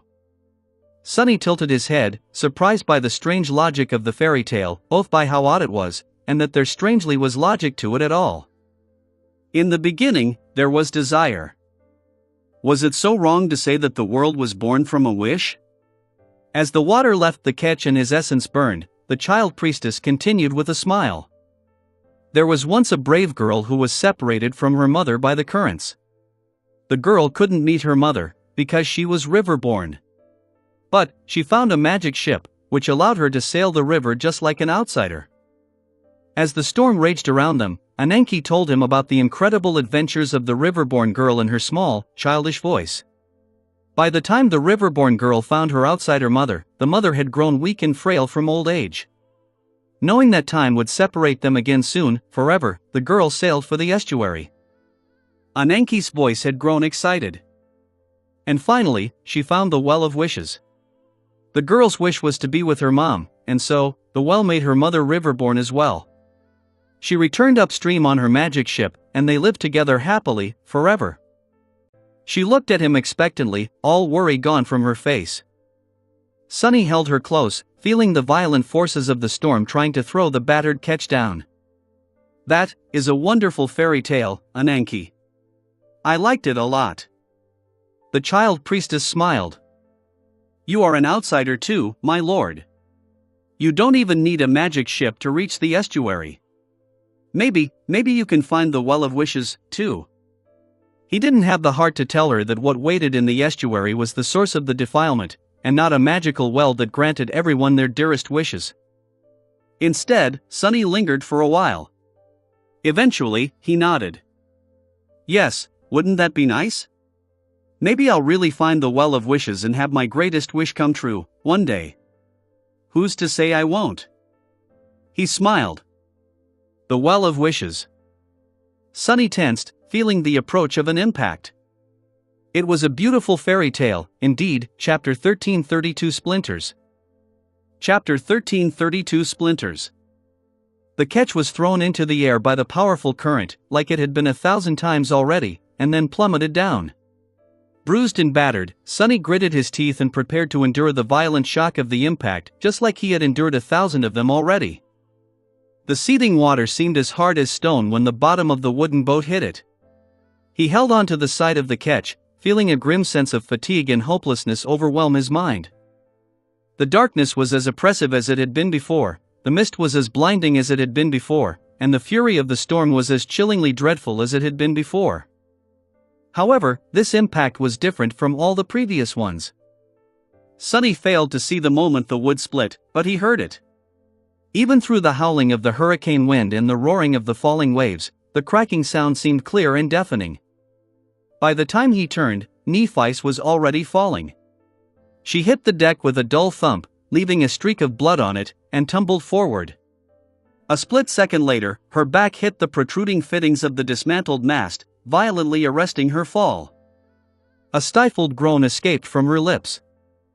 What happened?" It took Sunny a moment to notice a jagged piece of broken wood that she was gripping with both hands, still, her knuckles white. Then, he hurriedly glanced at the stern of the ketch. His pupils narrowed. The steering oar was gone. There was only the piece Nephice was holding and a scattering of wet splinters on the deck. The rest of it had shattered, and was washed away by the raging current. Sunny froze for a moment, both terrified and relieved because it was not the deck itself that had cracked, terrified because the ketch had become completely uncontrollable now.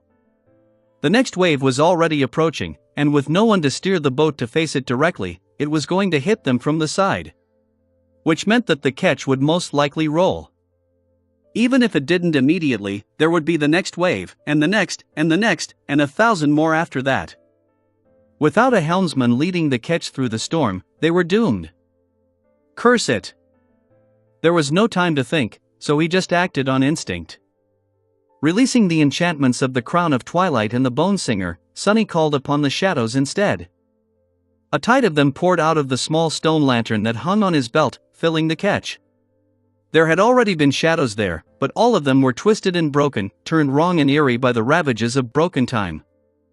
Sunny wasn't sure that he could communicate with these shadows, and so, he summoned more reliable helpers from within the shadow lantern.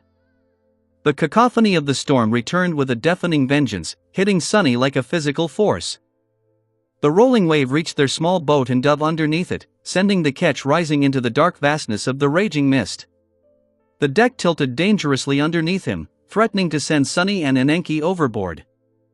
Nephi slid in their direction before grabbing onto the fitting of the mast.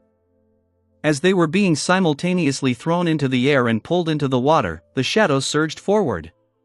They flowed over the sides of the wooden boat, enveloping it like a black shroud. Then, the shadows solidified, turning the ketch into an improvised arc. The opening above the deck was closed completely, cutting off the streaming water and the crushing blows of the wind. All that remained inside were wisps of swirling mist and the darkness, pierced by the soft radiance emanating from Nef's skin. However, the ketch was still tilting as it climbed higher and higher. Soon, it was going to crest the wave and either overturn, or plummet back down into the raging waters. Sunny let out a low growl, then pushed himself and Enenki off the side of the boat and scaled the tilting deck, grabbing the fittings of the mast next to Nephi's. A moment later, shadows wrapped themselves around the three of them like bonds, pressing them into the wet wood. The shadows were like a firm, but elastic harness that would prevent them from flying around the dark interior of the ketch when it inevitably rolled. Which happened a few seconds later. Sunny experienced a few moments of weightlessness, his body pressing against the harness, then the familiar trauma of the crash. The cold water, what little of it remained after he had drained it with the help of the Crown of Twilight, flowed across the closed interior of the shadow-veiled boat, pouring into his mouth and nose. But at least the cocoon of shadows he had created held. It protected the ketch from being turned into splinters, and them from being thrown overboard or drowned. For now. But how long could Sunny keep shielding their vessel from the rage of the storm? His reserves of essence were already breached, a lot of it spent by the Crown of Twilight. Well, one way or another, they were going to find out. As the arc of shadows was being carried by the raging current, Sunny, Nephi, and Enenki tried desperately to endure the arduous strain of being tossed around by the harrowing cataclysm. Sunny and Nephi were laying on the wet deck, secured to it by the bonds of shadows, keeping Enenki's small body between them. Pressed tightly against each other, the three of them had no other choice but to suffer the painful impacts of the waves and cling to the last, desperate vestiges of hope. The violence of the storm, the bone-chilling cold of the mist, and the muffled roars of the wind filled their hearts with dread. "We will survive this, we will." Sunny kept repeating these words inside his head, as if trying to will them into existence. His reserve of essence was diminishing slightly with each minute. And so were their chances of making it out of the storm alive. Chapter 1333 Farewells, the Storm. Chapter 1333 Farewells, the Storm. As Sunny was struggling to keep both himself and Enenki whole in the furious grinder of the storm, he could feel her small body trembling. His own body was soaked in cold water and chilled to the bone. At the same time, he could feel the Nef's radiance breathing warmth into it. It was more than just warmth, too. Knowing that it was his shadows that were keeping them safe, Nephi sent her flames to engulf Sunny, strengthening both his body and soul. Most of her light was transferred to him, while the last wisp gently caressed the child priestess. As the white flames surrounded Enenki, the numerous scrapes and bruises covering her small figure instantly healed. She seemed to relax a little. Nephi herself, though, was left devoid of any protection. The two of them were very close, their arms wrapped around each other, with only the trembling child between them. Resting his head on the wet wood of the deck, Sunny silently looked into Nef's eyes. They were lightless and tired, numbed by torment and pain. There was nothing to say. There was nothing to do, either. The three of them just had to suffer, endure, and pray that Sunny's essence lasted longer than the storm did. It was more easily said than done. The shadow arc was being shaken and tossed around by the raging elements like a ball. Even though the harness he had created held them in place, it was still a torturous experience. Sunny had to strain all his muscles to lessen the shock of the terrible impacts, holding on to the mast fittings with all his might. That task was not in any way easier than the draining and laborious process of scooping up water with an iron bowl. In fact, it was much harder, because he couldn't even stand. He had to protect Ananke, as well. Being lost in the depths of a cataclysmic storm was not much different from the few moments of destructive havoc he had experienced when the explosives beneath Falconscott were detonated. Only, this time, the havoc was going to last much, much longer, hours, most likely, or even days. Not that these words held any meaning anymore. The volatile currents of broken time that surrounded them were only growing more wild and unstable. Sunny could feel their sickening influence through the protective bubble that Ananke was still maintaining around the catch. His thoughts had become tangled, and it was hard to maintain focus. But he had to keep the manifested shadows intact, continuously willing their shapes into existence and repairing any damage done to the improvised arc. If Sunny lost concentration, all three of them were going to die. Come on, we have already reached so far. Just a little bit more. Just a little. It was just that he struggled to remain concentrated more and more. The ravages of broken time were growing fiercer, but the protections conjured by Ananke were growing weaker. Soon, Sunny found himself unable to tell when was before and when was after. All that remained was the current moment, the pain in his battered body, the cold mist that stuck to his skin, the warmth of Nef's flame burning softly in the depths of his being, and the tactile sensations of her and Ananke's bodies pressed against his own. All he could do was cling to these sensations, to his connection to the shadows, and find strength in their silent presence. I have to hold on. I have to. But then, slowly, even these feelings grew vague and chaotic. The storm of broken time invaded his mind completely, extinguishing Sunny's ability to be aware of the world. He was left in a torturous state that was not consciousness, but also not the merciful oblivion of losing it.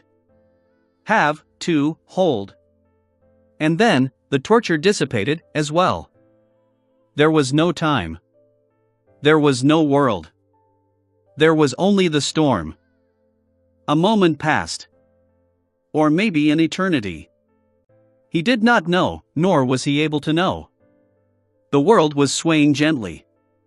Its swaying was like a lullaby. The world smelled of wet wood and emptiness. The world was dark. Sunny was lost comfortably in a sea of darkness. But then, bright sunlight shone through his eyelids, painting the darkness red. Sunlight? Torn from the embrace of comfort by sudden panic, Sunny opened his eyes and sat up with a start. No, no, no. His aching body screamed from the sudden motion. His first thought was that his shadow barrier had dissipated. Otherwise, it wouldn't have let sunlight into the catch, meaning that they were going to be drowned by the storm in a few moments. But then, Sunny froze. Why was there sunlight? How could there be, in the roaring darkness of the storm? It was then that he finally saw the world. The beautiful azure sky was clear, with not a cloud in sight. The 7 suns hung in its vast expanse, shining softly. The surface of the great river was calm and tranquil, its current as steady as it was supposed to be. The flowing water sparkled as it reflected the sunlight. The shadow barrier had indeed disappeared, but the catch was intact. Sunny took a shaky breath. They had cleared the storm. They escaped. We did it. His whisper was hoarse and quiet. For a moment, his heart was drowned by a wave of joy and exhilaration. We did it. But then, a nameless emotion enveloped him in a cold embrace. Sunny shivered. What? Why? Nephis? Ananke? He rose to his knees and looked around, searching for their familiar figures. Nef was there, sitting tiredly with her back against the side of the catch. But a dull, tearing pain suddenly pierced his heart. No. Sunny's shoulders fell. No. Ananke was nowhere to be seen.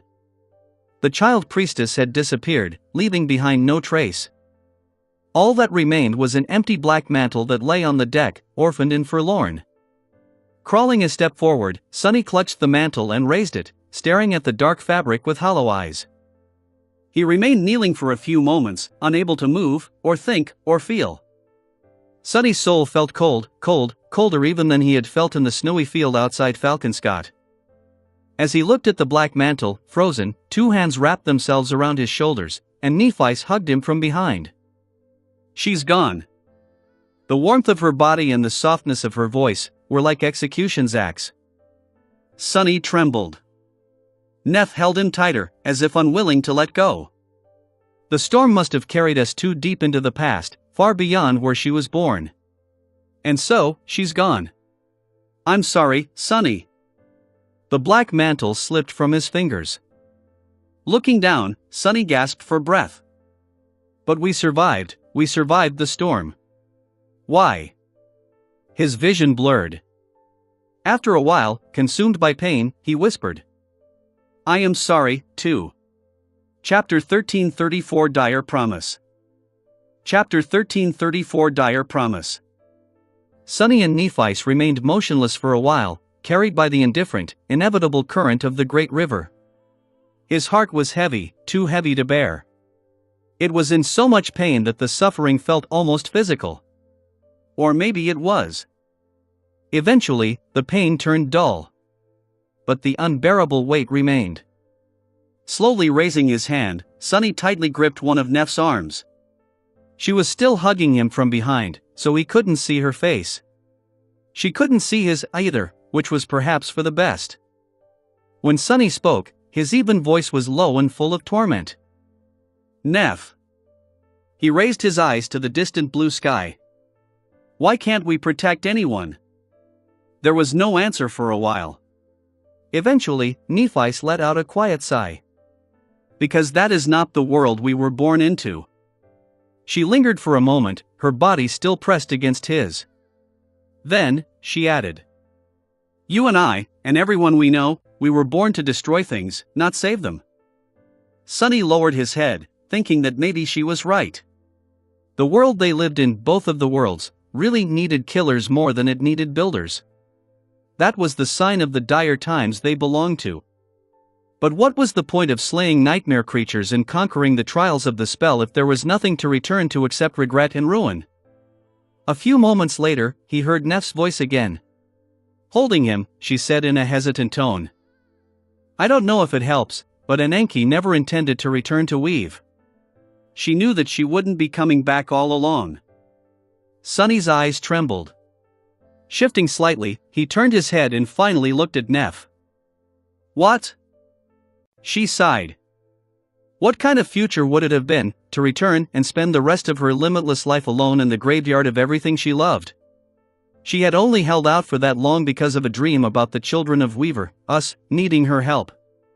Once we were gone, her last reason to remain would have been gone, too. Nephis looked away. That was why the supplies we gathered in Weave were only meant for 2 people, not 3. And why she wanted to tell us about its past so much. Her voice grew forced and heavy. That was why she took us to the House of Parting, as well. Where the Riverborn come to leave on their last journey. To have a feast with their loved ones before saying farewell. Neph's usually motionless face contorted slightly. She remained silent for a moment, then said evenly, "We made her food, listened to her tales, and kept her company along the way. The order of things might have been wrong, but at least she wasn't alone at the end. We were there to send her off." Sonny lowered his head, stunned. The supplies? Why didn't he realize that all the things they had gathered in Weave were meant for the 2 of them, and not Ananke herself? How could he not have noticed something so obvious? Perhaps it was because, deep down, Sonny had always known the hideous truth. He had just closed his eyes to it, not wanting to bear its weight, and found solace in convincing himself that they would think of something later, even though there was nothing they could do to change the bitter outcome. Ananke was gone. He stared at the wooden boards of the deck, trying uselessly to console himself. He told himself that the woman they knew was not the real Ananke. Of course, it didn't help. He told himself that everything had happened according to her wishes. That disappearing in the embrace of the children of Weaver was the best death a priestess of the nightmare spell could have hoped for. Of course, it didn't help, either. In the end, there was only one way to lessen the burden crushing his weary heart. It was to turn the pain into anger. Sunny could not bring Enki back, but he could exact bloody vengeance on those who had doomed her. The Mad Prince. The image of the odious abomination appeared in front of his eyes. Sunny's face hardened, and his hands slowly turned into fists. That bastard might still be out there, somewhere. His eyes gleamed with murderous hate. But then, Sunny reminded himself who the 6 plagues were. Or rather, who he thought they were. He remained silent for a while, and then said in a distant voice, "Neff. You know. I saw the Mad Prince in a dream." She let go of him and shifted back, allowing Sunny to turn around and look at her. His expression was grim. He hesitated for a few moments, then forced himself to say, "I think I know who he is. Who each of the 6 plagues is. They're us from the future. Cassie, Effie, Kai, Jet, Mordred, and I, all the members of the cohort. Except for you." Sunny remembered the dream where the vestige of the defiled madman had attacked him. The deranged voice calling him a murderer, over and over again. "Murderer?" Closing his eyes for a moment, he said quietly, "Because we killed you. You can't be corrupted, and so, we must have killed you. That's why there are only 6 plagues." There it was. The thought he was scared to admit to himself, said aloud. Sunny struggled to keep his emotions suppressed and looked at Nephi's, not knowing what her reaction would be. Her face was motionless, and her beautiful gray eyes were calm, like always. Sunny could usually read the true emotions hiding behind her expressionless mask, but he failed to decipher them this time. Was she confused? Unbelieving? Angry? Frightened? Nephi remained silent for a long time. Then, she looked him in the eyes and said calmly, "That's great, then." Sunny blinked. That was not the reaction he had expected. Confused, he frowned and asked, making sure that he had heard right. "Great?" Nephi nodded, as if confirming something obvious. "Of course. If the 6 plagues are really us from the future, then we know all about them. We know all their strengths, and all their weaknesses. We even know their flaws." She smiled slightly out of the corner of her mouth.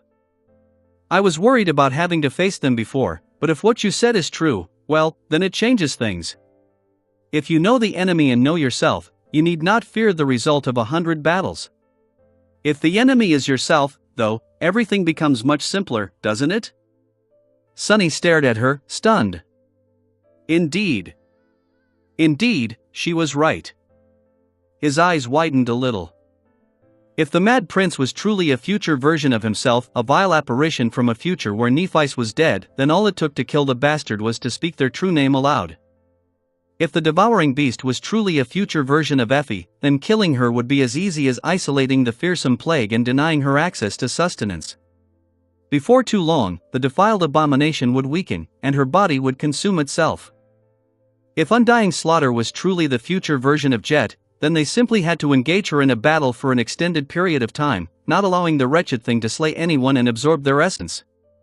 Eventually, her soul would collapse by itself.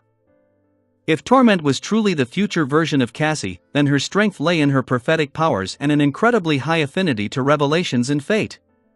She could not be too formidable physically, so Weaver's mask would render her defenseless. There were the other two, of course. Mordred's flaw was unknown, and Sunny doubted that he would share it freely. However, the Prince of Nothing would be able to deal with the Soul Stealer personally without revealing his secrets. Kai's flaw, meanwhile, was not something that could be exploited to bring him down in battle. Still, knowing how to kill 5 out of the 6 plagues was already a brilliant result. It was much better, by far, than facing 6 harrowing abominations blind. Sunny had been so shaken and revolted by the dreadful possibility of turning into the hateful Mad Prince that he failed to consider its hidden benefits. His eyes gleamed darkly. Looking up, Sunny stared at Nephi silently for a few long, poignant moments. Then, he said quietly, "Neph, let's kill the Mad Prince." His voice slowly grew stronger. "Let's kill that wretch, and the rest of the 6 plagues with him. Let's slaughter the defiled. Let's burn Verge to the ground." He gritted his teeth and leaned forward, his eyes burning with dark murderous intent. "Let's conquer this horrid nightmare." Sunny's words hung in the air for a moment, and were then carried away by the wind. Nephi remained silent for a while. Then, she smiled, white flames igniting in her eyes. "It's a promise." End of Part 1, Currents of Time, Chapter 1335 After the Storm. Chapter 1335 After the Storm. The great river was like it had always been, vast, dreamlike, and ceaseless. Its current gently carried the ketch forward, as if the harrowing storm had never happened. The 7 suns slowly traveled across the azure sky, which was painted lilac in the east and vibrant crimson in the west. For a while, Nephi and Sunny remained idle. Their bodies were still reeling from the terrible battle against the raging elements, and so were their minds. The invasive violence of broken time had left them drained and fragile. Their hearts felt hollow, too. Sunny silently lay on the wooden deck, staring at the sky. His head was empty, full of nothing but the sensation of a dull ache that radiated from all across his battered body. It was good to hurt. Pain reminded him that he was alive. There was the smell of wet wood, the peaceful sound of waves splashing against the sides of the ketch, and the warm sunlight. Most noteworthy of all, there was time. He had never been aware of just how important the sense of time was before experiencing its absence. And why would he? People did not usually pay attention to immutable things, simply taking them for granted. But as it turned out, those things were not as absolute when higher beings were involved. Now that they had escaped the storm, the natural flow of time returned in all its glory. Its reliable presence felt reassuring. Time was at peace once again. Time flowed. Eventually, the dull ache permeating his body subsided. The pain in his heart grew duller, as well. New sensations took their place. Thirst, hunger, caution, determination. Sunny still felt numb, but his mind was slowly recovering. He lingered for a while longer, then sat up with a quiet sigh. The vista of the great river around them was exactly as before the storm, which posed a bit of a problem. Some time later, Sunny and Nephi were sitting at the bow of the ketch, looking soberly at several strange tools laying on the deck in front of them.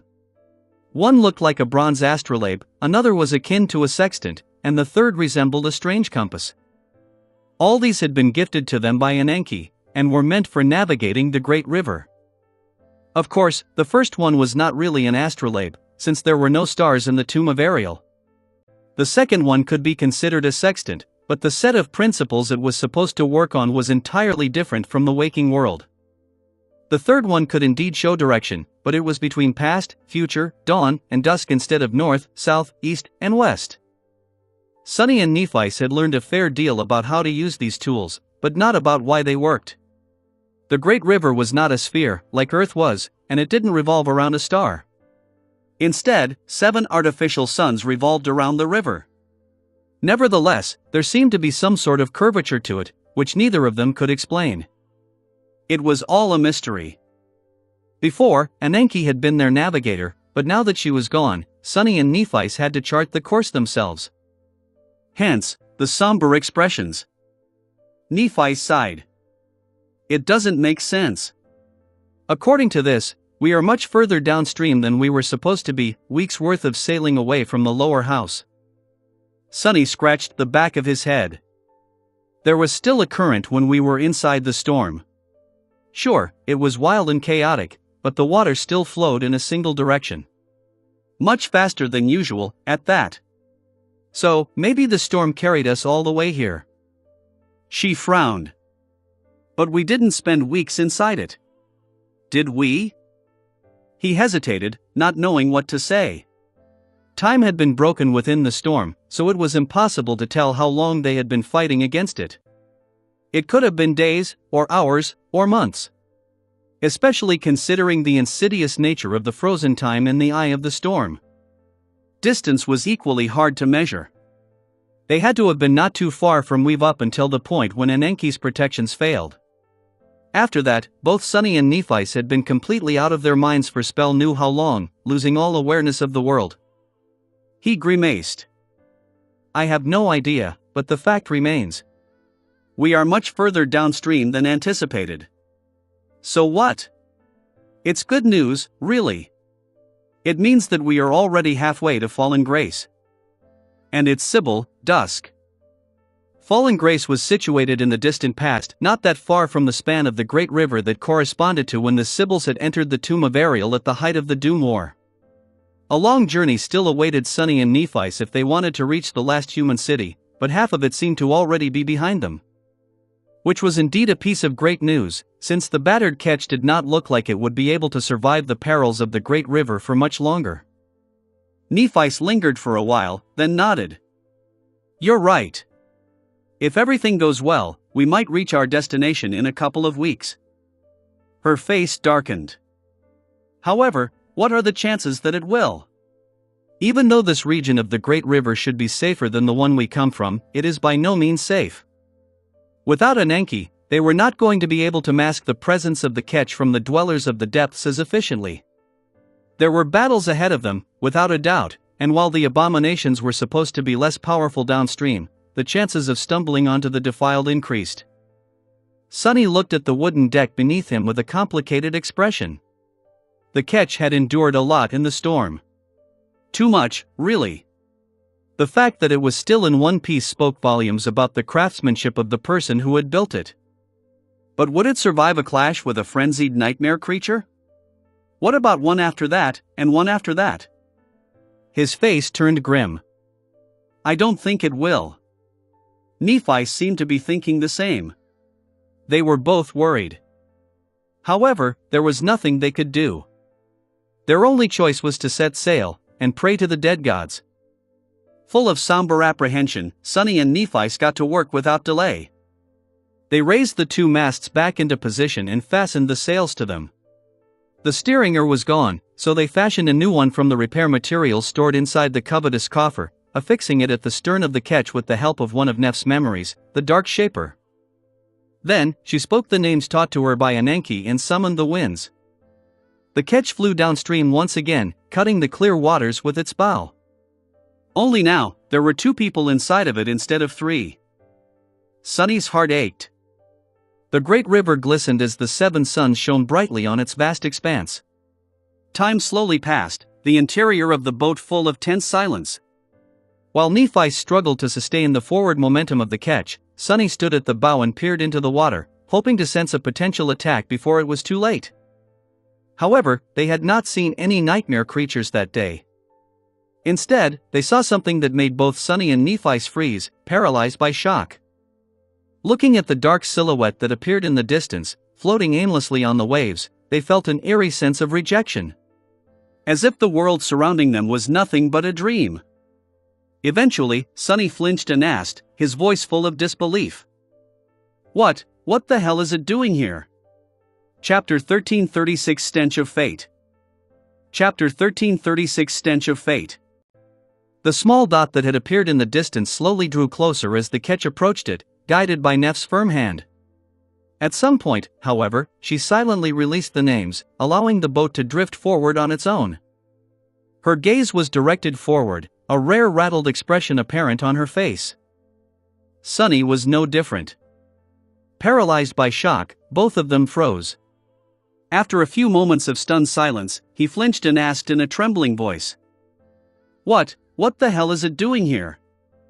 His mind was in turmoil, unable to process the truth of what they saw. In front of them, a battered ship was floating listlessly on the waves. Its silhouette was beautiful and fluid, but there were ugly burn marks and terrible scars littering the graceful wooden hull of the damaged vessel. It looked like it had escaped from the depths of hell after a long and dreadful battle. It also looked completely empty, like a ghost ship abandoned by its crew. But what was truly inconceivable about the drifting ship was the sound of rustling leaves carried from its deck by the wind. Looking up, Sonny saw the mighty branches of a sublime tree that grew around the eerie vessel's mast. He knew this ship. He knew it too well. It was the Chainbreaker. The battered vessel in front of them was the ancient flagship of the fire hunters, which Noctis had won from them in a gamble. It was also the ship that Cassie and the firekeepers had restored to its former glory, and which Sonny named. Chainbreaker looked almost exactly the same as the last time Sonny had seen it, but also unfamiliar. Apart from the harrowing scars covering its hull, there were also other differences. The hull itself seemed different, with bands of dull metal reinforcing its graceful lines. He did not recognize the fearsome shape of the ship's ram either. The vessel looked much fiercer than the one from his memories, resembling an embattled warship more than it did a beautiful yacht. There were many discrepancies, but the most glaring one was the sacred tree itself. It was much, much taller and more robust than the one Cassie had nurtured, drowning the entire middle section of the ship in the shadow of its crown. Still, it was the Chainbreaker. Was it? No, it couldn't be. It was inconceivable that the flying ship had somehow found its way into the tomb of Ariel. Sonny failed to understand how it could have appeared here. Seeing it felt simply too bizarre. Shaken, he tore his gaze away from the battered vessel and looked at Nephice. His mouth felt dry. How could it be here? She hesitated, just as rattled as he was. After a while, she shook her head. I don't know. Maybe it's a different ship.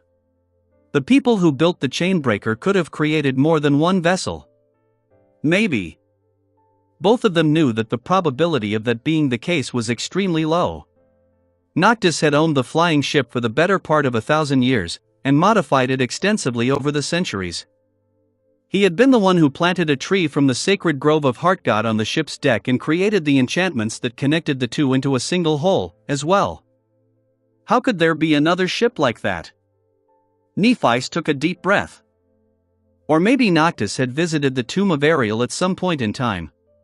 If he did, then his ship would have been carried into the nightmare by the spell, just like Deiron of the Twilight Sea was. Because the great river flows through time. She frowned. Does it look like how it had been when Noctis commanded it? It's different from how it is now. In the waking world, I mean. Her voice was full of doubt.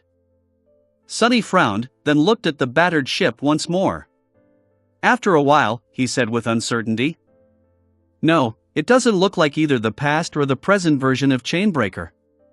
It's different from both. After a short pause, he added. Of course, I was with Noctis only at the very end of the 1,000 years he had spent in the Kingdom of Hope. The ship we traveled on might have looked different before. That guy, he surely rebuilt and modified it many times. The version we saw was only the last out of many. Was that the reason, then? The copy of the Chainbreaker was here because Noctis had visited the tomb of Ariel once upon a time, leaving an imprint for the spell to conjure back to life? If so, then where was the flamboyant sorcerer himself? Why was his ship drifting in the current of time, damaged and abandoned? That theory was the only one that made any kind of sense, but it was still tenuous at best. Sonny and Nephice looked at each other, both feeling a somber sense of unease. Eventually, he sighed. There's actually a different, more pressing question. She nodded slowly. What are the odds that in the endless vastness of the great river, we would blindly arrive at the exact spot where this ship is located? The corner of Sonny's mouth twitched. Looking away, he remained silent for a while. His thoughts were grim. This situation smells, and it's a familiar smell. The stench of fate. He looked at the battered ship darkly. It can't be a coincidence. Just like Ananke finding us was not a coincidence. The person who had sent her a message through dreams must have intended for us to find the Chainbreaker. Sonny hesitated for a bit, and then added. In fact, I am willing to bet that this is where the dream told her to point us. Both of them remained silent for a while, disturbed. Was it dusk, the Sibyl of fallen grace? Who else could have predicted the future so precisely? Someone who can see the strings of fate far better than I can, that's for sure. Nephi threw one more glance at the battered ship, unnerved, then shook her head. I guess we'll find out soon. For now, we were both worried about the catch enduring the journey to fallen grace, weren't we? Now, there's a nearly indestructible ship in front of us. One that was built to endure a sea of divine flames, no less. It looks damaged, but since it hasn't sunk yet, the damage must not be too crippling. Sunny stared at her silently for a moment. You want to climb aboard? Are you sure? She met his gaze and shrugged. Why not? He remained silent for a bit. Then, Sunny chuckled wryly and looked away. Damnation. I must be crazy myself, because I really want to climb into that ship, too. Chapter 1337 Ghost Ship. Chapter 1337 Ghost Ship. Bringing the ketch to the towering side of the battered ship, the Chainbreaker. Sunny and Nephi lingered for a while, looking up. Both felt more than a little bit of apprehension, but at the same time, they were relieved. Traveling across the perilous expanse of the great river on a mighty ship would be much more reassuring than on a small, damaged sailboat. Eventually, Nephi summoned the familiar golden rope and glanced at Sunny. He nodded, then hesitated for a moment. Bending down, Sunny picked up Ananke's black mantle and looked at it with a forlorn expression. It was the only thing she had left behind, the last reminder of her existence, if one didn't count the ketch itself. It was also the vestment of the priests of the nightmare spell. He remained motionless for a while, then silently wrapped the mantle around his shoulders. As soon as his body became shrouded by the dark folds of the nebulous fabric, Sunny felt a strange shiver run down his spine. He had donned the black mantle in honor of Ananke, to have something to remember her by, but the act suddenly seemed deeply symbolic. It was as though he was devoting himself to Weaver, which Sunny had no intention of doing. And there was another, far more chilling detail. This mantle. Was he just imagining things, or was it eerily similar to the tattered rags the Mad Prince wore in the nightmare? It was hard to tell due to how faded and sunburnt the rags were, but if he just pictured what they might have looked like decades, or even hundreds of years ago. Sunny frowned, his gaze turning dark. But, in the end, he chose to leave the black mantle on. That bastard will not define me. With that, he took a step forward and joined Nephi, who had already thrown the rope up, tightening the loop at its end around the broken railing of the ghost ship. She gave it a couple of tugs, then nimbly climbed up. Sunny followed. A few moments later, they jumped down on the deck of the Chainbreaker. An eerie feeling gripped his heart. The deck of the ancient vessel was both familiar and unfamiliar. It was very similar to the one he had spent so much time on both in the dream realm and the second nightmare. However, there were also glaring differences. The very geometry of the main deck seemed slightly different. However, it was hard to tell what the differences were exactly, because it was severely damaged. Here and there, the wood was splintered and covered in soot, with deep grooves cutting into its surface as if some enormous beast, or a legion of them, had torn through the ancient wood with monstrous claws. The railings were shattered and broken in many places, the mighty siege engines lay broken and destroyed. Several massive holes had been punched through the deck, as well, revealing the devastated interior of the ship. Their jagged edges hinted that something dreadfully powerful had either broken into the cargo hold, or had broken free from it. There was not a soul in sight. Sunny and Nephi glanced at each other, wary. Then, without saying anything, he sent his shadows to scout the interior of the ancient vessel. After a swift and corduroy search, they had not discovered anything except for more signs of a furious battle. He let out a quiet sigh. It's empty. There's no one here. Nephi nodded, lowering the sword that had appeared in her hand as soon as they climbed aboard. She looked around, seemingly more relaxed, and then said calmly, "Let's explore properly." They spent some time tentatively exploring the abandoned ship. Everywhere they went, they were met with signs of dreadful devastation. Sunny knew for a fact how enduring the enchanted wooden walls of the Chainbreaker were. He shuddered when imagining what kind of forces could have brought it to such a sorry state. The last time the flying vessel had been damaged so severely, it was because Cassie had thrown it down from the skies and rammed an immortal saint at full speed. This time, however, it seemed the ship had withstood a harrowing and prolonged assault before being breached, at which point the fighting continued inside. Then, it drifted in the currents of the great river for gods knew how long. As a result, there was nothing left to tell them where and when the ghost ship had really come from, and who had fought in the battle that rendered it broken and empty. Sonny did not know what kind of beings could have devastated the ancient vessel to such a degree, nor did he know what kind of defenders could have resisted their assault. Whoever they were, the aftermath of their cataclysmic clash gave him chills. However, there was good news, as well. About an hour later, Sonny and Nephi returned to the main deck and rested in the shade of the sacred tree. Their expressions were thoughtful. Touching the ivory bark, Nephi inhaled deeply. The damage is severe, but shallow. There are no leaks, and the ship is not taking on water. While the interior is a mess, the support structures are all holding. It is not going to sink anytime soon. She lingered for a moment, studying the sacred tree, and added, "The tree is also alive and healthy. However, the enchantment circuits are broken. The runic circle at the stern is dormant. We won't be able to fly the chain breaker." Sonny nodded. "Does any of us even know how to control it? Cassie is usually the one doing the steering. She learned directly from Noctis." Nephi sighed. "I don't. Regardless, flying is not an option. That said, we don't need the sacred tree and the enchantments to make the ship move. It still has sails, doesn't it? Even though most sails are either burned or torn, we can repair them. We brought enough supplies from Weave." He looked around, thinking. The sails were indeed torn, but there were repair kits just for that purpose among the supplies Ananke had left them with. All in all, it seemed that they had everything necessary to turn the chainbreaker back into a seaworthy vessel, even if the repair job would not look pretty. There would be a lot for them to do. Sonny sighed, then gave Nephi a short nod. "Let's get to work, then." Chapter 1338 on the importance of needlework and carpentry.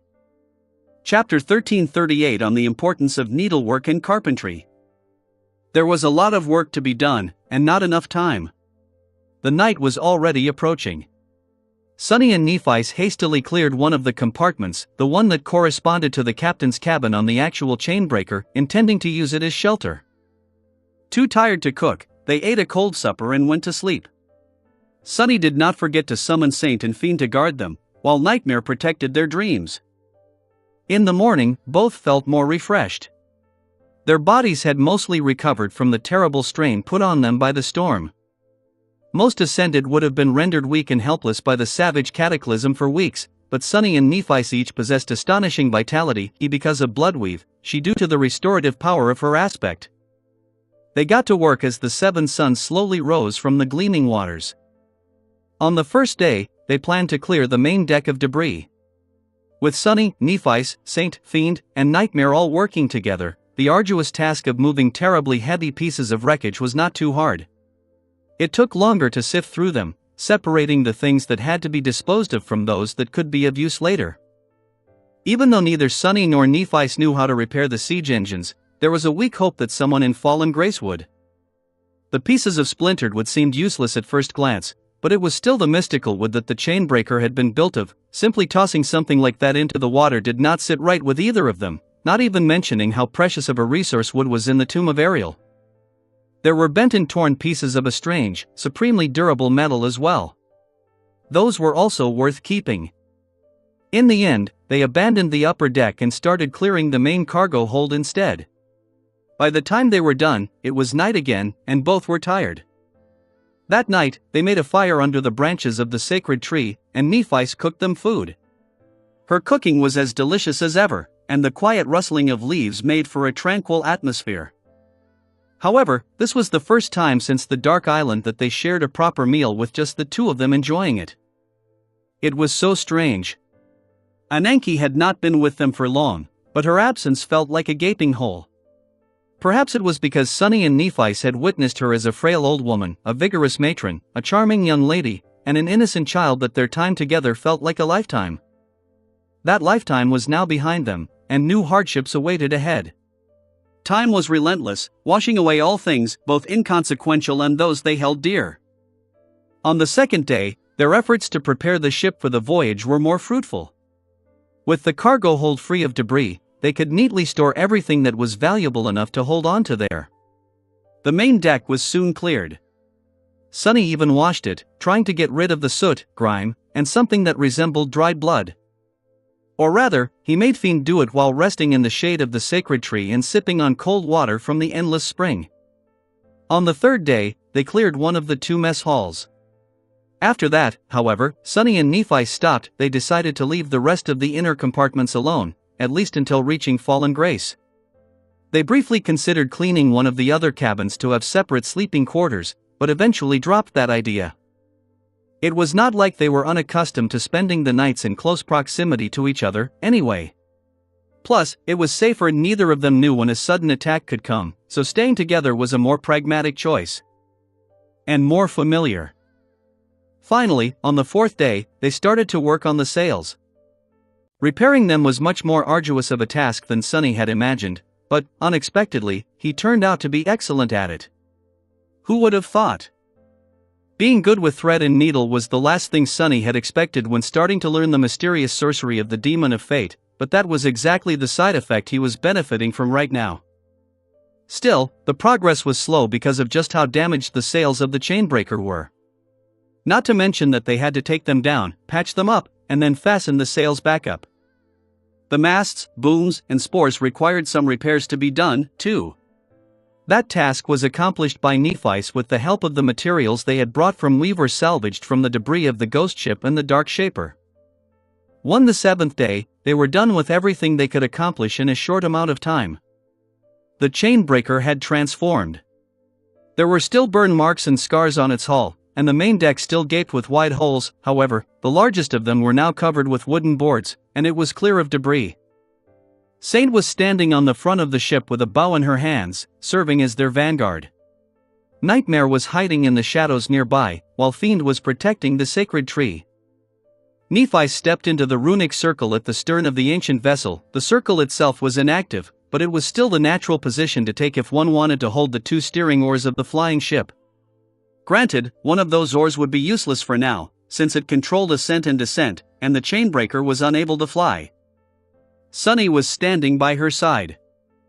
He looked at Nephi and asked, his voice full of anticipation, which was hard not to feel after a whole week of hard labor to prepare for this moment.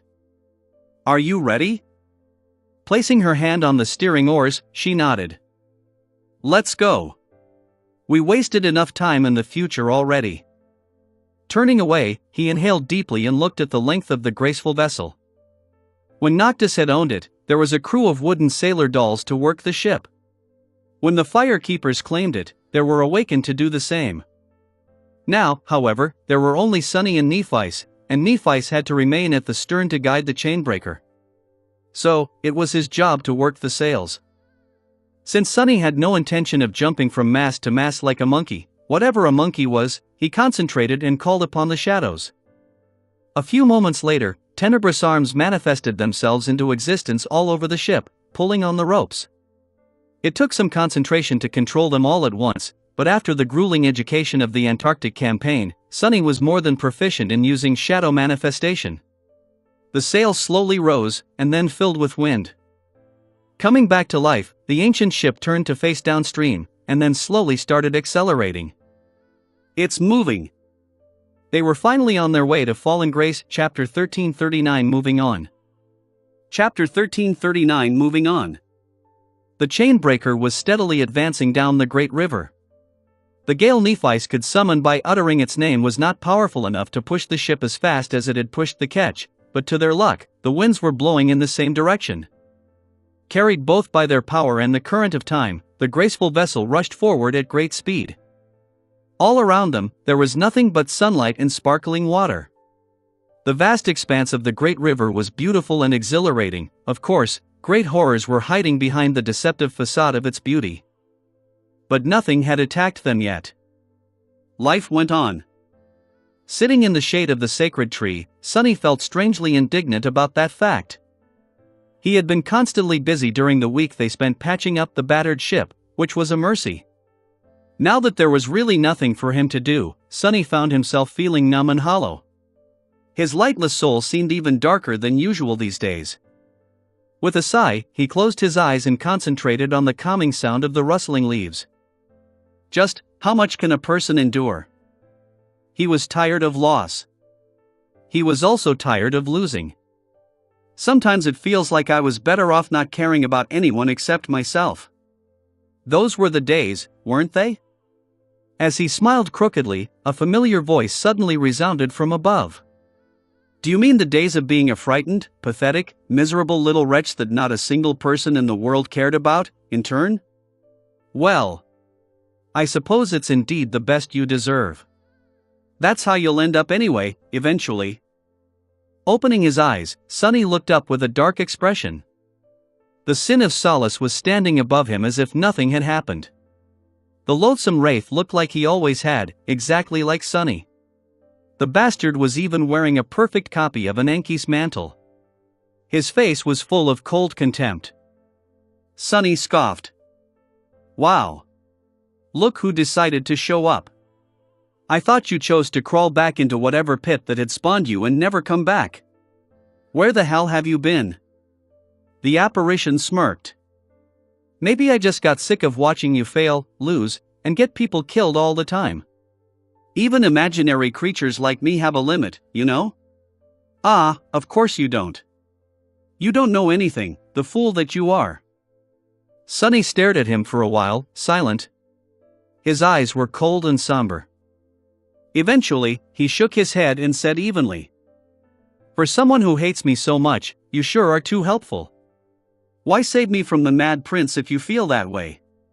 Don't you think that you owe me an explanation? The sin of solace laughed. Owe you? And you even have the audacity to call someone mad after spouting such nonsense. I owe you nothing. He shook his head, then said with a derisive smile, Let's make something clear. I did not save you. I just saved myself from having to endure more misery. Being stuck with a hateful worm like you is already bad enough, but being stuck with you if you become defiled? Gods, that would be truly insufferable. Sonny tilted his head, thinking. So, the secret the Mad Prince wanted to tell me was truly dangerous enough to turn me into a defiled. Or was it? Was he supposed to believe anything that the sin of solace said? The sword wraith acted like an independent being, and in a sense, it was, but the source of that being was still Sonny himself, therefore, the bastard could not know anything that he himself did not know. The sin of solace was a part of his mind, after all. Wasn't he? Sonny frowned. To be honest, I have no idea what that thing is anymore. He had figured out the nature of the sword wraith in Antarctica, and had even gotten a good grasp of how to deal with the apparition. But once they entered the tomb of Ariel, that nature seemed to have changed without any explanation. Why had it changed? And how? Was it the influence of the tomb itself? It had been built by the demon of dread, after all, from whose whisper the curse that caused the sword wraith to manifest was born. Or was there something more sinister at play? Staring at the sin of solace, Sonny asked, What are you, really? How did you know that the Mad Prince in my dream was dangerous? Why did you try to stop him from subjecting me to corruption? The apparition grinned. Without saying anything, he lingered for a while, then looked down and touched the sleeve of Anenki's dark mantle. By the way, what a wonderful mantle. You should really get more people killed and collect a piece of clothing from each one. Then, we'll be able to add an apparel section to the brilliant emporium. Ah! Shame you didn't think of that in Antarctica. Sonny growled and swiped at the grinning apparition, but he was already gone. The sword wraith had disappeared just as suddenly as he had appeared. That bastard! Gritting his teeth, Sonny leaned back and stared at the swaying branches of the sacred tree. He was full of dark anger. But the appearance of the sin of solace had distracted him from his melancholy, at least. Until those last words plunged him right back into dejection. He sighed. I'll learn the truth eventually. For now. He had felt better when he was busy, so the best solution for this dark mood would be to make himself busy once again. Controlling the sails did not take much of his attention, so Sunny had to do something else. Luckily, there was a lot for him to do. He had to continue studying the estuary key. He also had to weave a lot of memories to help Nightmare ascend, as well as come up with ways to make the members of the cohort stronger. Let's get to it, then. There is a week or two left before we reach Fallen Grace. I can achieve a lot in 2 weeks. Abandoning the shade of the sacred tree, Sunny went to the bow of the chainbreaker, where Ananke's ketch was fastened to the deck. He and Nephice had retrieved it from the water before setting sail, planning to use the ketch as a lifeboat if the need arose. Summoning the shadow chair, he placed it near the battered sailboat, sat down, and looked at the glistening expanse of the great river. Then, Sunny sighed and contemplated what task he would tackle first. Chapter 1340 New Perspective. Chapter 1340 New Perspective. Sunny remained motionless for a while, thinking. After a few moments, he unconsciously began to fiddle with the hems of the black mantle's sleeves. The smooth fabric glided across his fingertips, making them tingle a little. Eventually, his gaze settled on it. Sunny tilted his head. Abandoning his previous plans, he stood up and took off the mantle instead. Then, he sat back down and laid it across his lap. I wonder. He doubted that it was a simple piece of clothing. It was the attire of a nightmare spell priest, after all, most likely passed down to Ananke from her mother, the original priestess who had entered the tomb of Ariel with the first wave of outsiders. The corpse under the cathedral in the Dark City had been wearing the same dark garment. So, it had to have some secrets. Sunny hesitated for a few moments. Unlike Weaver's mask, the black mantle was not a memory, otherwise, it would have disappeared with Ananke. There were some memories that persisted after the death of their owners, of course, like the dawn shard that Nephice had found on the remains of the first lord of the Bright Castle. But the nebulous mantle was not one of those, either. Otherwise, it would have bound itself to Sunny the moment he picked it up. It seemed to be a perfectly mundane robe, albeit sewn from some mystical material. Nevertheless, he shifted his perception and tried to look within the mantle, just in case. He was not disappointed. There was indeed a spell weave hidden within Ananke's mantle. And it was a strange one. How odd. Sunny studied the weave of ethereal strings with a perplexed expression. There were all the elements that a spell weave was supposed to be made of: a radiant nexus and an intricate tapestry of essence threads. However, the pattern of the ethereal strings was very different from what Sunny was accustomed to. It was elegant and vast, but, how could he put it, the weave of the dark mantle was infinitely less labyrinthine than that of every memory in his possession. It was by no means crude, but also not nearly as complicated as them. He studied the strange spellweave for a few minutes, then leaned back, bewildered. It's not there. When Sunny studied the weave of a new memory, he always searched for the familiar patterns first, to use as a starting point the universal patterns that all memories shared, and which were the first sorcery he himself had woven. The connection to the soul of the owner, the ability to manifest from and dissipate into soul essence, the ability to self-repair in the soul sea. But the weave of Ananke's mantle lacked these fundamental patterns. He blinked a couple of times. What? Suddenly, Sunny realized a simple fact. Although all the memories he had seen shared these traits, that was simply because they had all come from only two sources. One source was the nightmare spell, and the other source was Sunny himself. More than that, his knowledge of weaving had mostly come from studying the weaves created by the nightmare spell. The memories created by the enchanters of valor weren't different either. That was because while they forged enchanted weapons using unique aspects, the spell served as an intermediary in the process. Crafting memories was an innate ability of the Valor family. Not a learned skill like their knowledge of runic sorcery or Sunny's knowledge of weaving. So, in the end, both sources were one and the same. But that was not the only way of going about weaving enchanted items, only the ultimate way. The weave he was looking at right now, though, had been created by someone else. Perhaps by the high priest of the nightmare spell Ananke had spoken about, or by one of his students. which was why it was a sorceress item enchanted through weaving, but not technically memory. Sonny scratched his head. So something like that can exist, too. Of course, it could. The fact seemed so obvious in hindsight, and yet, he had never considered such a possibility before. Mostly because it was really hard for a human mind to think outside a familiar framework. Every memory Sonny had known was an item enchanted through weaving, and so, he subconsciously assumed that all items enchanted through weaving were memories. But they didn't have to be, like the mantle in front of him. Which was a curious detail, but not exactly useful. Who wouldn't want to turn their weapon or attire into a memory?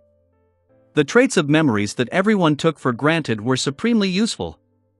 The ability to carry a whole arsenal inside your soul alone was a boon any warrior would kill for.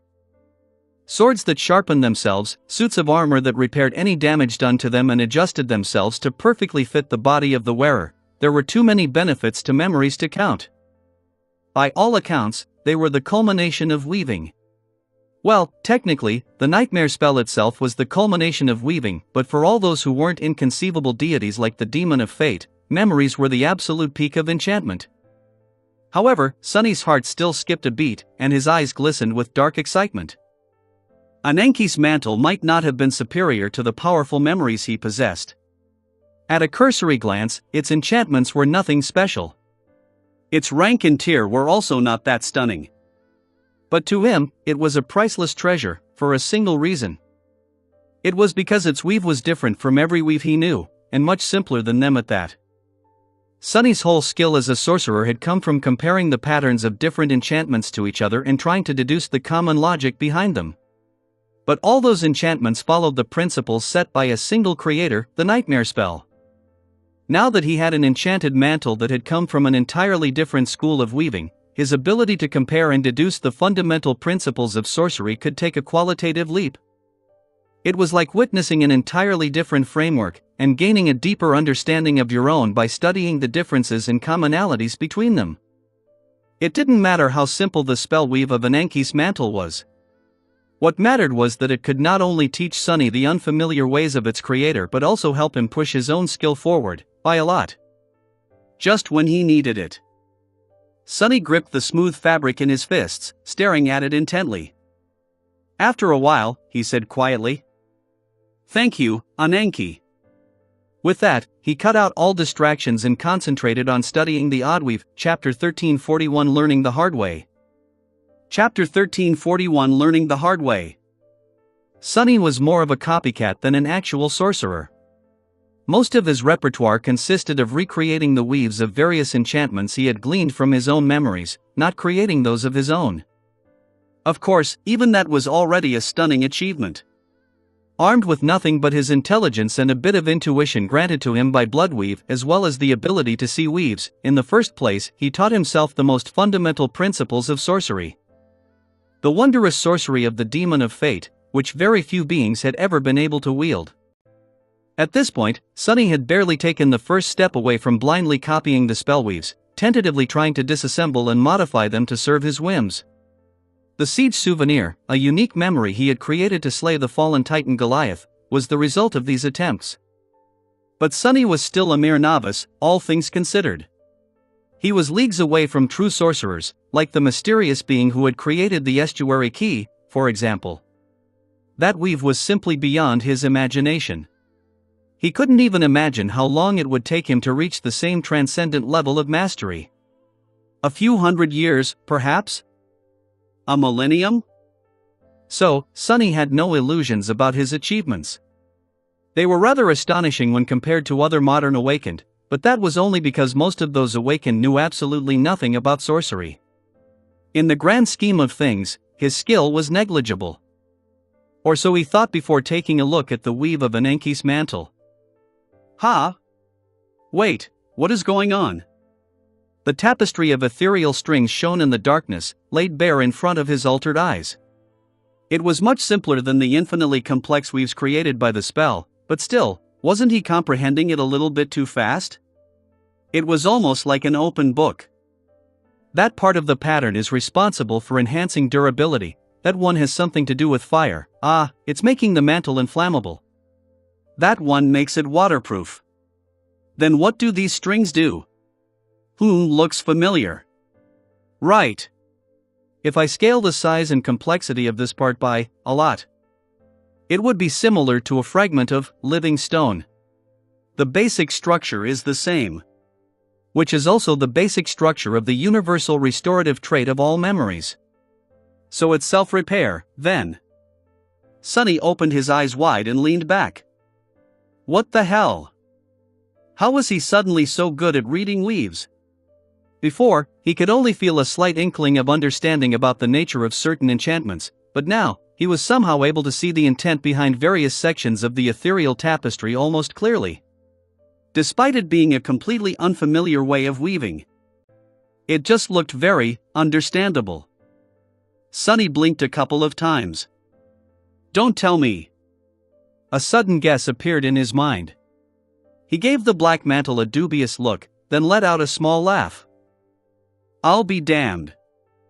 The weaves the spell created were infinitely ingenious and near perfect, and as a result, they were all unimaginably complex and intricate. It was to such a degree that Sonny had to spend weeks studying the simplest ones, and even that was only due to his better-than-average memory and innate talent. He had been bashing his head against this deedle wall for about 2 years now, and for every grain of knowledge he gained, there were 100 he failed to decipher and comprehend. The weave of Ananke's mantle was also elaborate enough to make a person dizzy, but it was nowhere near the complexity of the tapestries the spell created. And so, it seemed that after being tempered by the latter, Sonny had grown skilled enough to more or less discern the general flow of the former. It was as though he had been learning to read by perusing an abstruse epic poem without ever even laying eyes on an alphabet book. The weave of the mantle, meanwhile, was not primitive enough to be called an alphabet, but it was something that a middle schooler would be able to read. And after braving the weaves of the spell, Sonny had learned enough to be considered one such middle schooler. He covered his face with his palm and remained motionless for a while. Right, it's just like being sent to the forgotten shore. After returning from there, we were also constantly bewildered by how weak normal awakened seemed. Greater obstacles forge greater strength. As long as you can actually survive them, of course, which most of us didn't. He was both the survivor of the forgotten shore and of learning sorcery by studying the spell at work. As such, the work of actual weavers was strangely accessible. Sonny shook his head, then calmed down and looked back to Ananke's mantle. Right. This is great news, then. Not only will I be able to understand its enchantments faster, I will also be able to use them as a replacement for a textbook and propel my weaving forward. Hopefully, it's still not exactly an alphabet book. He spent the rest of the day studying the odd weave.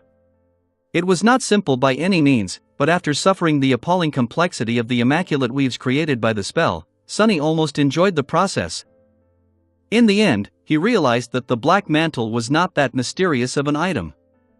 The masks the priests wore were the true treasures, while their attire was mostly meant to serve a practical purpose. It was still a precious heirloom, of course. The fabric itself seemed to be a transcendent material, very similar to the night silk from which Noctis had once sewn him a garment. In fact, it might have been the very same silk. It was fashioned in a way that obfuscated the wearer's physical features, and enchanted to be supremely durable, stealthy, and enduring, all qualities that the persecuted priests of the nightmare spell would have needed in their perilous journeys. A perfect attire for heretical evangelists who often found themselves being hated and hunted by the people they were trying to convert. Or an ill-fated awakened who often found himself having to deal with all kinds of unspeakable horrors. Sonny hesitated for a while, then summoned Weaver's needle and got to work modifying the weave of the nebulous black mantle. Black threads joined the ethereal strings of soul essence. By the time the 7 suns drowned in the water and the great river shone with iridescent radiance, he lowered his hands and heard the spell whispering into his ear. You have received a memory, Ananke's mantle. Chapter 1342 Nebulous Mantle. Chapter 1342 Nebulous Mantle. It didn't take a lot of effort to add the basic patterns of a memory to the weave of the black mantle. That was what he had been doing over and over again to supply the brilliant emporium with inventory, after all. By now, weaving them was almost muscle memory. They did not put a lot of pressure on a weave, either. Even dormant memories of the first tier could bear the weight. The nexus of the mantle had been fashioned out of a transcendent soul shard, so Sunny did not even have to integrate a second node into the ethereal tapestry. It was a bit tricky to make the two different schools of weaving flow into each other, but since Sunny's method was the more intricate one and not the other way around, solving that problem proved to be trivial. Just like that, he gained a new memory at the cost of a few shadow strings. Enjoying the view of the shimmering great river, Sunny smiled tiredly. Studying hard was an exhausting process, but he welcomed the fatigue. It was a sign that he had made progress. He didn't regret turning the mantle into a memory, even if it wasn't useful, he would have been reluctant to part with it. All things that weren't stored within his soul would be lost at the end of the nightmare. If he had been cognizant of that fact earlier, he would have had a better memento of Noctis than a luxurious chair. Although he had nothing really to complain about, considering that the shadow chair was actually one of his most valued memories. Sunny summoned the runes. Ananke's mantle was there, at the end of the list. Even though he more or less already knew what the runes would say, he still read them. Memory, Ananke's mantle. Memory rank, transcendent. Memory tier, I. Memory type, garment. Sunny smiled faintly. Garments were a rare type of memory, since the better ones were classified as armor by the spell. Those that did not make the cut were generally less useful, but their benefit was that they could be worn in conjunction with an armor-type memory. Like the Dark Wing, which he had been using ever since the Forgotten Shore. He continued reading, feeling a pinching pain in his heart. Memory description: this mantle once belonged to Ananke of Weave, priestess of the nightmare spell. She met the children of Weaver in a nightmare and guided them across the perilous currents of time. Her wisdom was radiant, and her kindness was a blessing. May she rest in peace. The spell had not written that description. Sunny had written it himself. He had tried to come up with the right words, but they all rang hollow. In the end, he had simply written a few awkward sentences, not knowing what else to do. Unsatisfied, Sunny looked away from the description. No one else is going to see this description, anyway. Only Nephice and me. Eventually, he grimaced and concentrated on the enchantments. The runes read: Memory enchantments, enduring, concealing, tasteless. Enduring made the mantle durable, resistant against the elements, and capable of repairing itself. Concealing masked the presence of its wearer, the mystical kind of presence powerful awakened possessed. Tasteless, though, was a rather strange enchantment, if it could even be called that. From what Sunny could see, it didn't do anything. It was just there, containing nothing except for its name and description. The description read: Tasteless, enchantment description, why did it have to be black? Ha! Which was rather perplexing. The people wearing the mantle would not have been able to read the description unless they were sorcerers themselves, which most of the priests of the nightmare spell had not been. So, the mysterious creator of the enchanted garment seemed to have left that odd message for no one in particular. Sunny shook his head. That person must have been a bit of a lunatic. Also, what are they talking about? Everything looks better in black. Each rune of the description demanded essence strings to be wasted, after all. And weaving them took both effort and time. So, only a crazy person would go around weaving unnecessary runes. Sunny coughed, remembering his own track record. Back in the Antarctic Center, he had once sent Nephice a message through a memory called "I am stuck in an endless tunnel full of true darkness. How the hell do I get out?" asked Cassie. Was there really a need to add the hell to the actual question? No. But did it feel good to add it? Hell yes. Looking down in embarrassment, he put on the tasteful black mantle and rose. Leaving the shadow chair by the catch, Sunny rubbed his face and went to find Nephice. He had gained a lot of insights from studying the weave left behind by an unknown sorcerer. It felt like his understanding of sorcery was on the precipice of taking a qualitative leap in the coming days. He would have to do a lot more work, of course, as well as digest all his gains. However, Sunny already had a few ideas on how to proceed. Right now, he lacks the soul shards to do anything significant. There were a few that Enki had used while fishing, to lure the nightmare creatures, but those were of lesser ranks. He was meaning to use them to create memories for Nightmare to consume. That said, he still had the Supreme Soul Shard that they had scavenged from the Black Turtle, which meant that he could potentially create a Supreme Memory. Of course, it was not that simple. Scaling an enchantment was not as simple as replacing the nexus of a weave. Most of them could not be scaled at all, and those that could required the weave itself to be vastly modified and improved. After all, strings made out of awakened soul essence could not endure the flow of transcendent energies. The patterns themselves had to be adjusted, as well, to account for the increased burden. Not to mention that enchantments were usually limited by their own nature, infusing them with more potent essence would simply be a waste. It was a proper mess. However, when Sunny asked himself how to empower the members of the cohort and make them capable of facing the perils of the Tomb of Ariel better, he couldn't help but think back to the Forgotten Shore, where they had also been forced to fight abominations 1 or even 2 ranks above them. How had they been able to survive that crucible? There were a lot of reasons why they had, but one of the most significant ones was a single memory. A memory that could empower all other memories, and which had been the primary goal of their lethal expedition across the Crimson Labyrinth, to the outskirts of the Hollow Mountains. The Dawn Shard. So, what if Sunny did not create a supreme memory, but instead elevated the Dawn Shard to the supreme rank? Wouldn't that be the most efficient way of making the cohort stronger?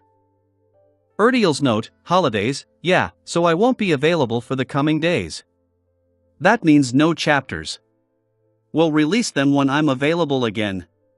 Merry Christmas, Chapter 1343 Crown of Dawn. Chapter 1343 Crown of Dawn. The deck of the Chainbreaker was dark, illuminated only by the pale glow of the iridescent water that gleamed below. The radiance of the great river at night was usually beautiful, but today, it seemed ghostly. Sunny was not disturbed by the darkness, of course, but he had to think about Nephi's as well. We should probably place a few lanterns around the ship. The light of the lanterns could potentially attract nightmare creatures, but that was not really a problem, not because they were not wary of the abominations, but because gaining their attention was more or less inevitable. Thinking about when their first battle would happen, Sunny approached the stern of the ship. Nephi was still standing in the runic circle, holding the steering oar. There was a luminous memory placed on the deck near her feet, creating a small island of warm orange glow in the ocean of darkness. In that orange light, her beautiful face was pale and lifeless. She had been guiding the ship the entire day, and the accumulated fatigue was taking its toll. He listened to the wind, determining its direction. It's blowing from the future. Stepping into the light, Sunny smiled and gestured to the oar. Go rest. I'll take it from here. He could not use the sorcery of names yet, but since the winds were on their side, the Chainbreaker could do without its support for now. Losing some speed was not going to delay them by much. In fact, both Saint and Fiend were intelligent enough to keep the ship on course. Sunny preferred to let them stand guard for now, though. Studying his face for a few moments, Nephi nodded and let go of the oar. As she stepped out of the runic circle, Sunny entered it. Wait. He caught her hand in his own and lingered for a few moments.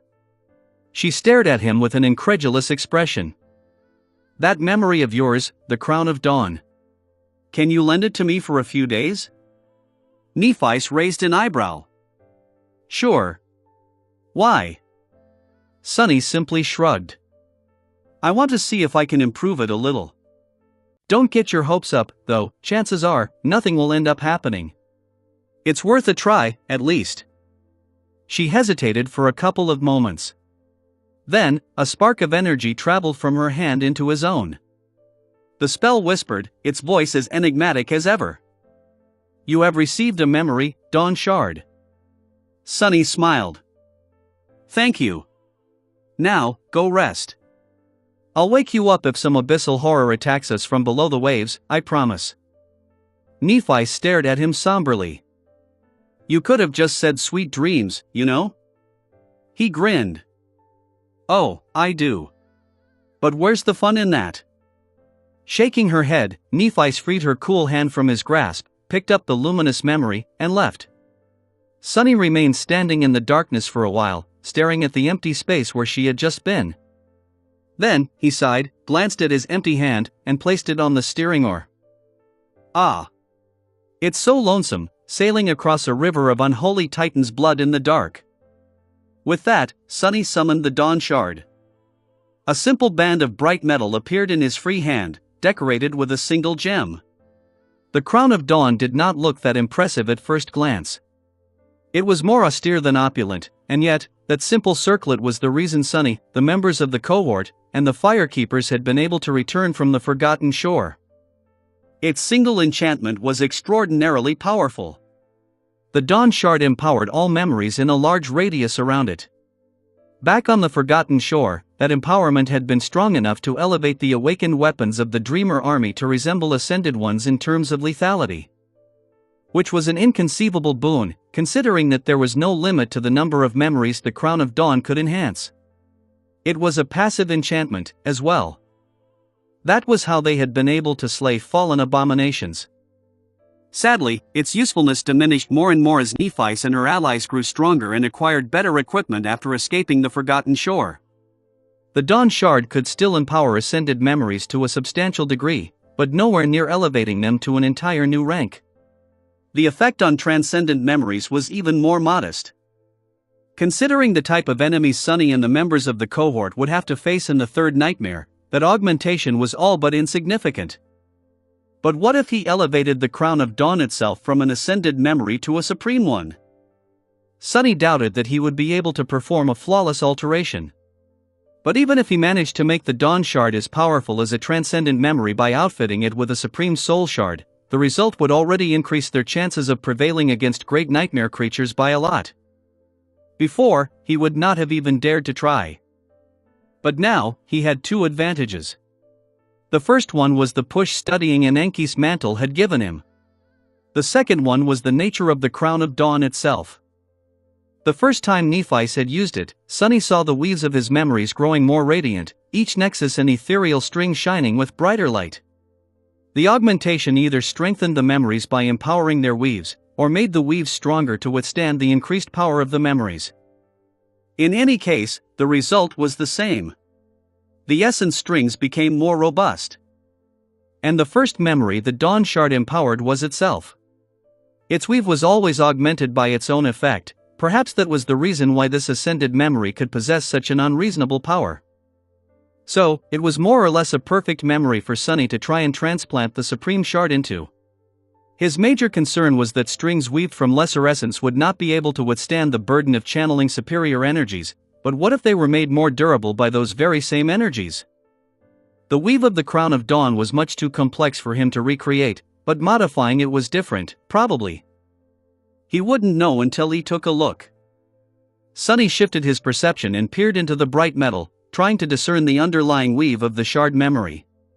Soon, an inconceivable tapestry of ethereal strings appeared in front of his eyes, shining in the darkness. Holding the oar, he smiled wistfully and took a deep breath. Let's get to work. Chapter 1344 on course. Chapter 1344 on course.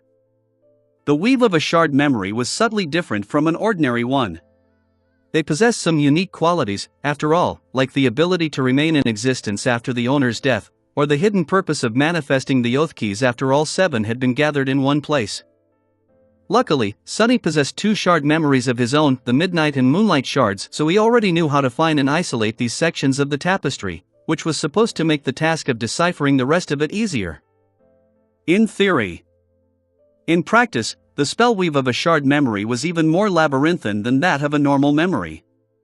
Sunny had managed to gain a sufficient level of understanding of the Midnight Shard enough so to apply a part of its enchantment to the siege souvenir, but the Moonlight Shard still remained beyond his grasp. Which was a shame, because the ghostly stiletto possessed one of the most useful enchantments Sunny had ever seen. It was able to appear instantly, without wasting any time manifesting itself from the sparks of essence. If Sunny could master that single enchantment, all memories he created would gain a lethal edge. The more powerful a memory was, the longer it took to manifest. So, as the awakened reached higher ranks of power, they had to be more and more strategic about when to summon their memories. Considering that he was unable to master the weave of the Moonlight Shard to this day, the Dawn Shard could very well prove to be a similarly tough nut to crack. As Sunny stared at the vast tapestry of ethereal strings hidden within the band of bright metal, the corner of his eye twitched. Yeah. This was not going to be easy. But I can do it. He was certain of it. Recreating the whole weave was out of the question, but modifying it, armed with the insights he had gained and would gain from Ananke's mantle, he felt confident in his chances. It was just going to take a lot of effort and a lot of time. How do I transplant a new nexus without collapsing the whole weave? How do I ensure that superior essence actually produces a superior result? How do I prevent the less resilient sections of the weave from being torn apart by the increased burden on them? All these questions required answers. There were many more problems to solve, as well.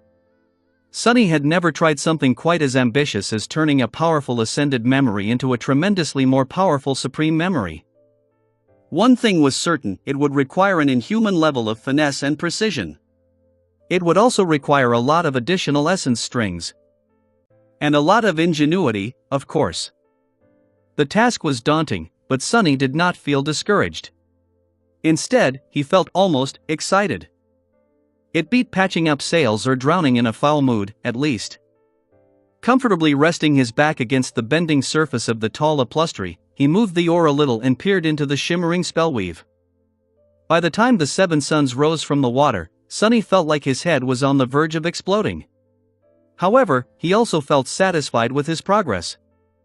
Standing in the runic circle at the stern of the graceful vessel, Sunny was holding the Dawn Shard in one hand. His other hand was resting on the steering oar. His other four hands danced in the air and weaved strings from his flowing shadow essence. Those were manifested from the shadows, of course. Sunny had been long accustomed to using an additional pair of shadow arms. It was not too hard for him, considering his experiences in the second nightmare. The most difficult part was actually learning how to manifest sufficiently intricate hands from shadows, but he had mastered that in Antarctica, as well. While studying the weave of the Crown of Dawn, though, he understood that the finesse he would need to alter it was not something a human could achieve. 2 hands and 10 fingers were simply not enough, and neither were 4 hands and 20 fingers, at least not at his current level of skill. So, remembering his dream of being Weaver, Sunny tried to manifest not 2, but 6 additional arms. Finally, controlling 8 hands at the same time had turned out too much for his mind, however. Even with the help of the Shroud of Dusk, he could not manage that many. It was one thing to pull on the ropes to raise sails, or rip nightmare creatures to shreds. Those were crude actions that did not require a lot of finesse. Weaving, on the other hand, demanded absolute precision. Displacing a string by a hair's breadth could mean the difference between success and failure. In the end, Sunny had to dismiss 2 shadow arms and be satisfied with only having 6 hands. Who walks around with only 6 arms? That's simply unreasonable, embarrassing, really. At that moment, Nephi emerged from the lower deck, rubbing her face sleepily. She glanced at Sunny and nodded, then froze and looked at him again. After a while, she shook her head slightly, sighed, and continued on her way to examine the ship and practice her swordsmanship. Some time later, the smell of delicious food being cooked reached Sunny's nose. He smiled. Time for breakfast, I guess. Commanding Saint to replace him at the steering oar, Sunny dismissed the Dawn Shard and went to find Nephi. They ate in the shade of the sacred tree, enjoying the warm sunlight and the refreshing breeze. After a while, she asked, "Aren't you going to rest?" Sunny leaned back, satisfied, then shook his head. "Not yet. I can go without sleep for a couple more days. There's a lot I want to achieve before we reach Fallen Grace." He had to continue studying Ananke's mantle, alter the spellweave of Dawn Shard, create memories for Nightmare to consume, and more. She frowned a little. Mental fatigue will slow you down. Your mind needs time to recover, too. He smiled. I know. I have the Shroud of Graceless Dusk, remember? The same dusk we are on our way to visit. It helps me recover from exhaustion, both physical and mental, faster. I'll be all right. Time waited for no man, and there was no rest for the wicked. Sonny was not overestimating himself, he just knew exactly how much he could endure. Nephi hesitated for a few moments, then nodded. All right. Suit yourself. He suddenly remembered something. Ah. After I am done with the Dawn Shard, I want you to teach me how to use the Sorcery of Names. I didn't want to split my focus before, but now I feel like it can help me advance faster in my own skills. Probably. All right? She nodded again. After finishing the breakfast, they used the esoteric navigation tools to make sure that the ship had not strayed off course. Then, Nephi took her place in the runic circle again, while Sonny sat on the deck a few meters away and continued studying the Crown of Dawn. Several days passed in that manner. The two of them spent most of their time together, and some time apart. They resumed their sword training, involving Saint as well. The deck of the graceful ship was often filled with the sound of clashing steel. When the two of them were not sparring, though, Sonny had a different task for the graceful knight.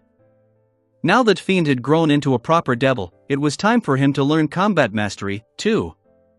The Steel Shadow's most fearsome weapons were his claws and teeth, so Sonny instructed Saint to teach him in hand-to-hand combat. Since she was a master of all types of combat, that did not stump her one bit. Hearing Fiend crash into the wooden deck over and over again, Sonny smiled from the corner of his mouth and continued weaving. Memories of his own painful training with Saint, all that time ago in the Dark City, made him feel a bit of compassion for the ravenous steel ogre. Of course, the lucky bastard possessed the marvel attribute, which made him capable of learning new things at astonishing speed. Sonny was actually curious to see which of them would absorb Saint's lessons faster. Granted, Sonny had learned combat mastery from her while hunting down lethal abominations in the Dark City in order to survive. Fiend, in comparison, had all his needs cared for by a kind, generous, and benevolent master. Who wouldn't learn fast with such a benefactor? Everything was peaceful for these first few days. Then, they suffered the first attack. Chapter 1345 Monster Herders. Chapter 1345 Monster Herders. You are wasting your time. You will definitely fail. Just give up. You know you're not smart enough to accomplish anything worthwhile. Do you really want to make the woman holding your leash stronger? How foul. Your collection of failures just keeps growing, huh? Ignoring the sin of solace, Sonny leaned against Anenki's catch as he studied the Dawn Shard. His shadow hands continued to weave strings of essence. His concentration remained unbroken. He even welcomed the derisive comments. The more the hateful wraith berated him, the more Sonny felt like he was on the right track. The sin of solace would not have bothered to interfere if there was no chance of success. After all, it was not in his nature to bet against Sonny when there were no stakes. What, you are ignoring me now? Or have you forgotten how to speak? Sonny threw a calm glance at the apparition, then turned back to the Crown of Dawn. We'll speak when you tell me how you knew about the Mad Prince. The sin of solace scoffed. Gods! Why do I even bother? I am sick of this tired routine. He laughed bitterly, then added in a resigned tone. But there's nothing else to do. How boring. The chainbreaker was swaying gently underneath them. Saint was standing guard at the bow, Fiend and Nightmare were guarding the sacred tree, and Nephi was at the stern, steering the ship. The seven suns had already descended into the depths of the great river, and the deck was illuminated by a scattering of lanterns. The water glowed softly, diluting the impenetrable darkness of the night with ghostly opalescence. Sonny smiled faintly. Find a hobby. The sin of solace stared at him, unamused. Then, he turned to the bow of the ship and sighed. At least there's spectacle. Sonny paid it no attention. Aha! Then, he hurriedly dismissed the Dawn Shard and jumped to his feet. Crap! Lunging forward, he felt the chainbreaker shudder as a violent wave hit it from the side. Neff, we are under attack. Out there in front of the graceful ship, about 100 meters away, the water had grown bleak and restless. A vast and ancient shadow was rising from the depths, surrounded by countless smaller ones. Twisting tendrils stretched toward the surface. Go! I'll handle things here. Hearing Neff's response, Sonny ran past Saint and jumped over the railing without ever slowing down. A moment later, he plunged into the cold water, rushing to meet the horror that was rising from the depths. It was there, a massive shape that stretched its giant tentacles toward the moving vessel. Enormous, ancient, and harrowing. Sonny felt hundreds of eyes pierce him with an inhuman gaze, all belonging to the same creature. A tyrant? Sonny's figure grew indistinct, surrounded by countless shadows. Then, the maw of a furious sea serpent emerged from the darkness, bellowing in rage as it shot into the boiling depths. The long serpentine body followed, encased in onyx armor. The great river stirred. Some time later, Sonny climbed onto the deck of the chainbreaker and huffed, red drops falling from his hair. He was drenched in blood, of course, that blood was not his. There was a sizable sack in his hands. That sack was actually an Enki's mantle, which was resistant to water, its sleeves tied in a knot. Inside the improvised sack, 2 sizable transcendent soul shards glimmered softly in the dark. Sonny checked on them, then looked around the deck. Why did I even wash it? I mean, why did I even have Fiend wash it? The deck was littered with corpses. The creatures that had died here, cut, torn apart, and burned to ashes, resembled a weird mix between humans and sea creatures. They had humanoid torsos with pale skin, while their legs were replaced by long, powerful black tentacles. Their bodies were emaciated, with ghastly growths covering them like barnacles. The sight was both repulsive and inspiring. Saint, Fiend, and Nightmare earned me a few shadow fragments.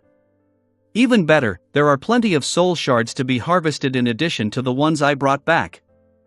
The Depth Dweller he had killed was not a tyrant, in the end. It was just a huge, nasty corrupted monster. It seemed that these drowned outcasts were not its minions. Instead, the smaller creatures appeared to have herded the enormous monstrosity, using it to attack larger prey. Waste of essence.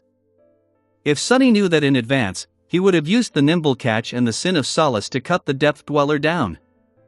He froze for a moment, suddenly stunned by how odd the situation was. Wait, since when am I so dismissive of corrupted monsters? That thing could have easily finished me if I wasn't careful. Damn it! Am I becoming arrogant? Arrogance gets people killed. Sonny was strong and skilled, but he wasn't invulnerable. Even though he could easily slaughter dozens of fallen abominations or face corrupted ones without fear, each of them could very well end his life with one strike, maybe 2, considering the defensive properties of the marble shell. I better correct this attitude, fast. Oh my! What a rare moment of self-reflection. You should correct the rest of your nasty personality, while you're at it. Maybe then people won't find you as uncomfortable to be around as they do now. Looking up darkly, Sonny saw the sword wrath staring at him with disdain. The Sin of Solace was still as annoying as he had been before the attack. Nothing much changed, honestly. If there was one thing, though, it was that Sonny had plenty of soul shards to turn into memories now. Standing up and summoning his clothes back, he looked around and noticed Fiend. The fearsome devil seemed to be hiding from him behind the tree. Sonny smiled. Come here, buddy. Fiend hesitated for a few moments, then reluctantly walked over. Sonny pointed to the gruesome corpses. Harvest the soul shards, then clean this mess up. The devil's shoulders fell. Sonny patted Fiend on one of these shoulders. Well, he wanted to, but the bastard was too tall to do it comfortably. Plus, his body was covered in all kinds of sharp spikes. So, in the end, the gesture ended up being rather reserved. Oh, and you can eat all these guys. Stuff yourself as much as you want. Now that your primary attributes are set, you don't need to maintain a diet anymore. Ravenous sparks ignited in the depths of Fiend's fiery eyes. Chapter 1346 Faltering Star. Chapter 1346 Faltering Star. Fiend feasted on the corpses of the drowned outcasts with delight. The sight of the metallic devil gorging himself on the dead abominations was a bit gruesome, but mercifully swift. The bodies disappeared into the shadows, incinerating maw as if they had never existed. Before too long, the deck was clear once again. Where does all this meat even go? This time, the infernal ogre had not gained any new attributes or abilities. Which was an expected result. If the scavengers were capable of attaining new powers from each creature they devoured, Sunny would have never survived the battle with the original ravenous fiend. It had to be a rare occurrence, especially now that the Shadow's main attributes were set. It did seem like he had grown a little bit stronger, though, just as the other Shadows did when absorbing a fragment.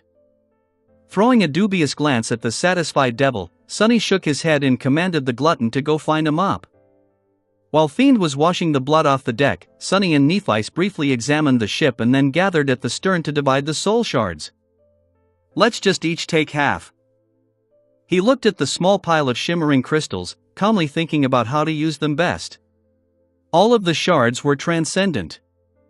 Considering how nonchalant he was about this unimaginable treasure trove, remembering the awe they had felt when witnessing a pair of transcendent soul shards back on the forgotten shore felt both amusing and nostalgic. Nephice simply shook her head. I'll take a quarter. Your shadows killed twice as many as I did, while you dealt with the depth dweller. That should be fair. Sunny glanced at her, hesitating. She was right. Out of the two of them, he had contributed much more to the victory. That only went to show how powerful he had grown, armed with a developed aspect legacy and 3 powerful shadows. It also meant that Nephice needed to catch up as soon as possible. And yet, 3/4 of their spoils amounted to 17 transcendent soul shards. If made into a memory and fed to Nightmare, each would give him 4 shadow fragments. That meant that the Black Stallion would be most of the way to Ascension by the time Sunny finished weaving all these memories. While Nephice was still far away from becoming a Titan. Strategically, strengthening Nightmare first made more sense. Sunny nodded. All right. Illuminated by the soft glimmer of the soul shards, Neff's face seemed even more reserved than usual. Was she pondering the matter of her faltering progress, as well? With a sigh, Nephice took her share of the soul shards and methodically crushed them one after another, absorbing the streams of ethereal light. Then, she rose and said, her tone flat. We've wasted enough time here already. I'll go back to the steering oar. He watched her walk into the runic circle with a complicated expression. Is she still feeling uncertain of herself after the second nightmare? She has been, strangely mild ever since coming back. Selfishly, I like this Nephice more. But he also missed the version of Nephice that was like an uncompromising flame. A flame that burned with enough passion and unreasonable resolve to burn down the entire world. Sunny shook his head slightly and gathered the rest of the soul shards. She is still the same. When the time comes, she'll burn brighter than the 7 suns combined. I just hope that I won't be burned with the rest of this cursed tomb when that happens. Not entirely convinced, he stored the shards in the covetous coffer and went back to peering into the complexities of spellweaves. The chainbreaker continued sailing downstream. In the next week, it was attacked several more times, for better or worse, by solitary nightmare creatures instead of groups like the drowned outcasts had been. Sunny and Nephice dealt with the grotesque depth dwellers with some effort, but not too much effort. Apart from a few shallow wounds, the biggest hurdle they faced was removing the corpse of an especially large creature from the ram of the ship, which had impaled the abomination after a purposeful and violent collision. None of the nightmare creatures were as powerful as the harrowing foes they had faced in the far reaches of the future. On the positive side, Sunny and Nephice were alive. On the negative side, they had not been able to salvage as many soul shards as they had after the first attack. Sunny didn't really mind. His time was divided between studying the weave of an Enki's mantle and concocting a tentative plan for altering the Dawn Shard. At the same time, he was creating memories from the shards in his possession. That last task was moving along slowly, since it took him roughly a whole day to weave one. That pace was only possible because his reserves of essence were fully restored each dawn and dusk thanks to the Crown of Twilight. Still, by the end of the week, Nightmare had absorbed 28 shadow fragments, bringing the counter to 229/300. Sunny still had enough soul shards to create 10 rudimentary transcendent memories, each equivalent to 4 fragments. If nothing went wrong, the counter would reach 269 out of 300 in 10 days. His loyal steed's ascension was drawing close.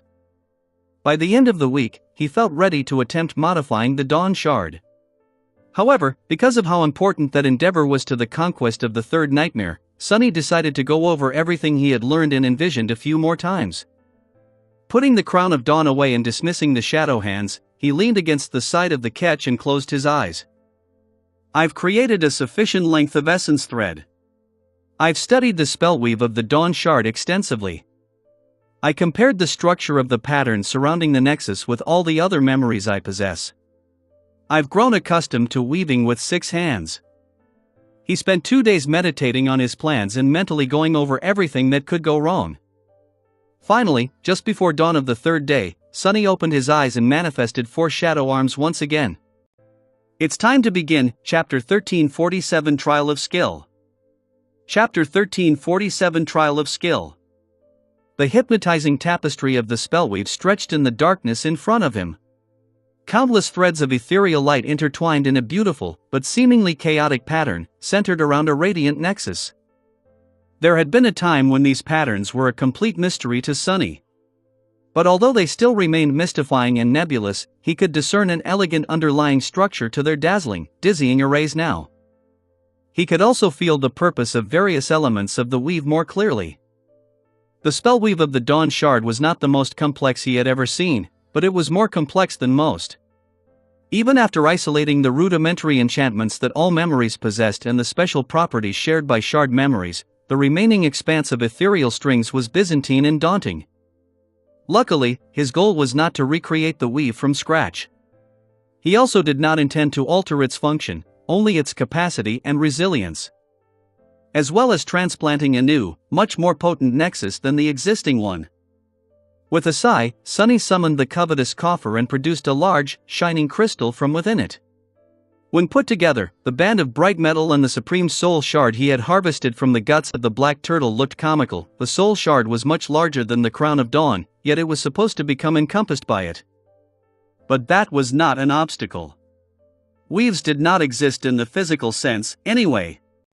Just like souls, they inhabited an entirely different plane of existence. Sunny pulled on the invisible thread of shadow essence. At the same time, a needle that shone with a faint golden glow appeared in one of his hands. He took a deep breath. Steady. The process had to be steady. But it couldn't be slow. Sunny would have to remove the original nexus first before transplanting a new one. The moment it was removed, the weave was going to start falling apart. So, he had to tie as many of the most important threads back, fast, and then bring the rest back even faster. He had spent years learning sorcery and 2 weeks restlessly preparing for this moment, but the outcome was going to be decided in less than 10 minutes. If Sunny succeeded, the cohort would acquire a powerful tool to help them survive the nightmare. If he failed, the Dawn Shard would be destroyed, and he would have to explain himself to one hell of an angry changing star. She probably won't kill me, right?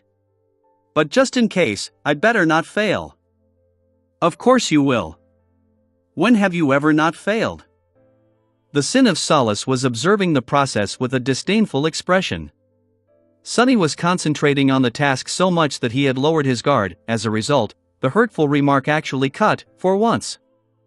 Well, to be honest, they always cut a little. But this time, he felt bitter anger swell in his chest. Calm down. Throwing a dark look at the grinning apparition, Sunny wrapped all 5 shadows around himself and summoned the Crown of Twilight. As the first ray of sunshine burst from the horizon, he took a deep breath, and thrust one of his shadow hands into the ethereal tapestry of the spellweave. His clawed fingers wrapped themselves around the shining nexus, and then crushed it, destroying the anchor of the countless threads. I wonder how anyone could have been a weaver before me. Sunny was more or less certain that the very ability to not only see, but also touch the ethereal strings was granted to him by Boneweave. His eyes had been altered by consuming a drop of Weaver's blood, while his fingers had been altered by swallowing the alabaster phalanx of the Demon of Fate. On the surface, the alterations simply made them more sensitive. But he felt that it went much deeper than that. Who knew? Maybe he would be able to caress the strings of fate itself one day. Before the radiant weave could fully fall apart, his other hand placed the supreme soul shard in its center. The one that had crushed the original nexus was already retreating, catching the most important thread as it did. 3 more hands flashed forward, doing the same. The last hand, his left human hand, was the most important, since it held Weaver's needle. All the rest were meant to stall the deterioration of the weave, but it was meant to actually mend the damage. Threading the first ethereal string into the radiant needle, Sunny connected it to the nexus. Then, another, and another. Faster. 5 of his hands danced, manipulating the dying weave into following their will. Holding it from crumbling and pulling it back from the verge of collapse.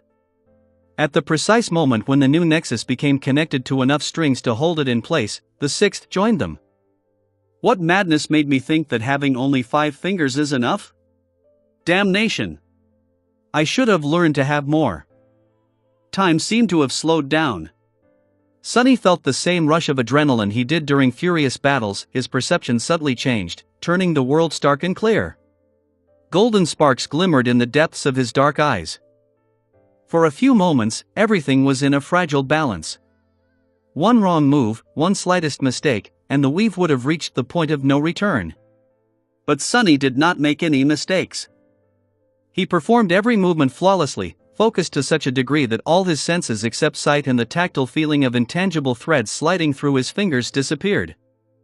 Finally, after something that felt both like a second and an eternity, that moment of fragility passed. The main structure of the weave had been connected to the new nexus, ensuring its stability. Good. As Sunny's hands continued to tie the few last threads to the shining ember, his mind already wandered to the next task.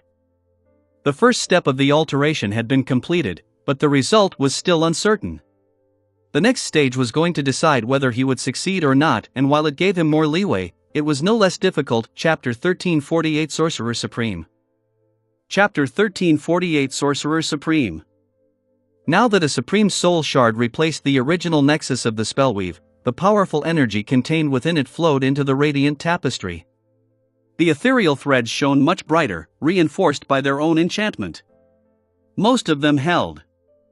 But some of the more delicate patterns started to glow too intensely, as if a moment away from catching on fire and dissipating into blinding light. He had to reinforce these sections of the weave, and do it in a way that did not contradict the intricate patterns. Threading a string of shadow essence into Weaver's needle, he held himself back from hurrying too much, and started to weave new patterns, these ones black and lightless, on top and through the radiant ones. The needle worked in the most pressing areas of the weave, while his other hands tackled less critical points. No matter how nimble his fingers were, he still couldn't weave as fast without a proper tool. The reverse effect of his unique ability to touch the ethereal strings was that they were sharper than any sword could ever be, and were thus capable of cutting his flesh without any effort. Losing a finger was as easy as applying the slightly wrong amount of pressure or missing the mark by a hair's breadth. That said, while his own fingers were indispensable, those of the shadow hands could be easily sacrificed. They weren't just as responsive as the real ones, but the fact that one or two could be lost with no consequence made up for the fact. Ouch. No matter how careful Sunny was, the dire need to move fast was bound to cause him some pain. A thin cut appeared on his right thumb, swelling with blood. Luckily, no drop of it fell into the weave to disturb its delicate equilibrium. His blood was tenacious, after all, and knew how to stay inside his body. Most of the time. The shadow hands were faring worse. By the time Sunny put out the most dangerous fires, they were utterly shredded. He was barely keeping the wounded shadows from dissipating back into intangible forms, and had even been forced to dismiss one of the arms and create an entirely new one on the fly. Nevertheless, it felt like he was past the most dangerous part. A shaky breath escaped from Sunny's lips, and a drop of sweat fell from his forehead onto the wooden deck. Without allowing himself to relax, he froze for a split second, gazing at the entirety of the weave. The nexus is holding. There and there, the shadow strings are lessening the burden on the original ones just as planned. That area is a bit frayed, I need to reinforce it more. No, not more, better. Those areas, though, looked fine at the start, but are starting to worry me now. Calming his wildly beating heart, he resumed his work. Now, Sunny moved at a less breakneck pace, but was more methodical in his approach. Good, it's all coming together. It was a wonderful feeling. The collapsing weave had struggled against his attempts to save it at first, to the point that he felt like 3 critical problems appeared for each one he fixed. The more he repaired and reinforced it, though, the more it felt like the weave was assisting him. The ethereal tapestry was starting to look elegant once again. The radiant threads and the lightless ones intertwined in a beautiful harmony. Both were being strengthened by the enchantment of the Dawn Shard and strengthening each other at the same time. A feeling of wondrous harmony permeated the intricate spell weave. Its nexus was replaced, and its pattern was invaded by countless new threads, all of them dark and ghostly. But, nevertheless, it was resembling a different, but natural version of itself, more and more. Continuing his meticulous work, Sunny threw a brief glance at the Sin of Solace. "Hey, you!" The sword wraith raised an eyebrow. "Hey yourself, fool!" Sunny was already looking back at the weave, concentrating on finishing the alteration, but the corner of his mouth rose in a small, vindictive smile. "Go drown yourself in the river, you insufferable wretch! Weren't you endlessly going on about how I would inevitably fail? Well, did I? Who's the fool now, huh?" At that moment, he grinned and abruptly lowered all 6 of his hands, then froze, staring intently at the bond of bright metal laying on the deck in front of him. His work was done. The alteration had been finished. Sunny took a deep breath. And as he did, the spell whispered into his ear. "Your memory has been destroyed." His eyes widened. His hands twitched. Ho!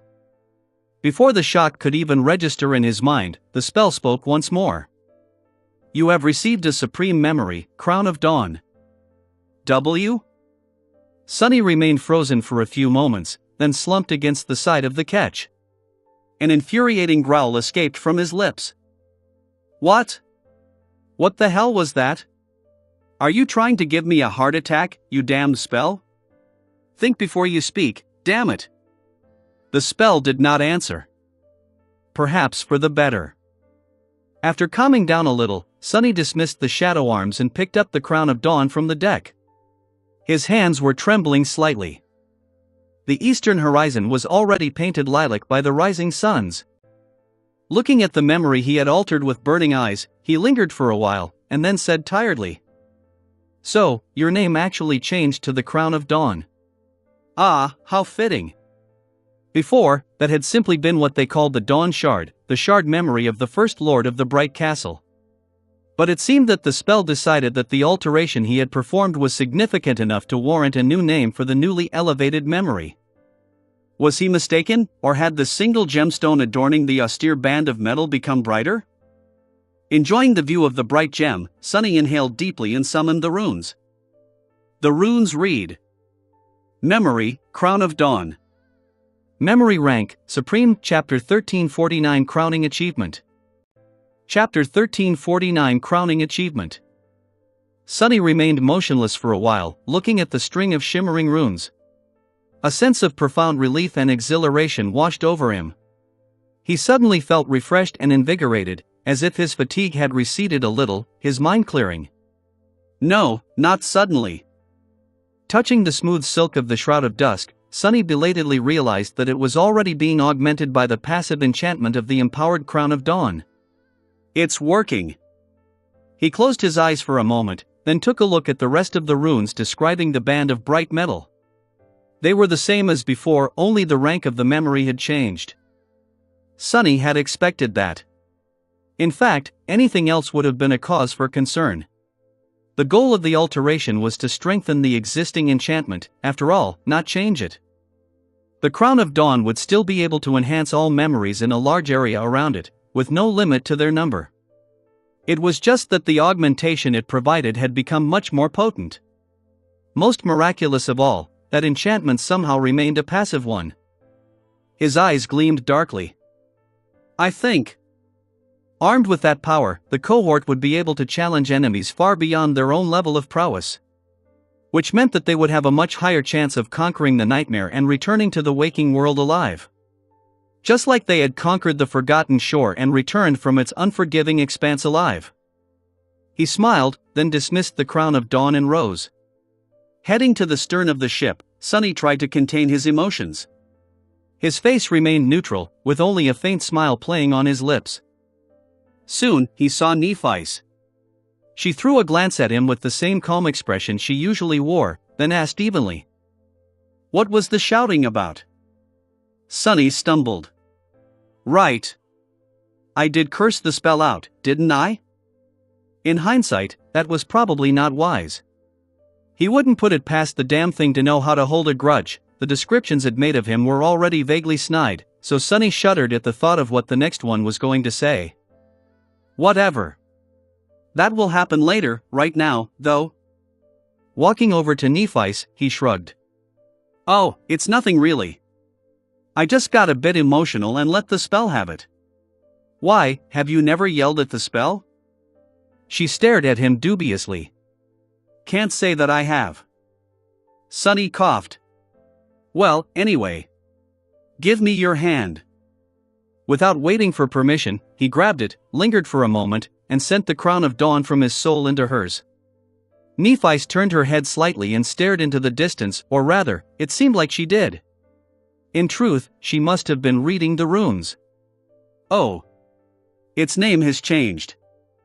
Then, she suddenly froze. Sunny studied her face with rapt attention, registering every minute change. Sadly, Changing Star was not the kind of person to openly show emotions. Nevertheless, he noticed her pupils widening slightly, white sparks igniting in their depths. "Ha!" He laughed. "You finally noticed its rank, didn't you? Well, no need to praise me too much. I just took the soul shard we scavenged from inside the black turtle and transplanted it into the dawn shard, strengthening the weave of its enchantment to withstand the burden of channeling supreme power in the process. That's all." Sunny looked down modestly. "I am totally not a peerless genius among peerless geniuses. You absolutely don't need to worship the ground I walk on. There's no ground in the tomb of Ariel, anyway." Nephi suddenly gripped his hand tightly and pierced him with a burning gaze. "Sunny, you can elevate memories to higher ranks now?" He smiled, enjoying the intensity of her reaction. However, his smile dimmed a little bit the next moment. "Well, yes. But also no." Sunny sighed. "The case of the Crown of Dawn is unique, because it possesses an enchantment that enhances itself. That is why I was able to outfit it with a supreme soul shard and elevate its power by 2 whole ranks. For other memories, I doubt that they'll endure such a significant alteration. Elevating them by 1 rank, though? That should be possible for some, I think, if time-consuming." Nephi stared at him in silence. He hesitated for a few moments, then said in a somewhat stifled tone. "But, Neph, She raised an eyebrow slightly. "Yes?" Sunny coughed. "Can you let go of my hand? You're sort of crushing it." Nephi looked down, blinked a couple of times, then hurriedly released her grip. "Oh." Sunny shook his hand in the air. It didn't really hurt, but he had suddenly become painfully aware of how close they were standing. His face felt hot. Letting out an awkward chuckle, he shook his head and pointed to her head. "Now, summon that thing.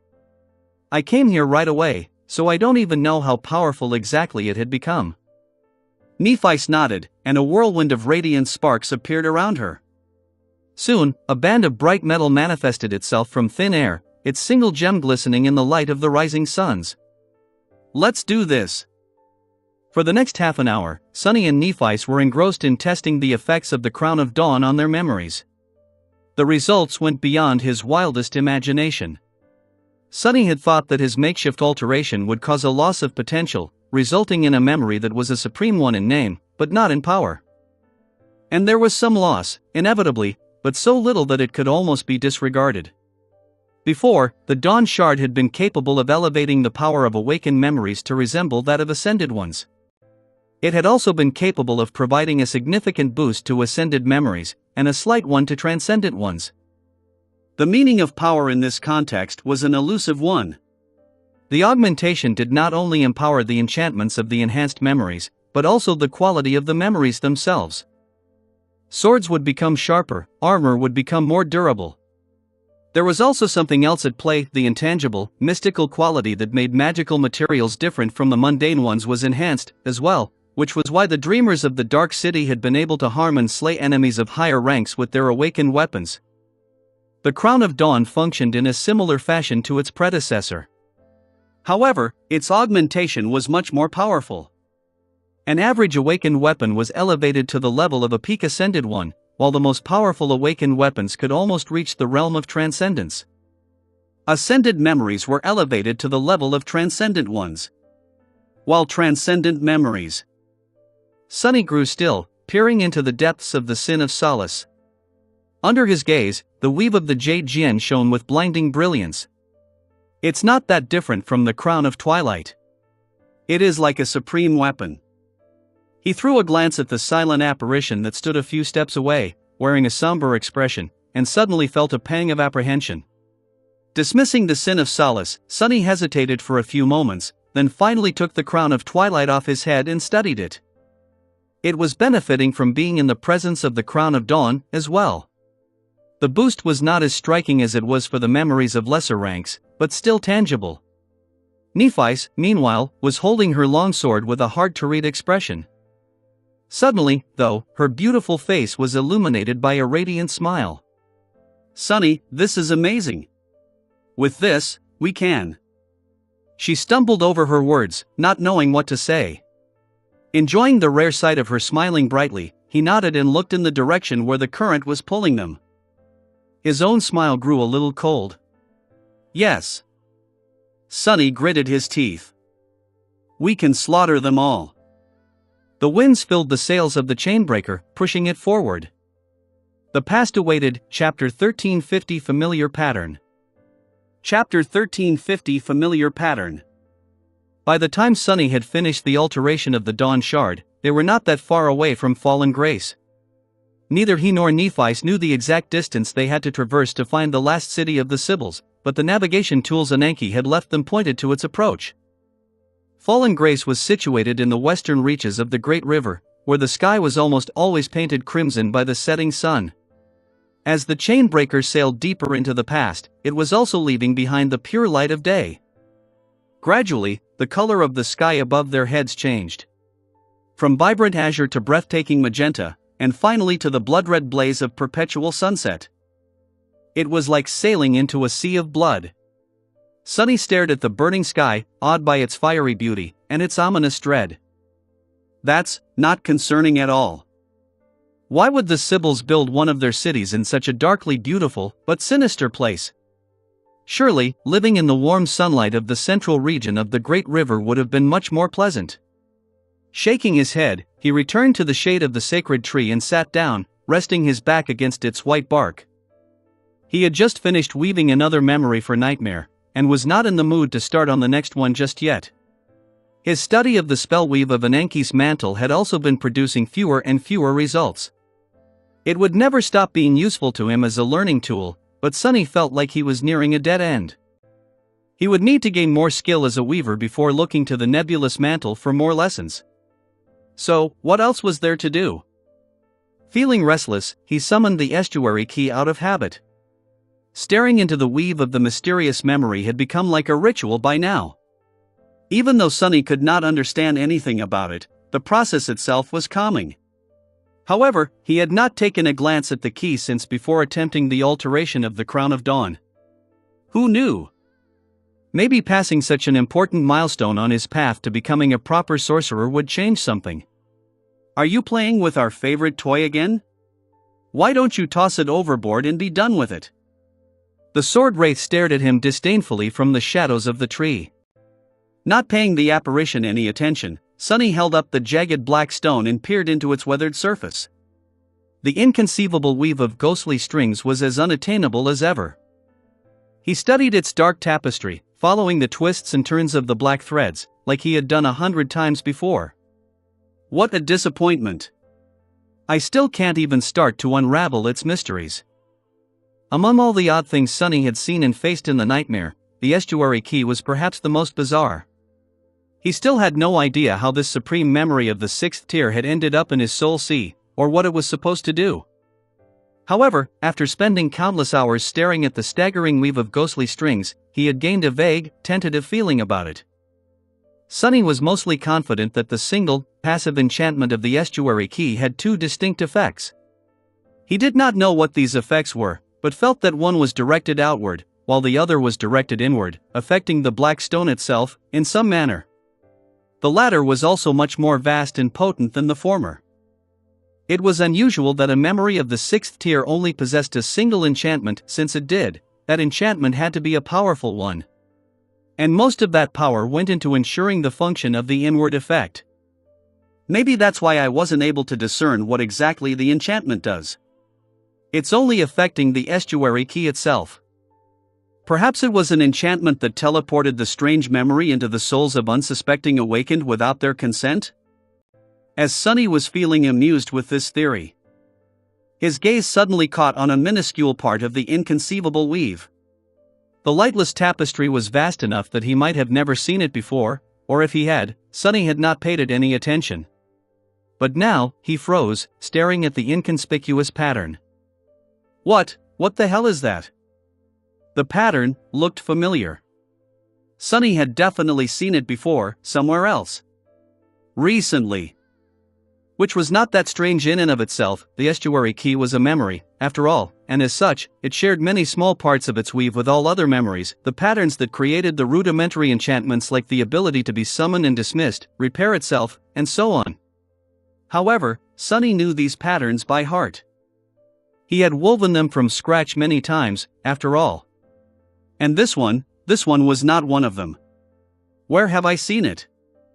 The complicated array of ghostly strings had a certain unique structure to it, which was different from the rest of the spellweave. He recognized its nature after a moment of contemplation. Patterns like these were rare, but present in every memory. It was how runes were expressed through essence strings.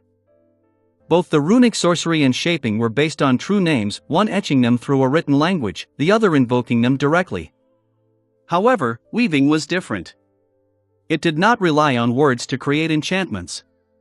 That said, there was still a place for words in a spellweave, and therefore for the runes inscribing them. These runes, translated from the corresponding string patterns, expressed the name of the memory, its description, and the true name of its master if the master possessed one. The problem was that Sunny had long identified the patterns that inscribed the name and description of the estuary key, as well as his own true name. And this particular pattern had nothing to do with them. Why were there additional runes hidden in the weave of the black stone? And why did the pattern of essence strings describing these runes look so familiar? Sunny leaned forward with a frown and concentrated, trying to decipher the meaning of the pattern. It was not at all difficult. In fact, it was even easier than usual, as if he had read this exact pattern of essence strings many times before. His pupils narrowed. Sin, of. Sunny suddenly straightened, a cold shiver running down his spine. Standing in the shadows, the apparition yawned and covered his mouth with a hand. What's the matter? Solace. The sin of Solace. Written in ghostly strings, the name of his cursed sword, and the sword wraith born from its curse, was meticulously woven into the enchantment of the estuary key. If you enjoyed this video, don't forget to click the notification bell, like, and subscribe buttons. For me, please click the new channel's follow button. To ensure you don't miss the footage, there is a link to subscribe to the new channel under the title. If you think this narrative is entertaining, please leave a comment saying so under the video and assist the Light Novel Podcast channel reach 1,000 likes when it posts the next segment. A little amount. This channel has a relatively small number of likes and subscribers. Until the next clip, bye.